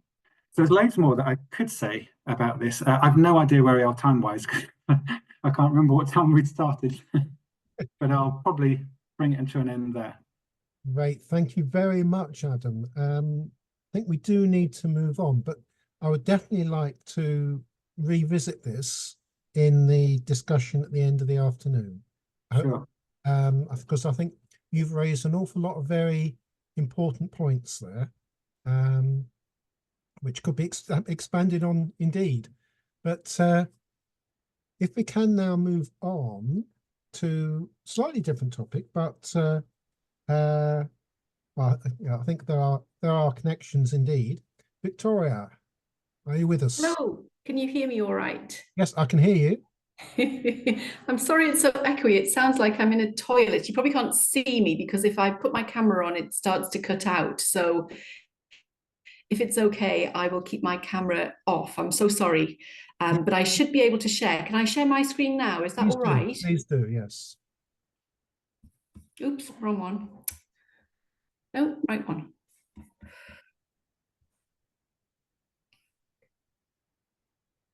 Can everybody, oh, I'll just go back to the beginning.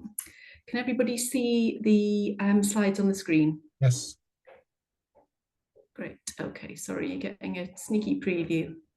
I'm so worried about cutting out because it was just absolutely going berserk before. I must have left and joined, I don't know how many times. So anyway, without further ado, let's get on. So I called this Stitches in Time, the binding repairs of 2 Jesuit influenced collections. It's going to be, I'm really tight for time, so forgive me if I overrun ever so slightly and do get the shepherd's crook to pull me off stage if needs be.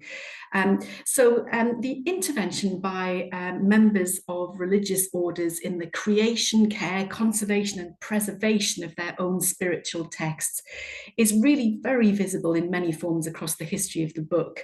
And we're all very familiar with manuscript or binder's waste being used as a book construction and repair material, sometimes purely functional, such as spine linings, and sometimes with a clear understanding and appreciation of design impact, such as the use of handily large-sized antiphonal leaves used to rebind text blocks in limp parchment bindings. But sometimes these interventions have a deeper and more significant meaning than just being expedient materials to hand.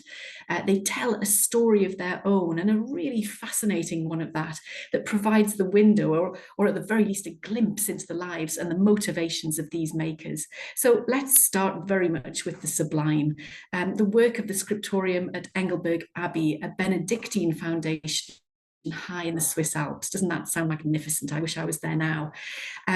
From very early in its inception, Engelberg was a dual house with both monks and nuns living there.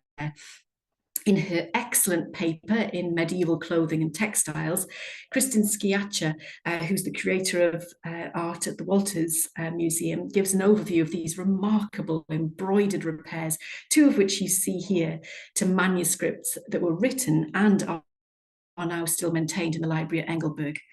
So unlike the more familiar use of parchment patches or strips to repair damage with minimum aesthetic impact, these interventions are deliberately decorative. They're very overt, openly repaired, and they add so much to the beauty of the page. Sciaccia shows that there is documentary evidence for nuns commissioning these manuscripts, and hypothesizes that there is a spiritual link at the heart of these repairs. As well as showing care and protection for objects that were the core of their religious life, their creation may have been part of a means by which Benedictine nuns could fulfill St. Benedict's requirements for daily prayer and work. There's a thriftiness combined with an insistence of using the best quality materials possible for these devotional objects. They are indeed acts of piety and devotion. The parchment selected was of the best quality in terms of finish, beautifully smooth, very white.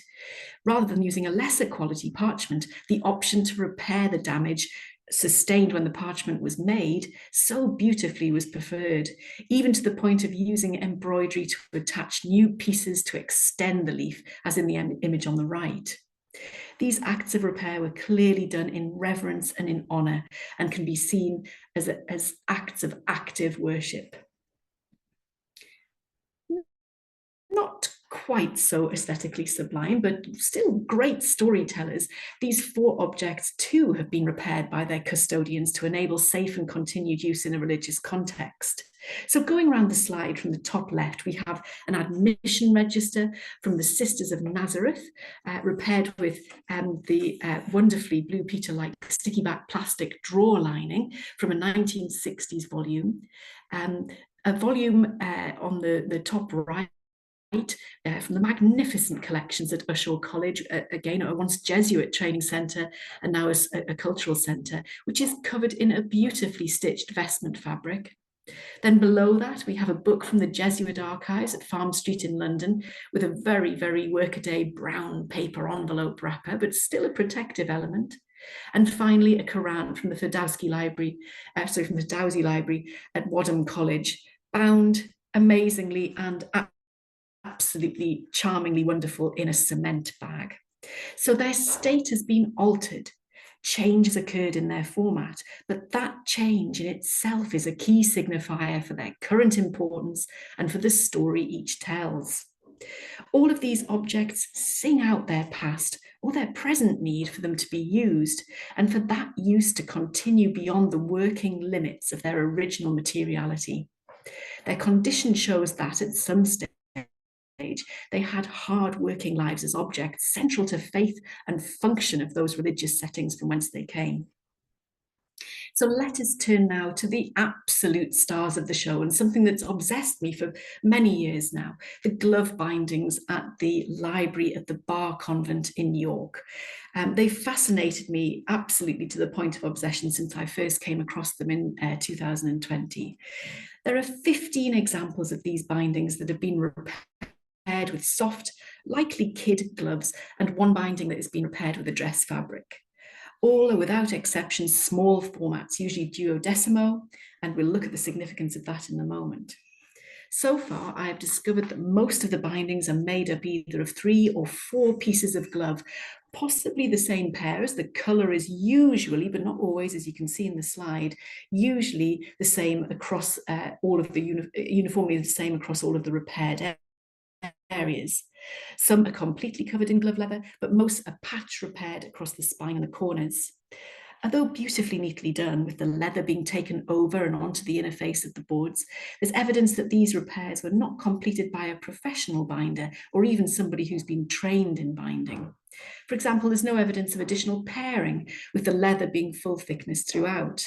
Where turned in, the turn-in sequence is 4-edge first, something that anyone who'd been trained is unlikely to do by instinct. The turn-ins are uneven and rather rough with no trimming, but still the sensitivity of the aesthetic is very, very apparent. The use of different parts of the glove is blended into the 3-dimensional format of the book, with the backs of the gloves going up the spine, as you can see in the bottom image. It's helpful to point out the context to these wonderful objects at this stage. The Congregation of Jesus was founded in 1611 by Mary Ward, the picture on the left of the screen, a really remarkable woman who adopted the spiritual doctrines and mission of the Society of Jesus, obviously better known as the Jesuits.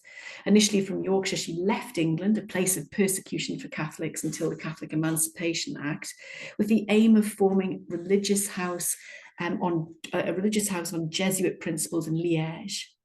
At this time, Flanders was very much a focus for English Catholics.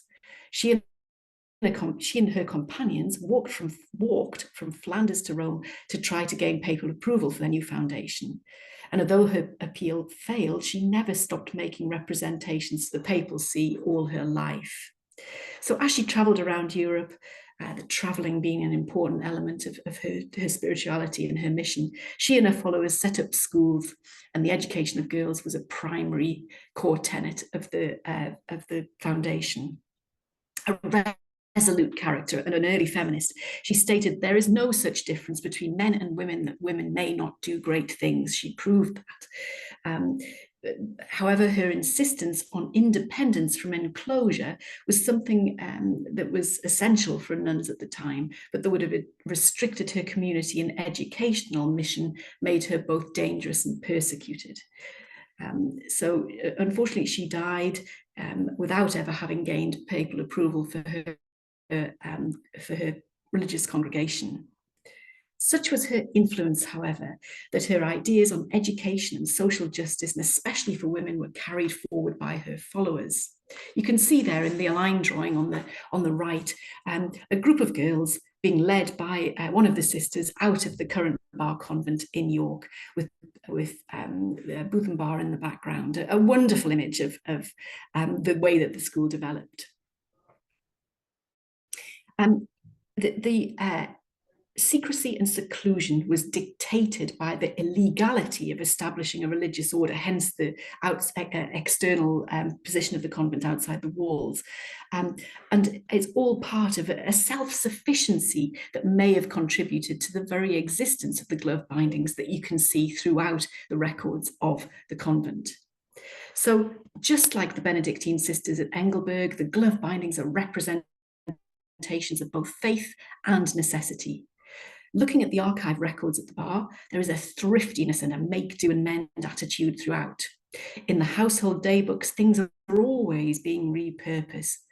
Dresses, quilts and blankets are constantly being what they referred to as vamped up Sheets are being transformed into curtains, dresses and coverings, and even an old tapestry is being taken out of the spinet room and giving a new life as a carpet. This thrift and good household economy fulfilled their mission to provide a sound education for girls. Most of the records of the expenditure relate to making the lives of the misses, as they called them, more comfortable, and to securing the integrity and the soundness of the convent building that they went through for so much to actually create and establish. As well as manifesting itself in a clear pride in the convent building, the previous mobility of the sisters and the threat of persecution until the 19th century is, I believe, a further key to the overwhelmingly small format of the library and the existence of the glove bindings. The need to transport their books, being both central to their religious life and spiritual mission to educate, meant there is a preponderance of smaller book sizes. The fear of persecution was deeply ingrained, and even after the Catholic Emancipation Act of 1829, persecution persisted throughout the 19th century and indeed beyond. It's possible that the need for secrecy in their faith may have been undermined by having overtly Catholic texts rebound outside the house.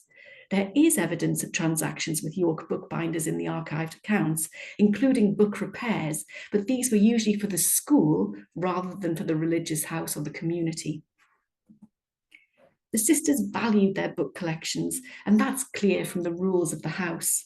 This mid-18th century record sets out the various roles the sisters undertook to ensuring the running of the convent, including a prefect for the library. Incredible, absolutely incredible that they had somebody to look after their library collections. The 10 separate and precise tasks of this role are detailed over 3 pages and include collections care responsibilities. Rule 7 is concerned with this. It says, she must be careful that the library be kept clean and in good order, and that it be kept clean and swept every week and dust wiped off, and that the moistness of the place or any other cause do no damage to the books. I absolutely wish that all the libraries that I've advised upon over the years were so assiduous in their cleaning schedule and their collections care routines. So back to Liège for our second encounter with glove bindings. In this, I am absolutely indebted to Dr. Hannah Thomas, the archivist at the Bar Convent in York, who in a moment of pure serendipity, which is very common in this project, had worked on both collections. This second collection of bindings repaired with gloves belongs to the Canonesses of the Holy Sepulchre, another community of sisters living under Jesuit principles. They are currently in the collections at Palace Green Library in the University of Durham. Some background first. The English Canonesses of the Holy Sepulchre were founded by Susan Hawley, who was in the 17th century, who was professed at the convent of Tongres in Belgium in 1641. In the following year, she and 4 others went to Liège again, Jesuit, Liège. We're seeing commonalities here. In the following year, she and 4 others went to Liège to establish a community there, of which she became the first prioress in 1652. Like the sisters at the Bar Convent, the community was found on a purpose of providing a Catholic education for girls when a time when Catholic faith was illegal.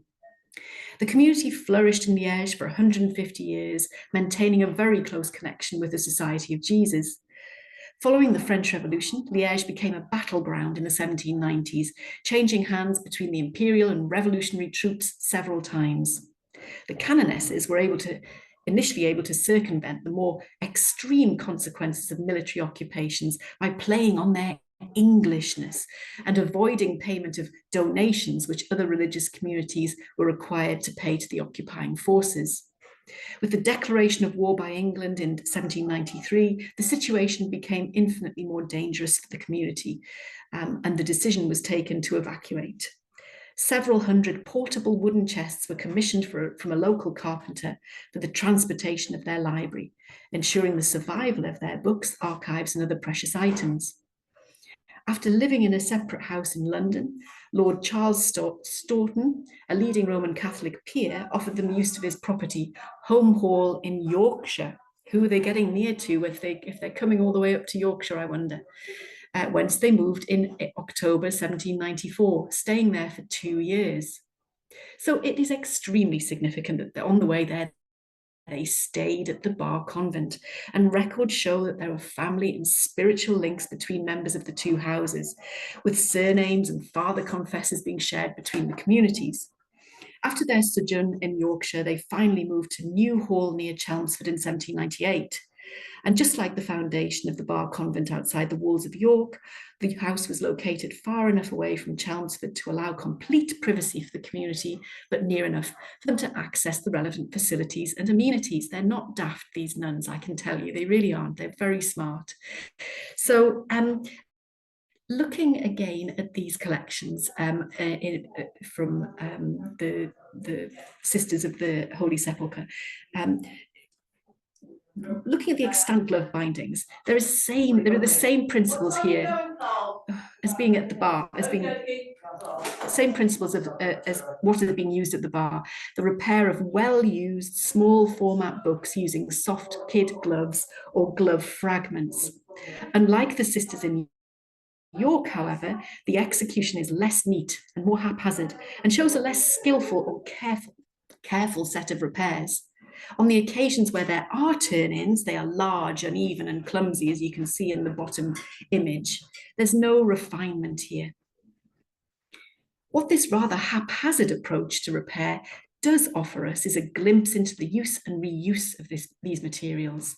Several of the books have layered repairs, with the glove binding has been the final incarnation of the sisters' efforts to keep them in a usable state. Here we have marbled paper, blue textile, and stitching all being used to keep these books together. This repeated repair indicates that these books were heavily consulted and that their value to the sisters or their students or both as devotional texts was high. There's also some attempts to prettify the somewhat sloppy execution of the canonesses' glove repairs. A minority of these rebacks have a blanket stitch around the end caps in a different colour often, possibly to secure the repair, but also possibly as a form of decoration. Do these repairs remind you of anything? Albeit a cruder and less attractive version of an act of care and spiritual devotion to an object? I think that's highly likely. But like the sisters in York, the canonesses also had an overall determination to ensure the preservation of their library collections. Here's a newspaper clipping pinned into a household account book of 1835 in the canonesses' archives, detailing some slightly dubious treatments and mitigations that may contribute to the preservation of books from worms and dampness. Very briefly, the final glove repair I have found is in the collections of Campion Hall. I've only seen this once and very briefly, and there is more work to do in investigating its provenance and structure. This came from the library at the Jesuit Haythrop College, part of the University of London until 2018, when it was closed and the collections dispersed. The college began life as an English Jesuit college in, can we guess where? Yes, Liège, in the early 1600s, where the community lived until they too were forced to flee by the onset of the French Revolution and the persecution of the English when the war was declared. When Haythrop closed in 2018, the older part of the collection came to Campion Hall in Oxford. And so far, this is the only example of a glove being used to repair that collection. So unlike the other examples, these glove fragments seem to have been used as transverse or across the spine linings under what looks like an early Victorian book cloth. And just to slip in a curio from the Winterthur collections in the States, a religious text repaired with the lower portion of a pair of men's knee breeches. The skin verified as being sheepskin by colleagues at Winterthur and also costume historians at Colonial Williamsburg Museum. Definitely one for further investigation, I think. It's interesting that that is to a religious textbook. So, focusing very much on the Bar Convent and the canonesses collections, what clues have the bindings themselves given me for when these repairs have been made?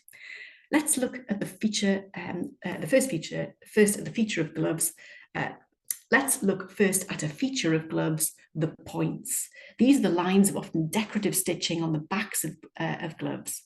They're very different in the two collections. First, the canonesses. These are decorative, thick embroidered points known as Paris point.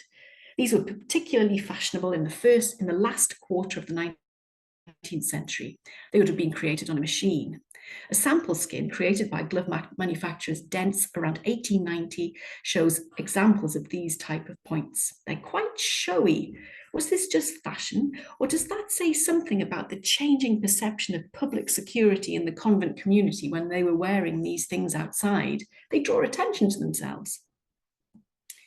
Contrast the wider points of the canonesses at the end of the 19th century with the points on the bindings from the Bar convent. These are of a very different character. Thin, some hand-stitched, but mostly machine-stitched. They are known as Brosser points, and being more subtle and classic, it is more difficult to determine the time of their use. They were used consistently throughout the 18th, 19th, and into the 20th century. That many are machine-stitched, denoted by the regularity and uniformity, does date the earliest use as mid-19th century. Following the removal of restrictions of overseas imports on gloves in 1826, widespread mechanization was introduced to combat the competition from continental glove makers to the British market. Many of the complete pointing lines are also long in relation to the glove's overall size, a fashion that was particularly prevalent in the mid to late 18th century. So we're getting to date these objects.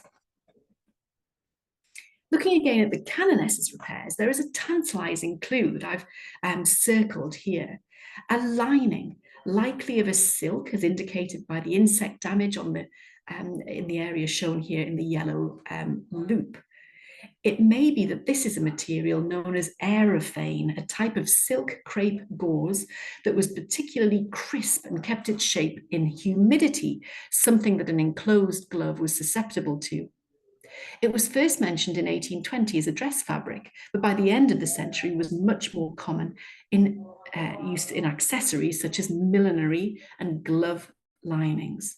This again pushes the date of the canonesses repairs potentially to the end of the 19th century. The level of wear, particularly to the backs of the books in the Bar convent examples, seems to imply a greater age.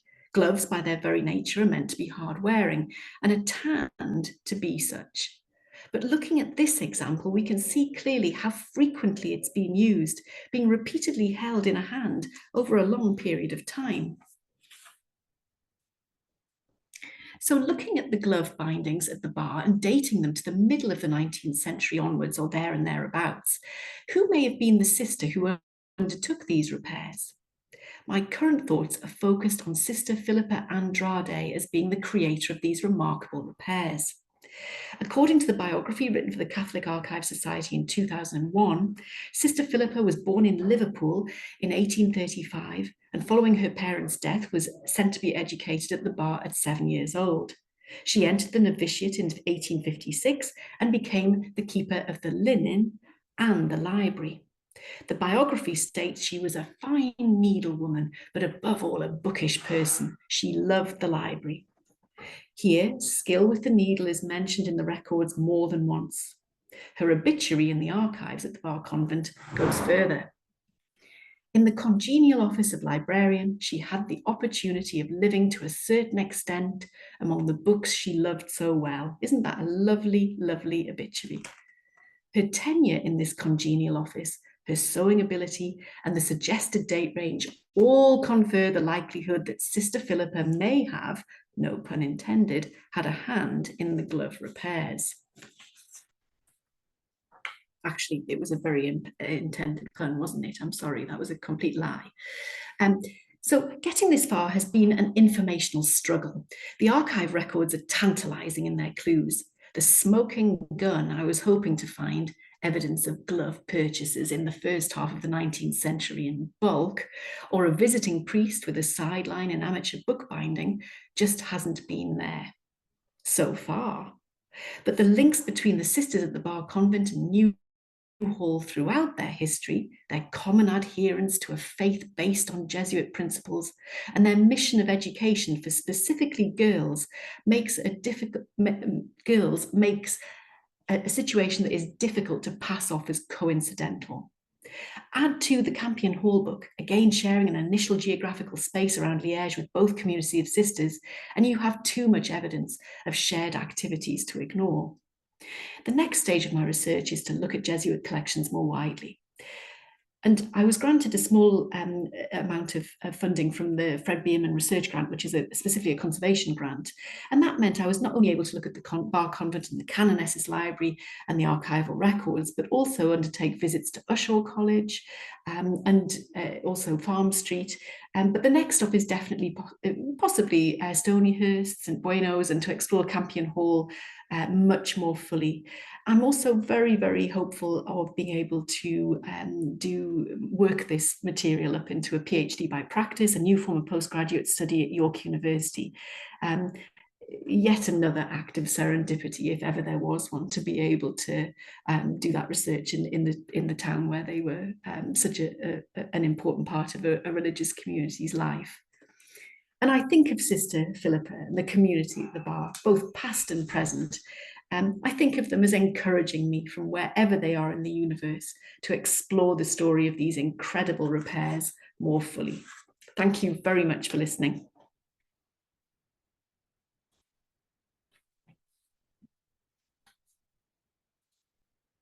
Thank you very much. That was fascinating. And we've got a few minutes for any direct questions. I am reminded of the way in which some of the repairs were beautified. It does remind me of the Japanese kintsugi style of repair for ceramics, where you use lacquer and precious metals to make it something new and beautiful and make something of that repair. I also it's very strange actually, because I do a kintsugi conservation course. So I'm very, very keen on the concept of kintsugi, mainly for well-being. I mean, you know, the thought of a broken book being repaired in a very sort of characterful and obvious way is a wonderful analogy for the human condition of brokenness, I suppose, and you know, to get it functioning again by changing it, not necessarily invisibly, is a really lovely side hustle that I enjoy very, very much. Brilliant, yes. I'm also thinking of a link there to Adam's presentation in terms of a personal connection to holy objects. But if anyone else has got any points they'd like to make or questions at this stage? Or is everyone desperate for their cup of tea? I was just going to say to Adam, I was fascinated by the concept of people sort of touching these things, because there's a very famous manuscript in the Bodleian where they've used hyperspectral imaging to see what has been lost. It's actually a little on the manuscript, it's like a little sort of demon or a devil, and people have rubbed him so much in a sort of a ritualistic way that he's disappeared, but hyperspectral imaging has brought him back to life, which I think is just absolutely miraculous in terms of how we've developed these technologies to be able to reveal the hidden forms that we've lost through our activities, our interaction with these objects. It's a wonderful form of study of these incredible things. There's a question from Julie Obermeyer. Would some of the gloves used in the repairs have been donated by more wealthy patrons, or would they have mostly been used gloves worn by the initiates? So where do the gloves come from? Oh, Julie, I would love to know. I would love to know. I suspect they were my most likely theory is that they were the misses' gloves. The sisters themselves, as I say, were super thrifty, but the misses came from often, until they entered the novitiate, were, if they did indeed enter the novitiate, were often fairly well heeled, and these are pretty nice gloves. They're not pink or purple leather. They're not fancy in that sense, but they are nice gloves. And I think that they probably, in the size of them, probably meant that they're definitely feminine gloves. They're not men's gloves. And I suspect they were probably young women's gloves. So I do wonder if they were the cast-off gloves of the misses that they were educating. Yeah. And Crispin asks, any chance of any DNA surviving? I presume he means from the people who donated the gloves, as opposed to the animals that the skins came from. But yes, we might be able to reconstruct the herd. I'm not too sure about reconstructing the individual. It would be wonderful to think that we could do some additional analysis. The trouble with that is that if you want to do dating, or you want to do sort of molecular analysis, I suspect that any sort of surface application or the adhesive that's been used may well interfere with that. But it's an interesting thing. It's an interesting possibility. Maybe I'll put that into my PhD funding, perhaps. good luck with that. Okay, thank you very much. Don't disappear. Go and get a cup of tea, comfort break, and all the rest of it. We'll have a quarter of an hour break, and then you can come back again at 15:45, 3:45, and we will get going again. Yes, see you shortly.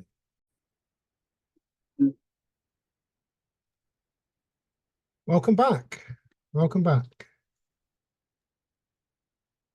We're drifting back in, and our next speaker is Ian Beavis, who is a research curator at the Amelia Scott in Tunbridge Wells in the south of England.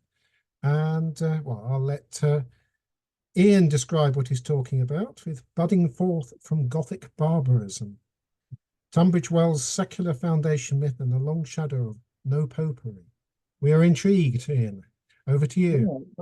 I shall share my screen. This is it, yes. Right. Slideshow. Yeah.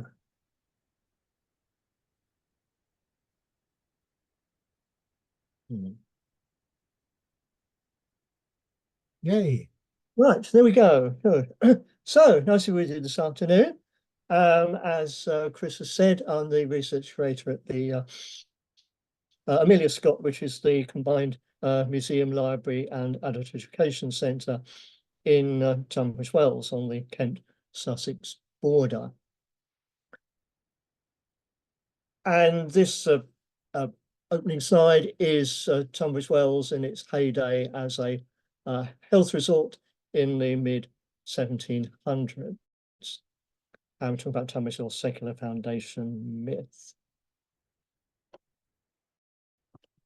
Back in 2022, at the time of the British Museum's World of Stonehenge exhibition, the Museum's Journal featured a review article on the theme of displaying prehistory. And among the examples given was the Kilmartin Museum in Scotland, which the article tells us primarily tells the story of the area's extraordinary rock art and its positioning within the wider landscape. Research has shown, the article continues, how much of the rock art illuminates at certain times, and there is a new understanding of how quartz, which glows when hammered, was used ritualistically during the period. And the article quotes someone as saying, "It is difficult to convey the richness of the past with the fragments we have left. Their world was alive with spirits. Their whole lives were imbued with ritual. We understand the world through science. They understood it in a completely different way." And that got me thinking about who are the we being spoken of in that last sentence. We understand the world through science, because That approach seems to overlook the fact that a significant proportion of museum visitors are going to embrace some form of religious belief or spiritual practice. I have a friend who practices shamanism and communicates with plant spirits. So for her, the world is still alive with spirits. I've heard it said that shamanism is the fastest growing form of spiritual practice in Britain today. And okay, that may be a very small subgroup of people, but there are substantial numbers of Christians, for example, who believe strongly in spiritual beings, angels and demons. For many Muslims, the jinn are absolutely real. Hinduism has, to use a biblical phrase, many gods and many lords. The same is true of Mahayana Buddhism, and of course the indigenous spirituality of various First Peoples around our world.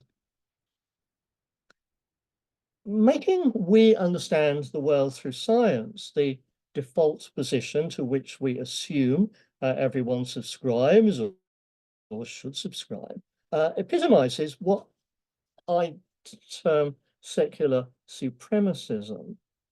Secular supremacism is a viewpoint that interprets religion in a sort of coolly detached and somewhat condescending fashion as a series of curious beliefs and practices on the part of people who are seen as other than us, in inverted commas, rather than as a natural aspect of our common humanity.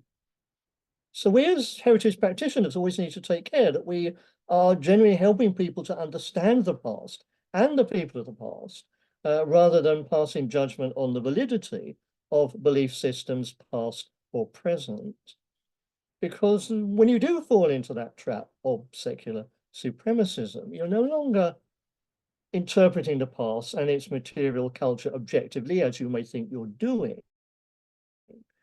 You are in fact moving beyond historical interpretation to take a stance on issues that transcend the purely historical, questions we might describe as philosophical, metaphysical, or theological. And as a contrasting approach, I might cite the archaeology galleries in the former Museum of London. Of course, they're relocating now, where they very interestingly use creative writers to seek to reconstruct the thought world of prehistoric peoples in such a way as to enable the visitor to empathize with their way of viewing the world. And that viewpoint was presented as being profoundly spiritual. This sort of general view shows you've got in the vertical panel on the right-hand side there, the sort of scientific archaeological story, and then to the left of that, you've got the creative writing. So if we just read this little bit in case you can't see it clearly. 8,500 BC, our first world was the forest, but before the forest there was ice. There was no color and no time, no spoke and no tracks. The land was barren. Then the great spirits came. They breathed on the ice and made camps across its surface. Sparks and ahas flew up into the sky. When the night is clear, you can still see the pattern of their seasonal round. Which I thought was a great effort to get you into the mindset, reconstructed mindset of those ancient peoples. What I've called secular supremacism is an attitude that's commonly adopted without much self-reflection. People just assume it's the natural position for an enlightened inhabitant of the modern world to embrace. And the reason it seems so natural and so obvious is because it has very deep roots, but it's been passed down through the generations in such a way that those roots have become obscured. It's a worldview tends to be absorbed like the air that we breathe rather than being consciously learned. So to offer a concrete example, I go back 200 years to a point much closer to the origins of that position. Tunbridge Wells is unusual that's unique among the major towns of southeast England in having no ancient roots. Most settlements of that kind, that size, go back at least to the Middle Ages, but Tunbridge Wells emerged essentially out of nowhere in a remote corner of the High Weald on the Kent-Sussex border in relatively recent times. Because of the poor quality of its soils for agriculture, the High Weald was the last area of southeast England to be permanently settled. The area around the present town was even more desolate than most.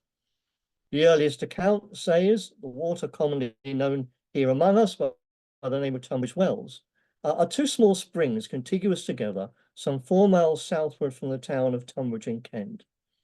They are seated in a valley compassed about with stony hills, so barren that there groweth nothing but heath upon the same.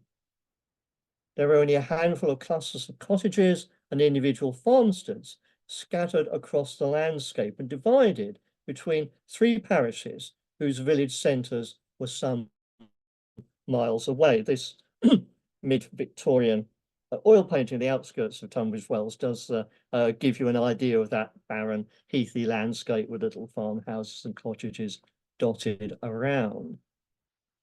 And Tunbridge Wells might have stayed that way as this barren heath if it had not been for the discovery by Dudley Lord North in 1606 of the Chalybeate Spring.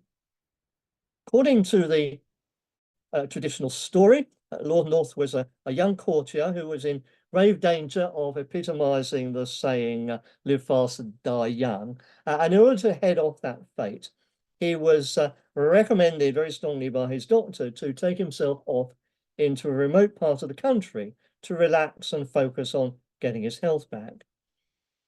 And he elected to stay in the High Weald, the last great wilderness within easy reach of London, though it was only 30 miles away, seemed much more remote.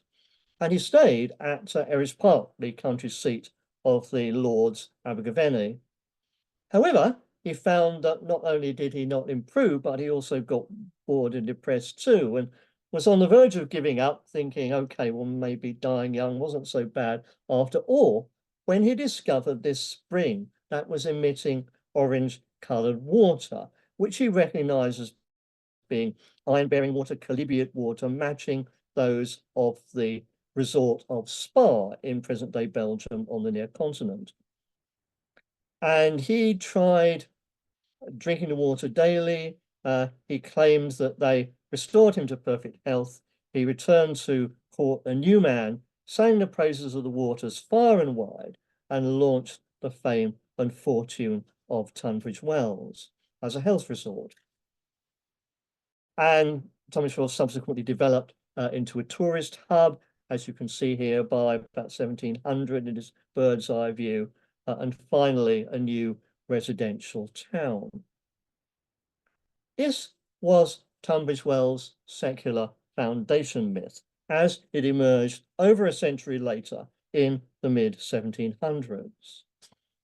In the years following Lord North's adventure in what's described as one of the most savage parts of the country of Sussex, local landowners, farmers, artisans created accommodation and communal facilities and provided services for the increasing numbers of visitors. And they laid down the foundations of what became a substantial, albeit mainly seasonal in the early years, town. They were making it up as they went along, and they gave little thought to reflecting on or documenting the road that they had travelled. The earliest publication about Tunbridge Wells, Dr. Ludwig Rouse's The Queen's Wells of 1632, from which that quote about the barren hills comes from, was focused almost entirely on documenting the remarkable properties of the chalybeate waters, claiming them as a cure for almost all known ills, rather than relating the story of how this new health resort was discovered and developed. He called the book The Queen's Wells because of the very first royal visit, Henrietta Maria, in 1630. It wasn't until 1766 that Thomas Bench Burr, who came from a local family, published the first in a long tradition of histories and tourist guides to the Wells and its neighbouring towns and villages and estates. Thomas Bench Burr's history only went through the single edition, but in 1780, it was substantially plagiarized by Jasper Sprange, who was a local printer and the nephew and successor to Burr's Tunbridge Wells publisher.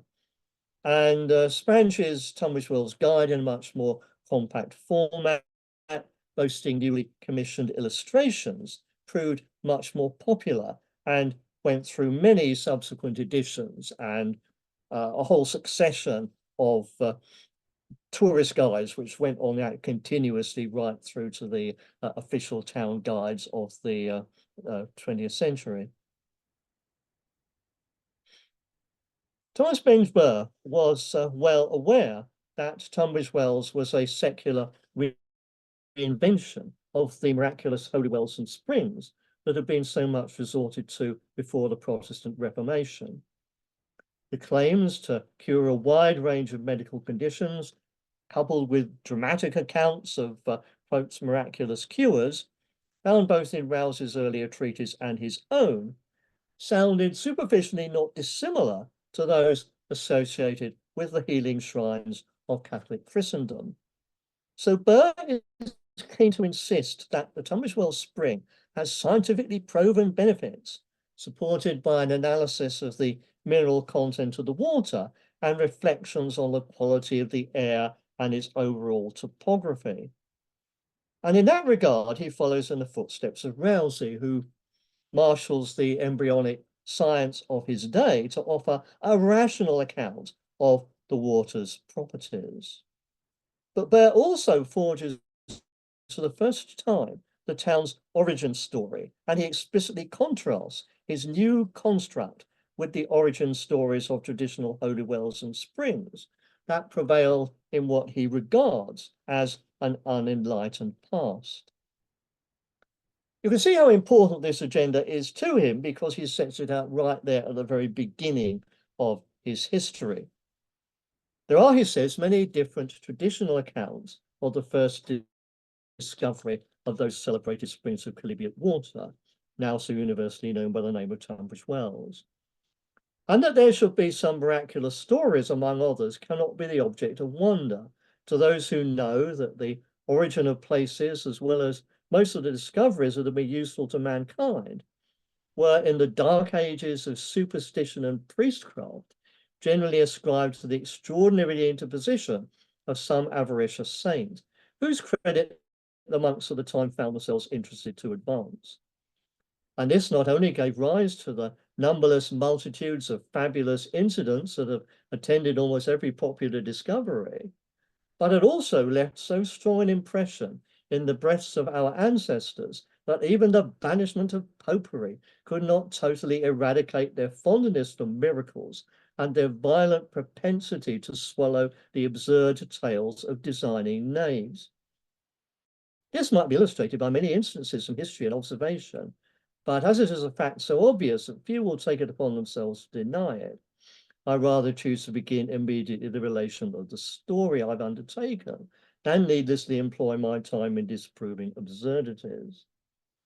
It is, however, requisite to premise that the story I've been speaking on is not only better attested than any other, but is also by much the more admissible because it is the only one unattended with miraculous or at least very improbable incidents. So Bench Burr speaks there with the characteristic voice of the Enlightenment, but is not yet a fully fledged secularist because we can also detect an older view, the Protestant Reformation tradition of anti-Catholic iconoclasm both literal and metaphorical, and that's a link with Adam's talk just now about the desacralization of those buried objects. That Reformation tradition seeking to debunk stories of miracles and other supernatural events that their opponents might claim as evidence of the truth of their theology and ecclesiology. Because he's still living in the shadow of that older world, Burr cannot view medieval culture and spirituality dispassionately. It's still too close in time, about the same distance as we are from him. It looms as a metaphysical threat to his enlightened worldview, such that he can't even bring himself to tell us what miraculous stories he might have been told about the Tunbridge Wells spring, which place name evidence suggests was known locally at least 100 years before the discovery by Lord North. Curiously enough, a supernatural origin myth for Tunbridge Wells does later emerge. This is from a cartoon history of Tunbridge Wells from the 1920s. Alan Savage's Royal Tunbridge Wells, published in 1975, still recognized as one of our standard histories, says in his introductory chapter, in the valley, in what was then a desolate spot in the Weald, Lord North at the beginning of the 17th century discovered the Chalybeate Springs, on which the town's fortunes were built. How they came to be there has given rise to an intriguing story. One day at Mayfield in Sussex, St Dunstan, Archbishop of Canterbury, patron saint of goldsmiths, was at work on a chalice in his forge when the devil appeared to him. Some say that he made offensive remarks, others that he played the tempter in the guise of a young woman. All agreed that on recognizing the visitor, Dunstan seized the tongs red hot from the furnace and clapped them to the devil's nose. Howling with rage and pain, the devil landed in a great heap at a spring by the later Pantiles, where he cooled his nose in the water, imparting to it that metallic tang which the doctors later attributed to chalybeate. And it's interesting that even as late as 1975, our author still feels the need to point out that it was common to endow mineral or pure water springs with divine or saintly provenance, and even to conclude that the true story of Tunbridge Wells is less dramatic, a matter of geology rather than hagiology. So you've got the long shadow of no pro-priest still lingering on there in the late 20th century. Alan Savage rightly comments that the story of St Dunstan and the Devil was ancient, but more commonly associated with Glastonbury, although there was an Archbishop's Palace at Mayfield, just over the Sussex border, whose surviving sections were on the Tunbridge Wells tourist trail. Benj does include Mayfield in his description of places to visit, but he can't bring himself to relate the story. He just comments rather grumpily that there are preserved there the tongs and anvil of St Dunstan, together with some other relics of Popish superstition. The earliest published link between the Dunstan legend and Tunbridge Wells seems to be in John Colbrand's New Guide for Tunbridge Wells in 1840, where he attributes it to a short notice appended to some verses in the room in which were displayed the celebrated relics of St Dunstan, his sword, anvil, and hammer, and the very tongs which he applied to the nose of the arch deceiver of mankind.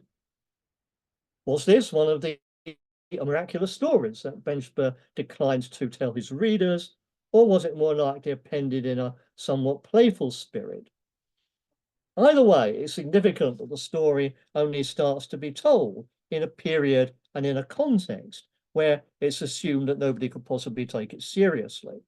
Popish superstition is no longer seen as a live threat. Sorry. Our Georgian historian of Tunbridge Wells characterizes the medieval world as an age of ignorance and superstition that he and his contemporaries have thankfully emerged from. So, Ian, can I get you to wind up, please? Yes, yeah.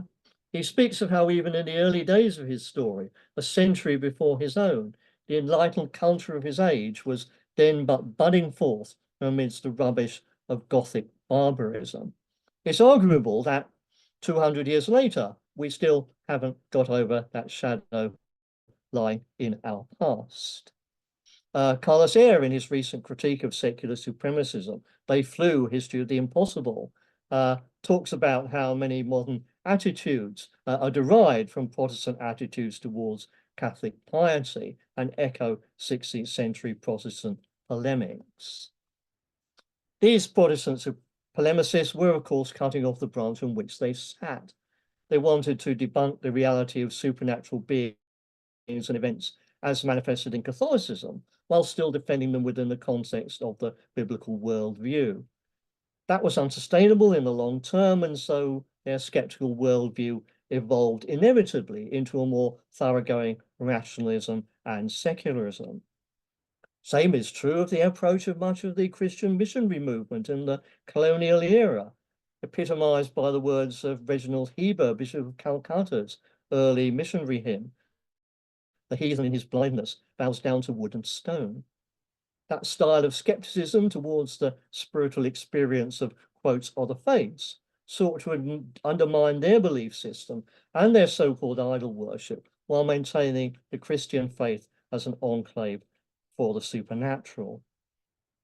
The often unconscious secular supremacism that we commonly see today is the lineal descendant of no popery and the heathen in his blindness.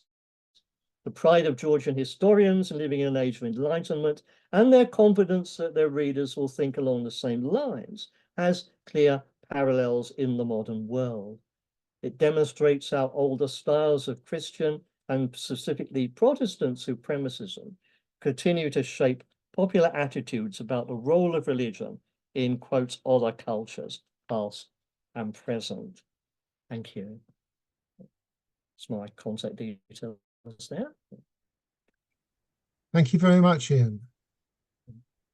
Okay, any very quick questions directed to Ian?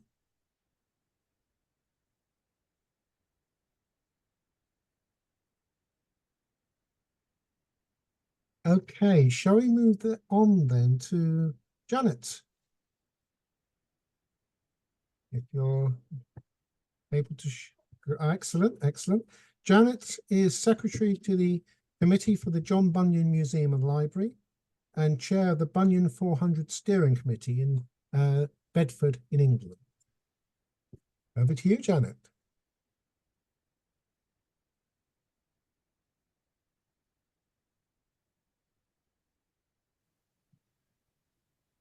Thank you. The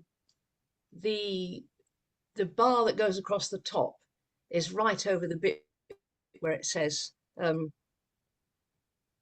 the slideshow from the current slide from the top. Yeah, if you put it onto slideshow first.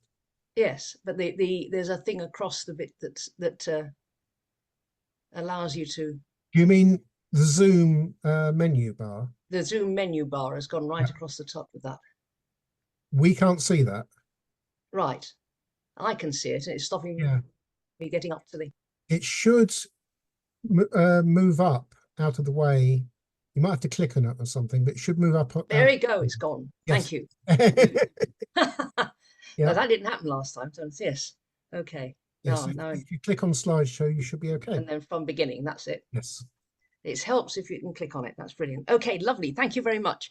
And welcome everybody to this last session, and well done everybody that's made it thus far.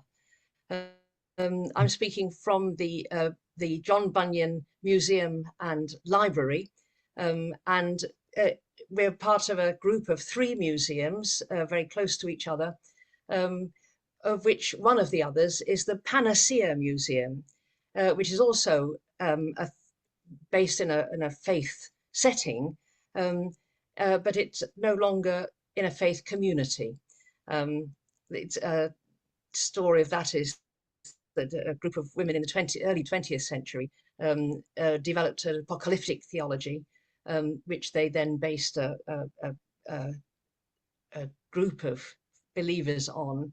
And I went along to an apocalyptic day conference like this one at the Panacea Museum a few years ago, at the end of which they said, well, of course, nobody believes this stuff anymore. And I thought that's interesting, because probably I expect nobody does believe in what the group of women were talking about at the Panacea, that set up the Panacea Museum eventually. That's probably true there, But the difference is with the John Bunyan Museum and Library is that there are people still in the same setting who do believe in this stuff. And I began to reflect then on the difference it makes to be in a faith-based community that still believe. We are an accredited museum, which means we have a secular accreditation in the sense that we're governed by the law of the land. But we have a faith-based community, a community of faith still. And because we're a congregational church, that is an independent church, we own the museum. It's the local church members and trustees who own the museum, not a large denominational organization. And so very occasionally there are battle lines drawn up between the congregation, who get fed up with all this Bunyan stuff and can only see any point in it if it's going to bring people into the faith, and the museum people, I'm caricaturing both sides, of course, for whom all this faith stuff is just a nuisance, really. And we ought to have nothing to do with trying to proselytize. Now, that is a caricature of both, but it sometimes comes to that. I grew up with this. My first church was in London. It's Union Chapel, which is now a major performance venue. And we started in a huge Victorian derelict building, but we had the same sort of face-off between the arts and the church. What I hope we can achieve, and I think other people do achieve, is what I've called a respectful symbiosis between those two elements. And it ought to be possible to do that and to work in that way. If you come into Bedford, from whichever direction you come, you now pass a road sign saying, "Welcome to Bunyan country," which is fabulous. I want them on the station as well, but we're working on that. There's a statue of John Bunyan. It's at a traffic roundabout now, so traffic passes by it all the time. You take tourists there at peril of their lives. There's Bunyan Meeting. That's the church notice board. You see, it says an independent church, and there is the sign for the museum that goes out during the week, and all happens within the same building, within the same environs. It's a purpose-built museum on the site with the support of the church members there. And here is the interior of the museum, and I want to go through very quickly the story of John Bunyan, not to go through the story, but to see how church and museum work together. In the story, we've got a tableau of him there as one of Cromwell's soldiers, which is another story. In the middle, running down the middle, there's a timeline and some of the artifacts. And then to the right-hand side is a case of translations of the Pilgrim's Progress and others of his writings. There are about 300 translations, and there's a whole job of work to be done there if you know any PhD students who might be interested in that. So first of all, there is one of the artifacts. It's the anvil, which John Bunyan would have used as a tinker. It's got his name along the side, and the provenance is pretty good. So it's not just a lump of iron that somebody's found and scratched a name in, we hope, we think. And it's large. It's about 3 feet tall, so very heavy. And it was what he used when he was working as a tinker, as he went around the villages. It's not a relic, of course, but it does say to us something about his background and his history, in that he doesn't descend from kings or nobles. He wasn't rich or landed, but he starts out as an ordinary working man. And then we have here the church book, one of the church books. This is the minutes of the church meeting, and it's each of the sections starts. This is the meeting of the church at a particular date, and the names underneath, not signatories, because it's all in the same writing, include John Bunyan, and those are meetings from his time. And again, not holy writings in any sense at all, but we still hold church meetings and we still keep a minute book. And so there's a continuity with the church that is still meeting there. And the history ties in with the history of the post restoration period, restoration and post-restoration. This is Daniel Defoe, because of course with the intolerance against nonconformist or dissenting Christians, they then were driven to trade or to travel. And Daniel Defoe says, if you go on to distinguish us, get a law made, we shall buy no lands, we may not be freeholders, then see if you could find the money to buy us out. Let us trade by ourselves, let us card, spin, knit and work, see how you maintain your own poor. So there's a dissenting and a nonconformist tradition, which we still feel ourselves to be part of. Moving into the church itself, the church building, we worship every Sunday surrounded by these windows. There are about, I think, 10 of them, and we show people around the church building looking at those windows. This one is the evangelist pointing the way. He's supposed to be modelled in the Pilgrim's Progress on John Gifford, who was the minister or pastor of the church at which John made his own profession of faith and helped him greatly in his journey of faith.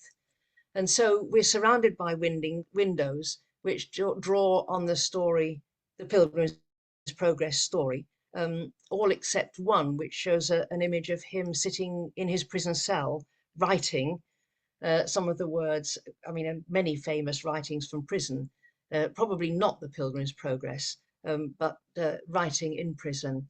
And that's the window, a postcard of which is said to have found its way to Terry Waite when he was in isolation, having been taken hostage. And it's said to be one of the only items that found its way to him in his isolation. But we worship surrounded by Bunyan's story. And of course, one of the items we use in our worship is this hymn. I guess for rising generations, this isn't so well known, but for many generations of people who went to schools at which there were assemblies, it is often a school hymn, the school hymn, Who Would True Valour See? It comes from the Pilgrim's Progress Part 2, and it comes from a conversation with the Christian saying to him, weren't you afraid? I gather you saw the lions, you met the hobgoblin, and for all that peculiarity of that language, I think we understand what those words mean. And the correspondent says, yes, I was afraid, but who would true valour see? Let him come hither. One here will constant be, come wind, come weather. You probably, if you've sung it, haven't sung exactly those words. I won't ask you to remember them, but the more usual version is on the right-hand side. We were talking earlier in several of the earlier presentations about the changing nature of heritage and tradition. So this is a poem by John Bunyan. When the English hymnal was brought together, Percy Dearmer wanted to use this hymn. He'd found Monk's Gate, which was a folk song of the same era, and fitted the words well, very strange meter. So very unusual to find a tune that fitted those words. But he said he couldn't ask the congregation of some small village church. He had some terrible name for this village church. I can't remember exactly what it was. It was something like Little Piddlington in the Marsh or something like that. You couldn't expect them to stand up and sing with their quavering voices and their hymn books in their hands. Who would true valour see? Let him come hither. And so he rewrote the first and the last verse. He who would valiant be against all disaster, let him in constancy follow the master. Then there is no discouragement.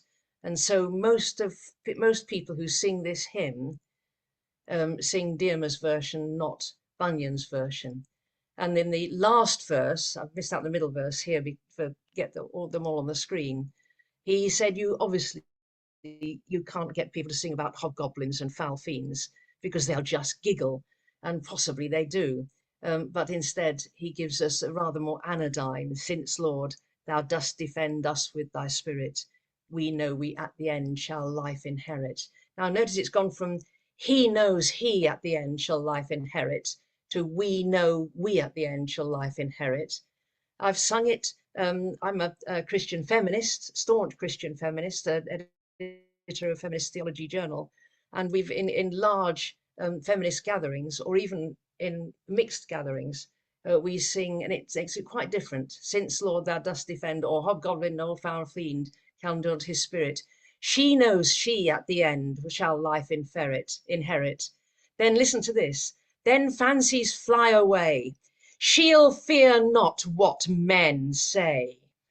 She'll labour night and day to be a pilgrim. That's a really good sing in a large congregation of people who don't mind singing in that. And we have a license to change the pronoun, because Diarma did it, but not to she, but to we. But the story returns to John Bunyan, because in Grace Abounding, which is one of the three main books that he wrote, big spiritual books, he writes this: before I came to prison, I saw what was coming, and had especially two considerations warm upon my heart. The first was how to be able to endure should my imprisonment be long and tedious. The second was how to be able to encounter death should that be my portion. So it takes us back to the real story of John Bunyan, because they saw what was coming. They understood that when the Restoration came, when the time of the Commonwealth was over, that they would be facing real persecution, and for sure they did, and people were imprisoned. John Bunyan spent about a third of his adult life in prison, and being in prison, although towards the end his friends were able to visit him and bring food to him, and he was able to smuggle his writings out of prison.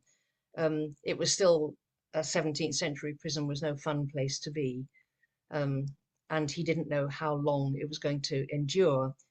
And he didn't know whether he was going to face death for the sake of his faith and his refusal to give up preaching.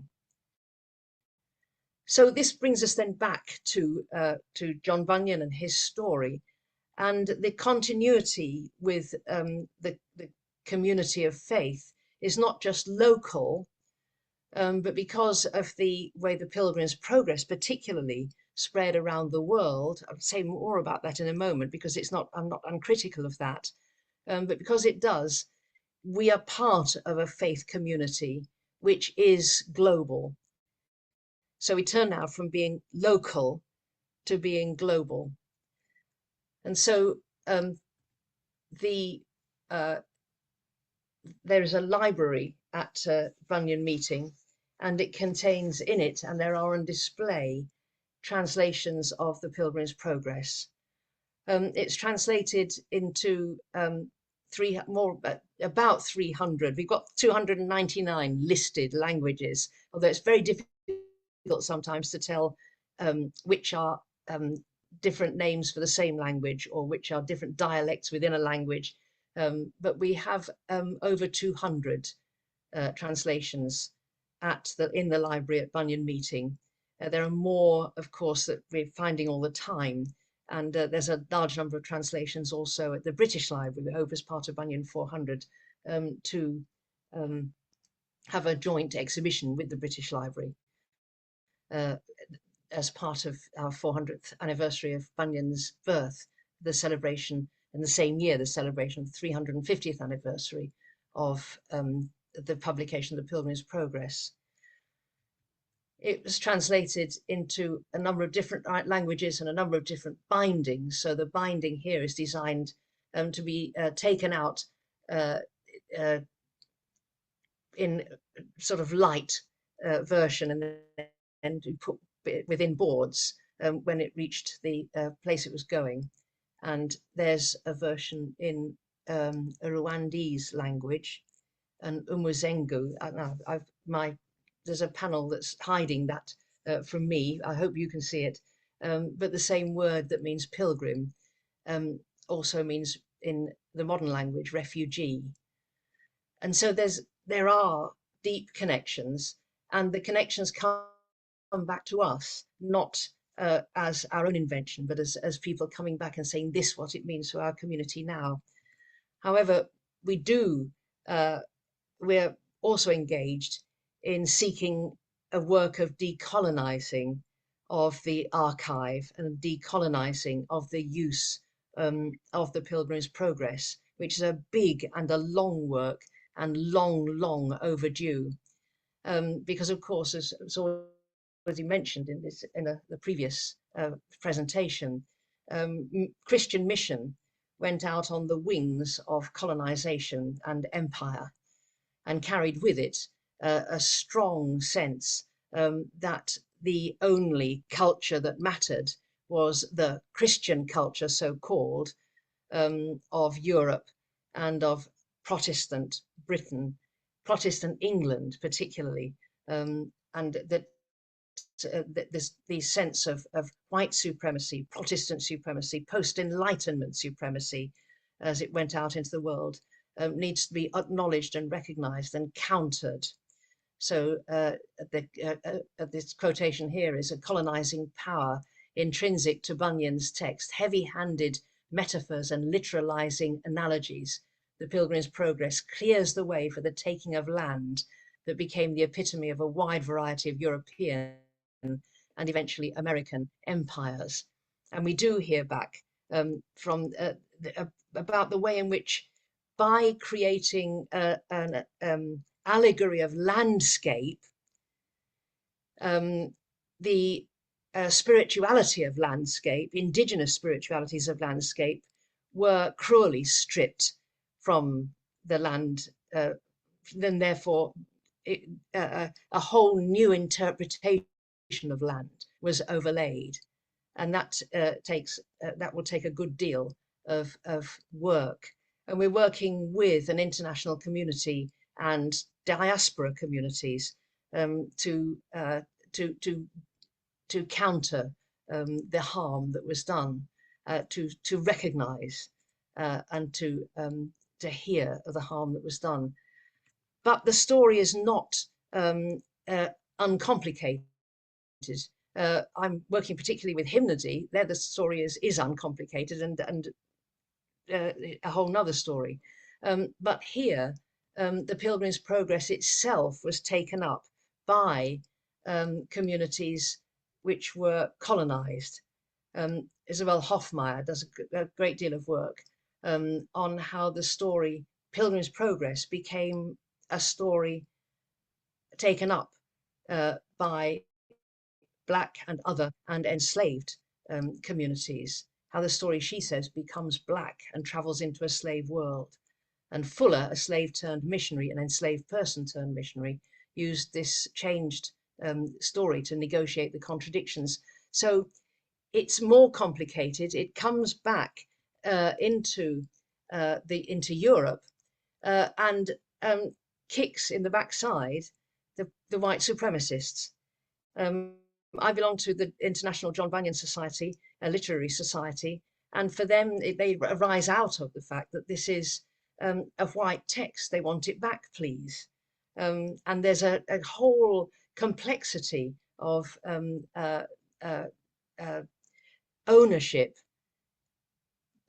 disputed ownership between the various communities. Very interesting to be part of all that. Myself and others working with me as listeners, as learners, and as recognizing what has happened.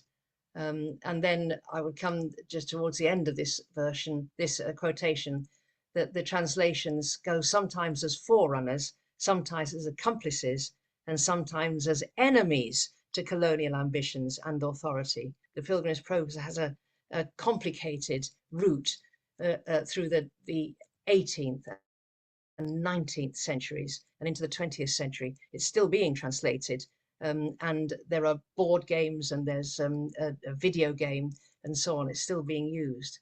And so just to say that part of what we're doing is working with international and diaspora communities. Here's a young woman in Myanmar, and she's reading a section of the Pilgrim's Progress in Burmese. We're trying to get as many people to read from the Pilgrim's Progress as possible, and to gather up these versions. And her brother is reading in Mara language. They are part of a tribal community within Myanmar, and they are the Mara people. They exist across the boundary between northeast India and Myanmar, because of course the boundary cut right through tribal territories, drawn by somebody in London with a map and a ruler. And so we have both those languages represented there, Burmese and Mara language, the tribal language, indigenous language. And then to go on, here's a modern Polish translation. As part of Bunyan 400, we're working with a number of different communities, and there's a large Polish community in Bedford, partly because of the Second World War, when there were Polish airmen came over because of the flat landscape around here and airfields. But then also in 2004, thereabouts, a lot more Polish people came to this town. And just in an email, so I'm going to read it, part of the email to you. This is from the Polish community organization in Bedford. And this is a conversation that I had just a couple of days ago. Yes, for Poles, the Pilgrim's Progress touches so many familiar notes, and that is why it's well received in our community. I remember when the big influx of Poles started in 2004, and we were setting up the community group. The Polish version of the Pilgrim's Progress was circling around its members. The motif of the pilgrim is very strongly rooted in Polish culture and literature. It's a famous metaphor. A 19th century writer, at the time when Poland was wiped off the map of Europe, the Polish nation for 123 years was torn between three occupying powers. The Poles were often expelled from their land and sentenced to exile and often slavery, not least, of course, in the Second World War, but then by communist rule over our country. This is when our country was occupied by foreign powers and our freedoms denied. And she ends by saying, Poles want to see a purpose in these atrocities, and they're linking it to the Christian faith, seeing themselves as pilgrims. This gives them hope of return to their motherland, the place they are deeply connected with. And so the Pilgrim's Progress goes on.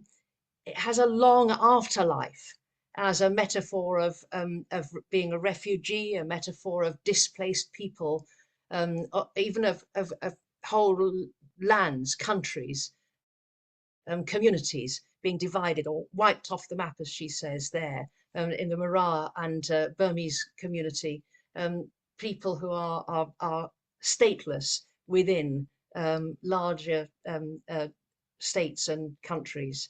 And so the Pilgrim's Progress continues to have these afterlives, and we're seeking to find out more and more about them. So that you can't split apart. They're inextricable, the heritage and the Christian faith. To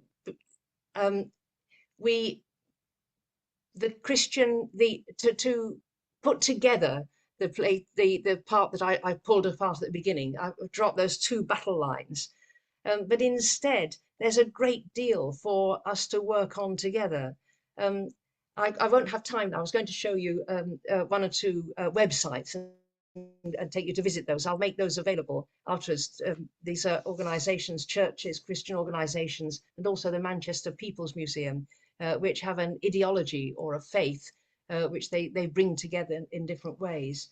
We're looking to bring through Bunyan's story and the Pilgrim's Progress the whole thing into conversation with a whole set of themes that are relevant to our own time, which draw on both. The place of faith in society, freedom of speech, Bunyan refusing to be shut up, the power of literacy and education, what happens with allegory and landscape, issues of translation and reception, resistance and dissent. We're not the established church. We still aren't. The history of ideas and the complex legacy of mission and colonialism. We're just starting on the 400th anniversary plans. We've got 4 years to go. To 2028 is the 400th anniversary, and we're working on it now, and we're working with a whole host of other people, locally, nationally, and globally. So thanks very much. Wow, thank you, Janet. That was actually very, very moving, I would say. And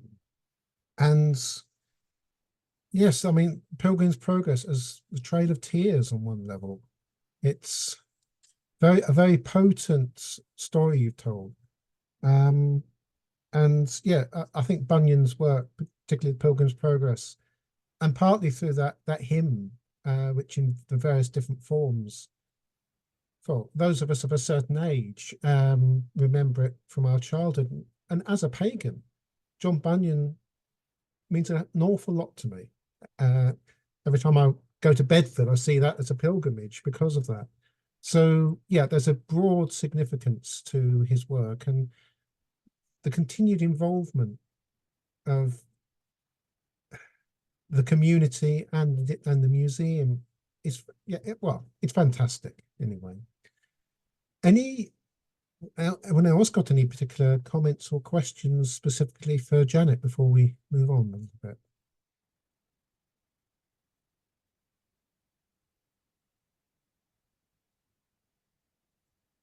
Everyone's deep in thought, I think. Okay.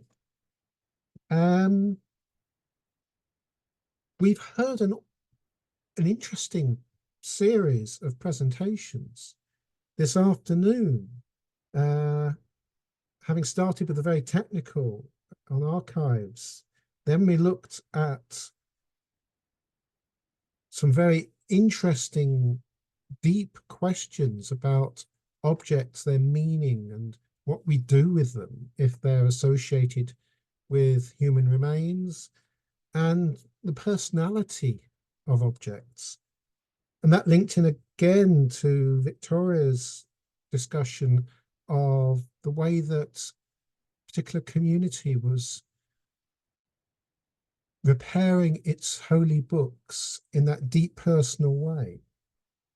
And then looking at how we think about places and beliefs and interpretations from a religious or secular supremacist, I like that term, Ian, perspective, and the power of community, working within a faith tradition, but also just opening the doors to the sort of perspectives and ideas that can come through if you let people of the past, if you like, who contributed so much and open the doors. They're gatekeepers in the true sense. They open the door for you, and that's what Bunyan did, I think. So to stop myself running off on a complete stream of consciousness, please someone else chip in. Yeah. Go ahead, Ian, please. No, yeah, just to say, yeah, thank you, Janet, for your talk just now. So there was an interesting crossover there, I thought, with mine, where you sort of talked about colonialism and linked up with Christian supremacism there, because I first started thinking about this idea of secular supremacism when I was doing a piece of work about decolonization more generally for the Amelia, and sort of came to see that there's a whole range of different supremacisms, something based on gender or class or race or ideology, or whatever. And so yeah, secular supremacism is part of that whole spectrum of positions where one group of people takes themselves to be the default category or the norm to which by which everything else is judged.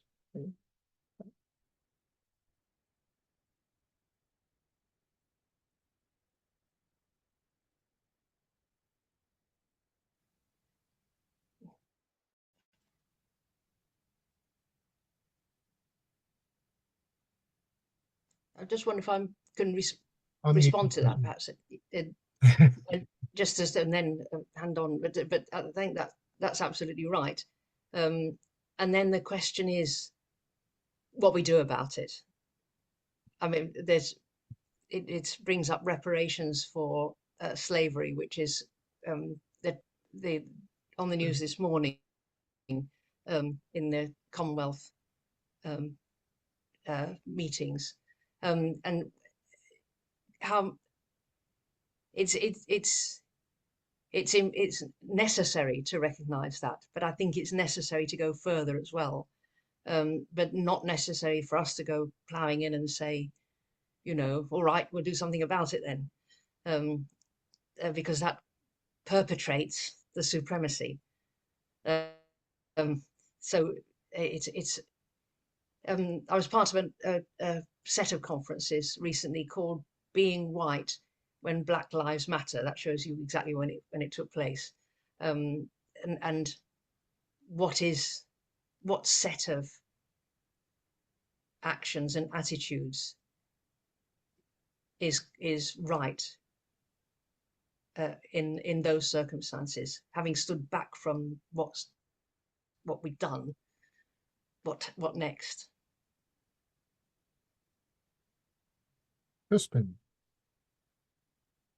you had your hand up. Oh, thank you. Yes, I had. I'm sorry, it's a completely different topic.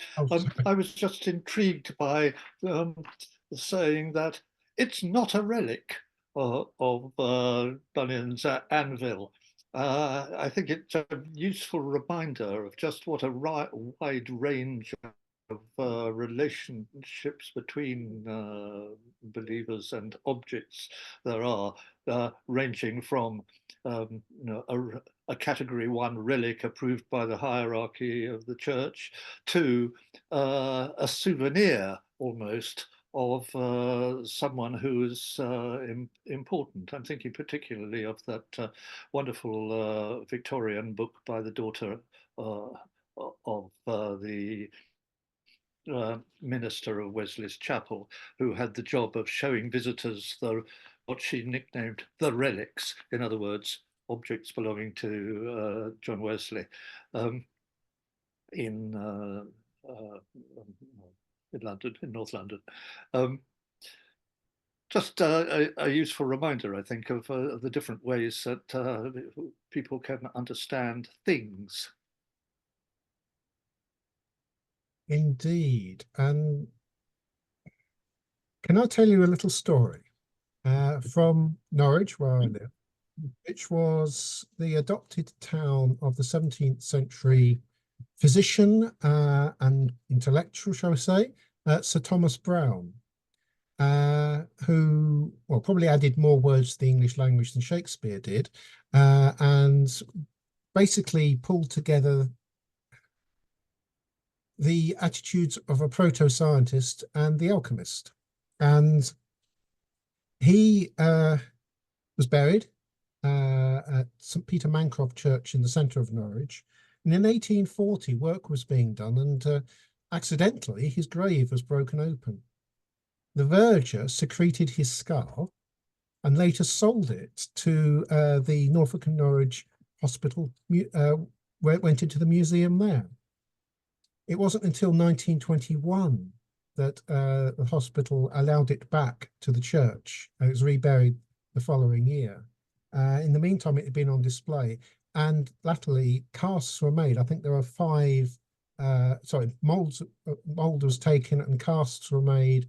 I think 5 of them in total, one of which is in the Castle Museum and one is back at the new hospital, which, okay, that's it's human remains that become a relic as well, which goes back to the original Christian relics, of course, but taken by rather secularist forces, seeing Brown as a proto-scientist, and his skull was therefore on display as a relic of a hero of that perspective, which I think is an interesting parallel to the discussion about objects that are buried with human remains. So I'll just throw that in and see where the ripples go.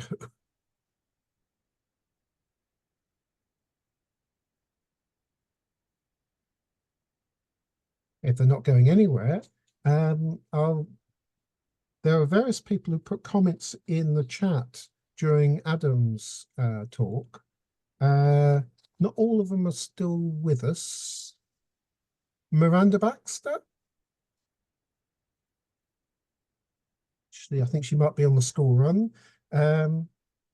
Charlotte, is there anything you'd like to put into the debate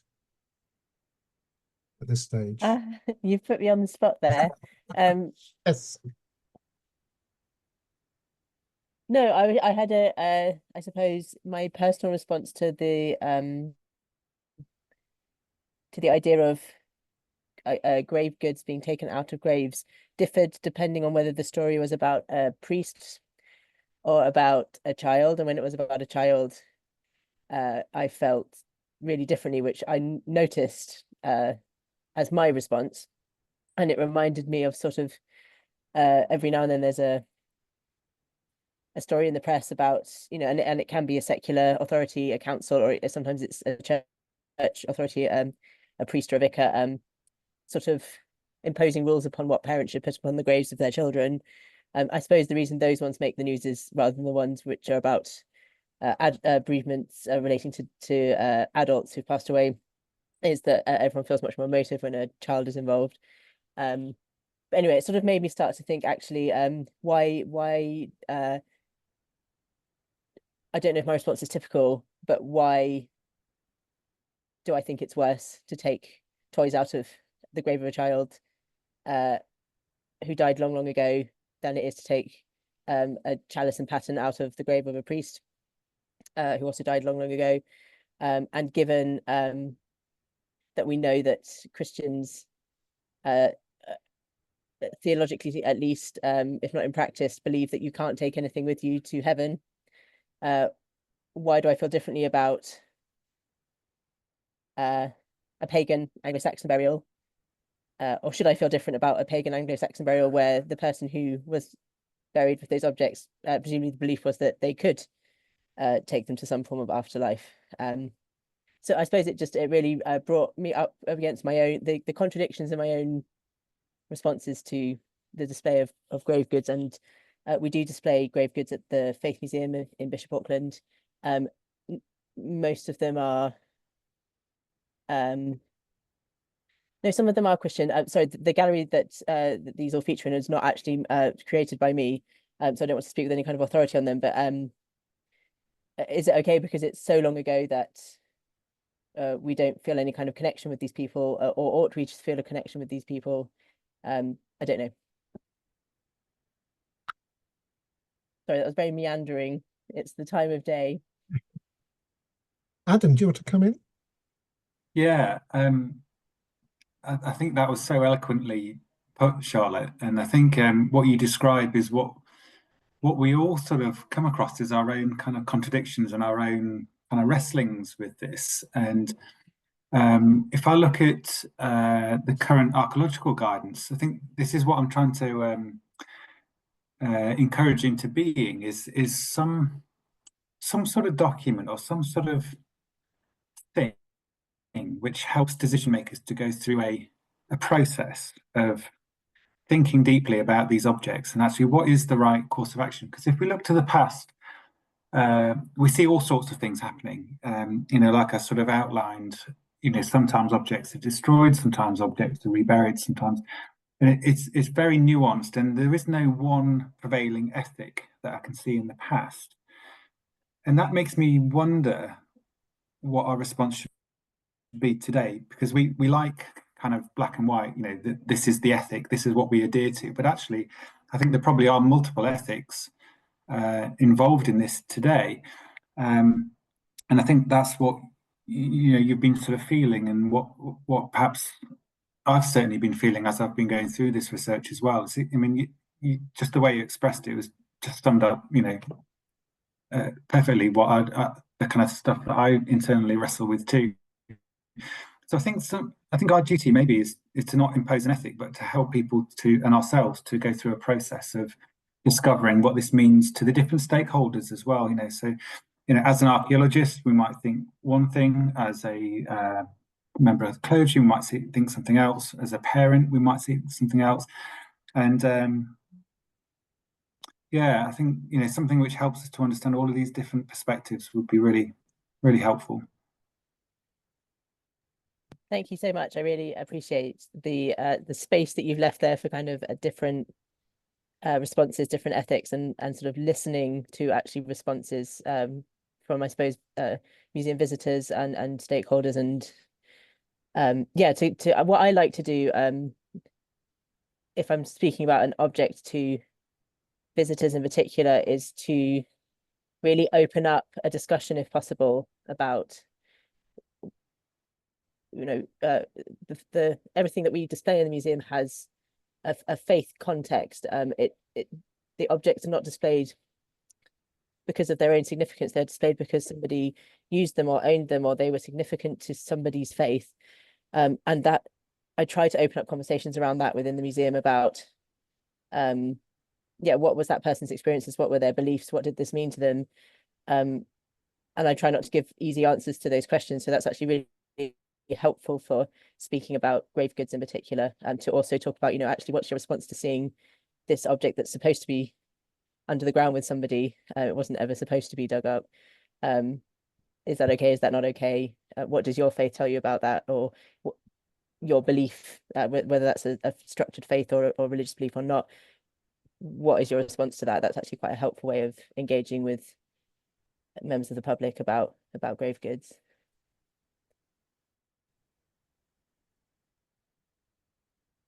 Can I move it off in a slightly different direction? Through the issue of toys and photos on children's graves, to other memorializations, I'm thinking of it. You often get temporary memorials of some description left where there's been a death on the road, say, or spontaneous shows of memorialization, easier word, at places where disasters happened, or, well, in memory of the death of royalty, as we saw in the UK very recently, or indeed political, more directly political events, where things are left as memorials to mark the event, not meant to last forever, but left, and some of them have a religious function. But from the museum's perspective, how do we record that? I know photography is an obvious one, interviews and all the rest of it.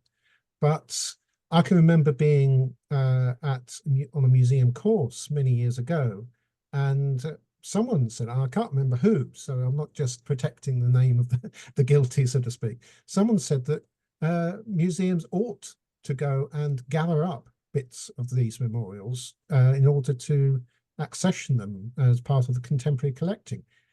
Yeah, before they've had a chance to decay, or the council's come along and cleared them away, which struck me as being very disrespectful on the basis that they're put there for a deliberate reason.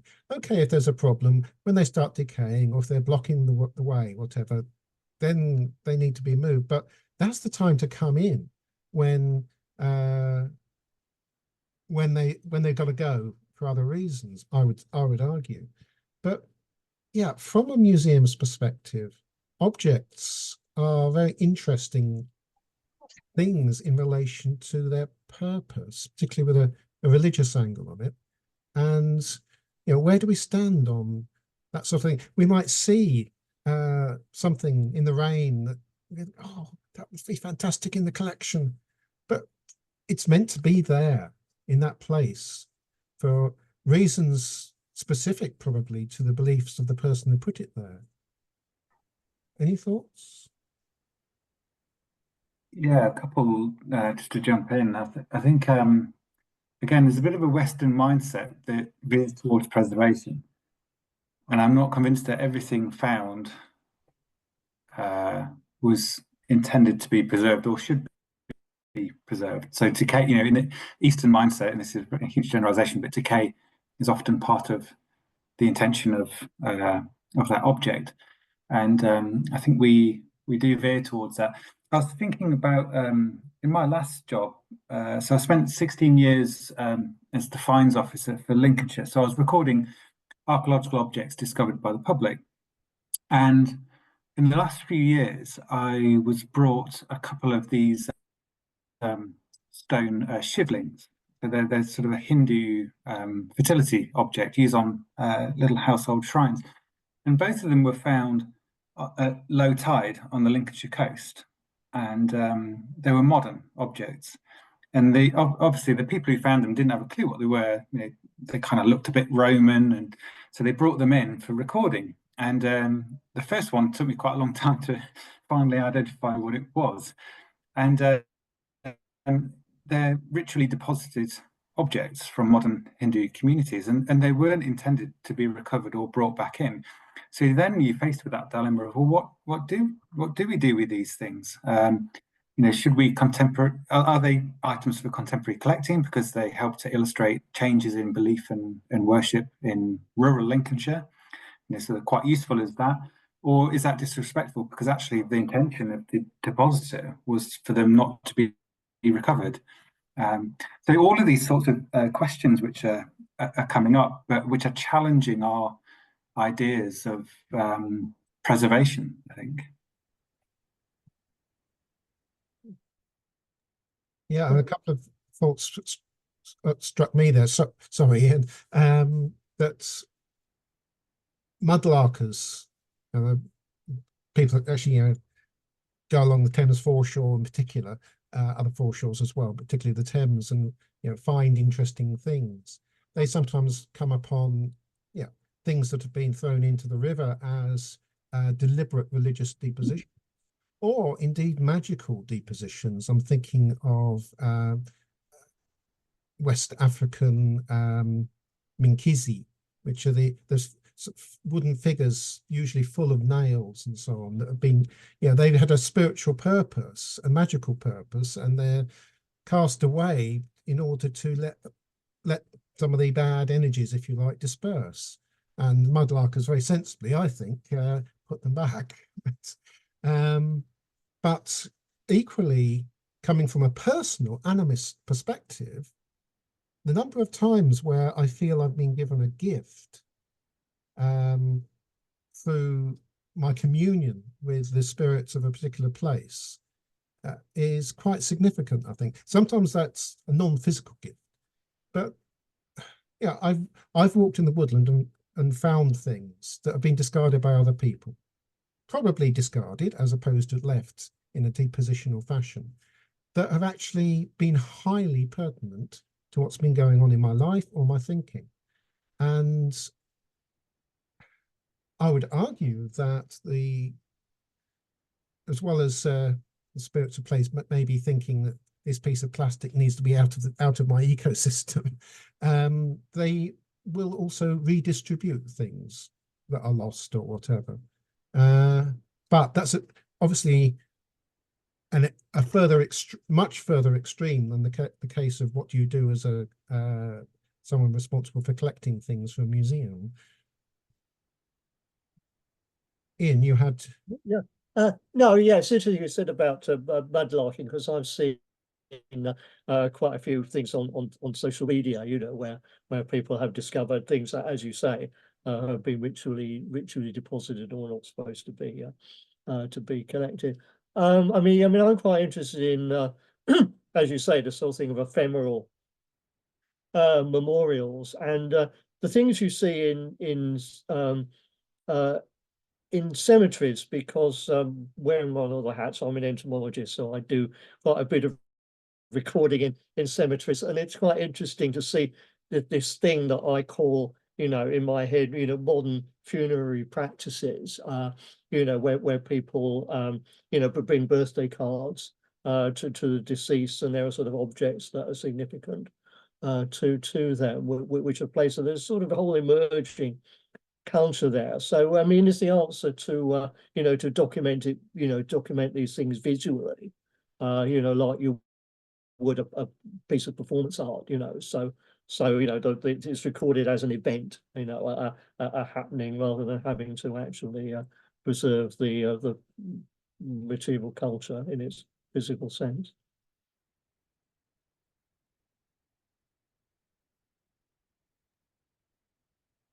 I think that's got to be the basic, particularly in this digital age where we can disseminate so much by the use of photography and other recordings. But I'm also thinking of a link back to the intangible cultural heritage discussion from earlier, that the meaning of a memorial, whether that is a temporary memorial in the street or grave goods come to that, is to do with the people that are involved, whether that's the deceased in the case of the grave goods, or the people that have put the grave goods in, or who've put together, built, left the memorial in the street. So again, whilst intangible cultural heritage, at least as interpreted by Department of Culture, Media and Sport, does not include the physical items, it's that intangible heritage that makes those items important on a secularist level, if you like. Comments?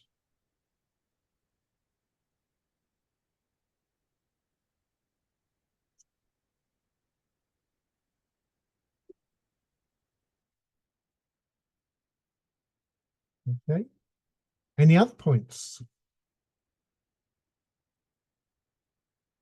Or are we all feeling it's been a long day?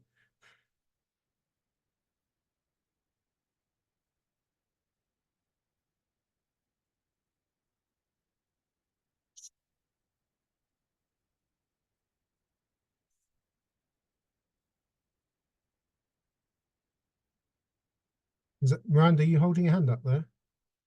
Yeah, no, I was just wanting to say that was all really, really fascinating.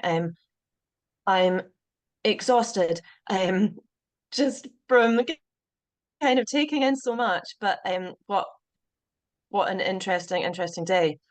And yeah, I'll maybe get in touch with some of you for some further information on your topics, if that's okay. Well, please, if you want to show you my email addresses, put them in the chat. That's the simplest way. Obviously, we've got them all, but we can't just share them. So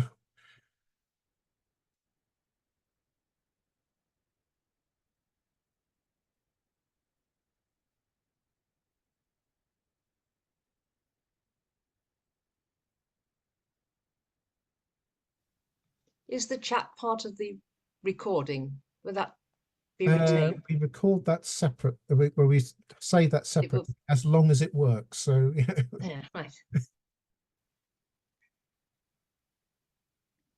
I'm guaranteeing nothing at this stage.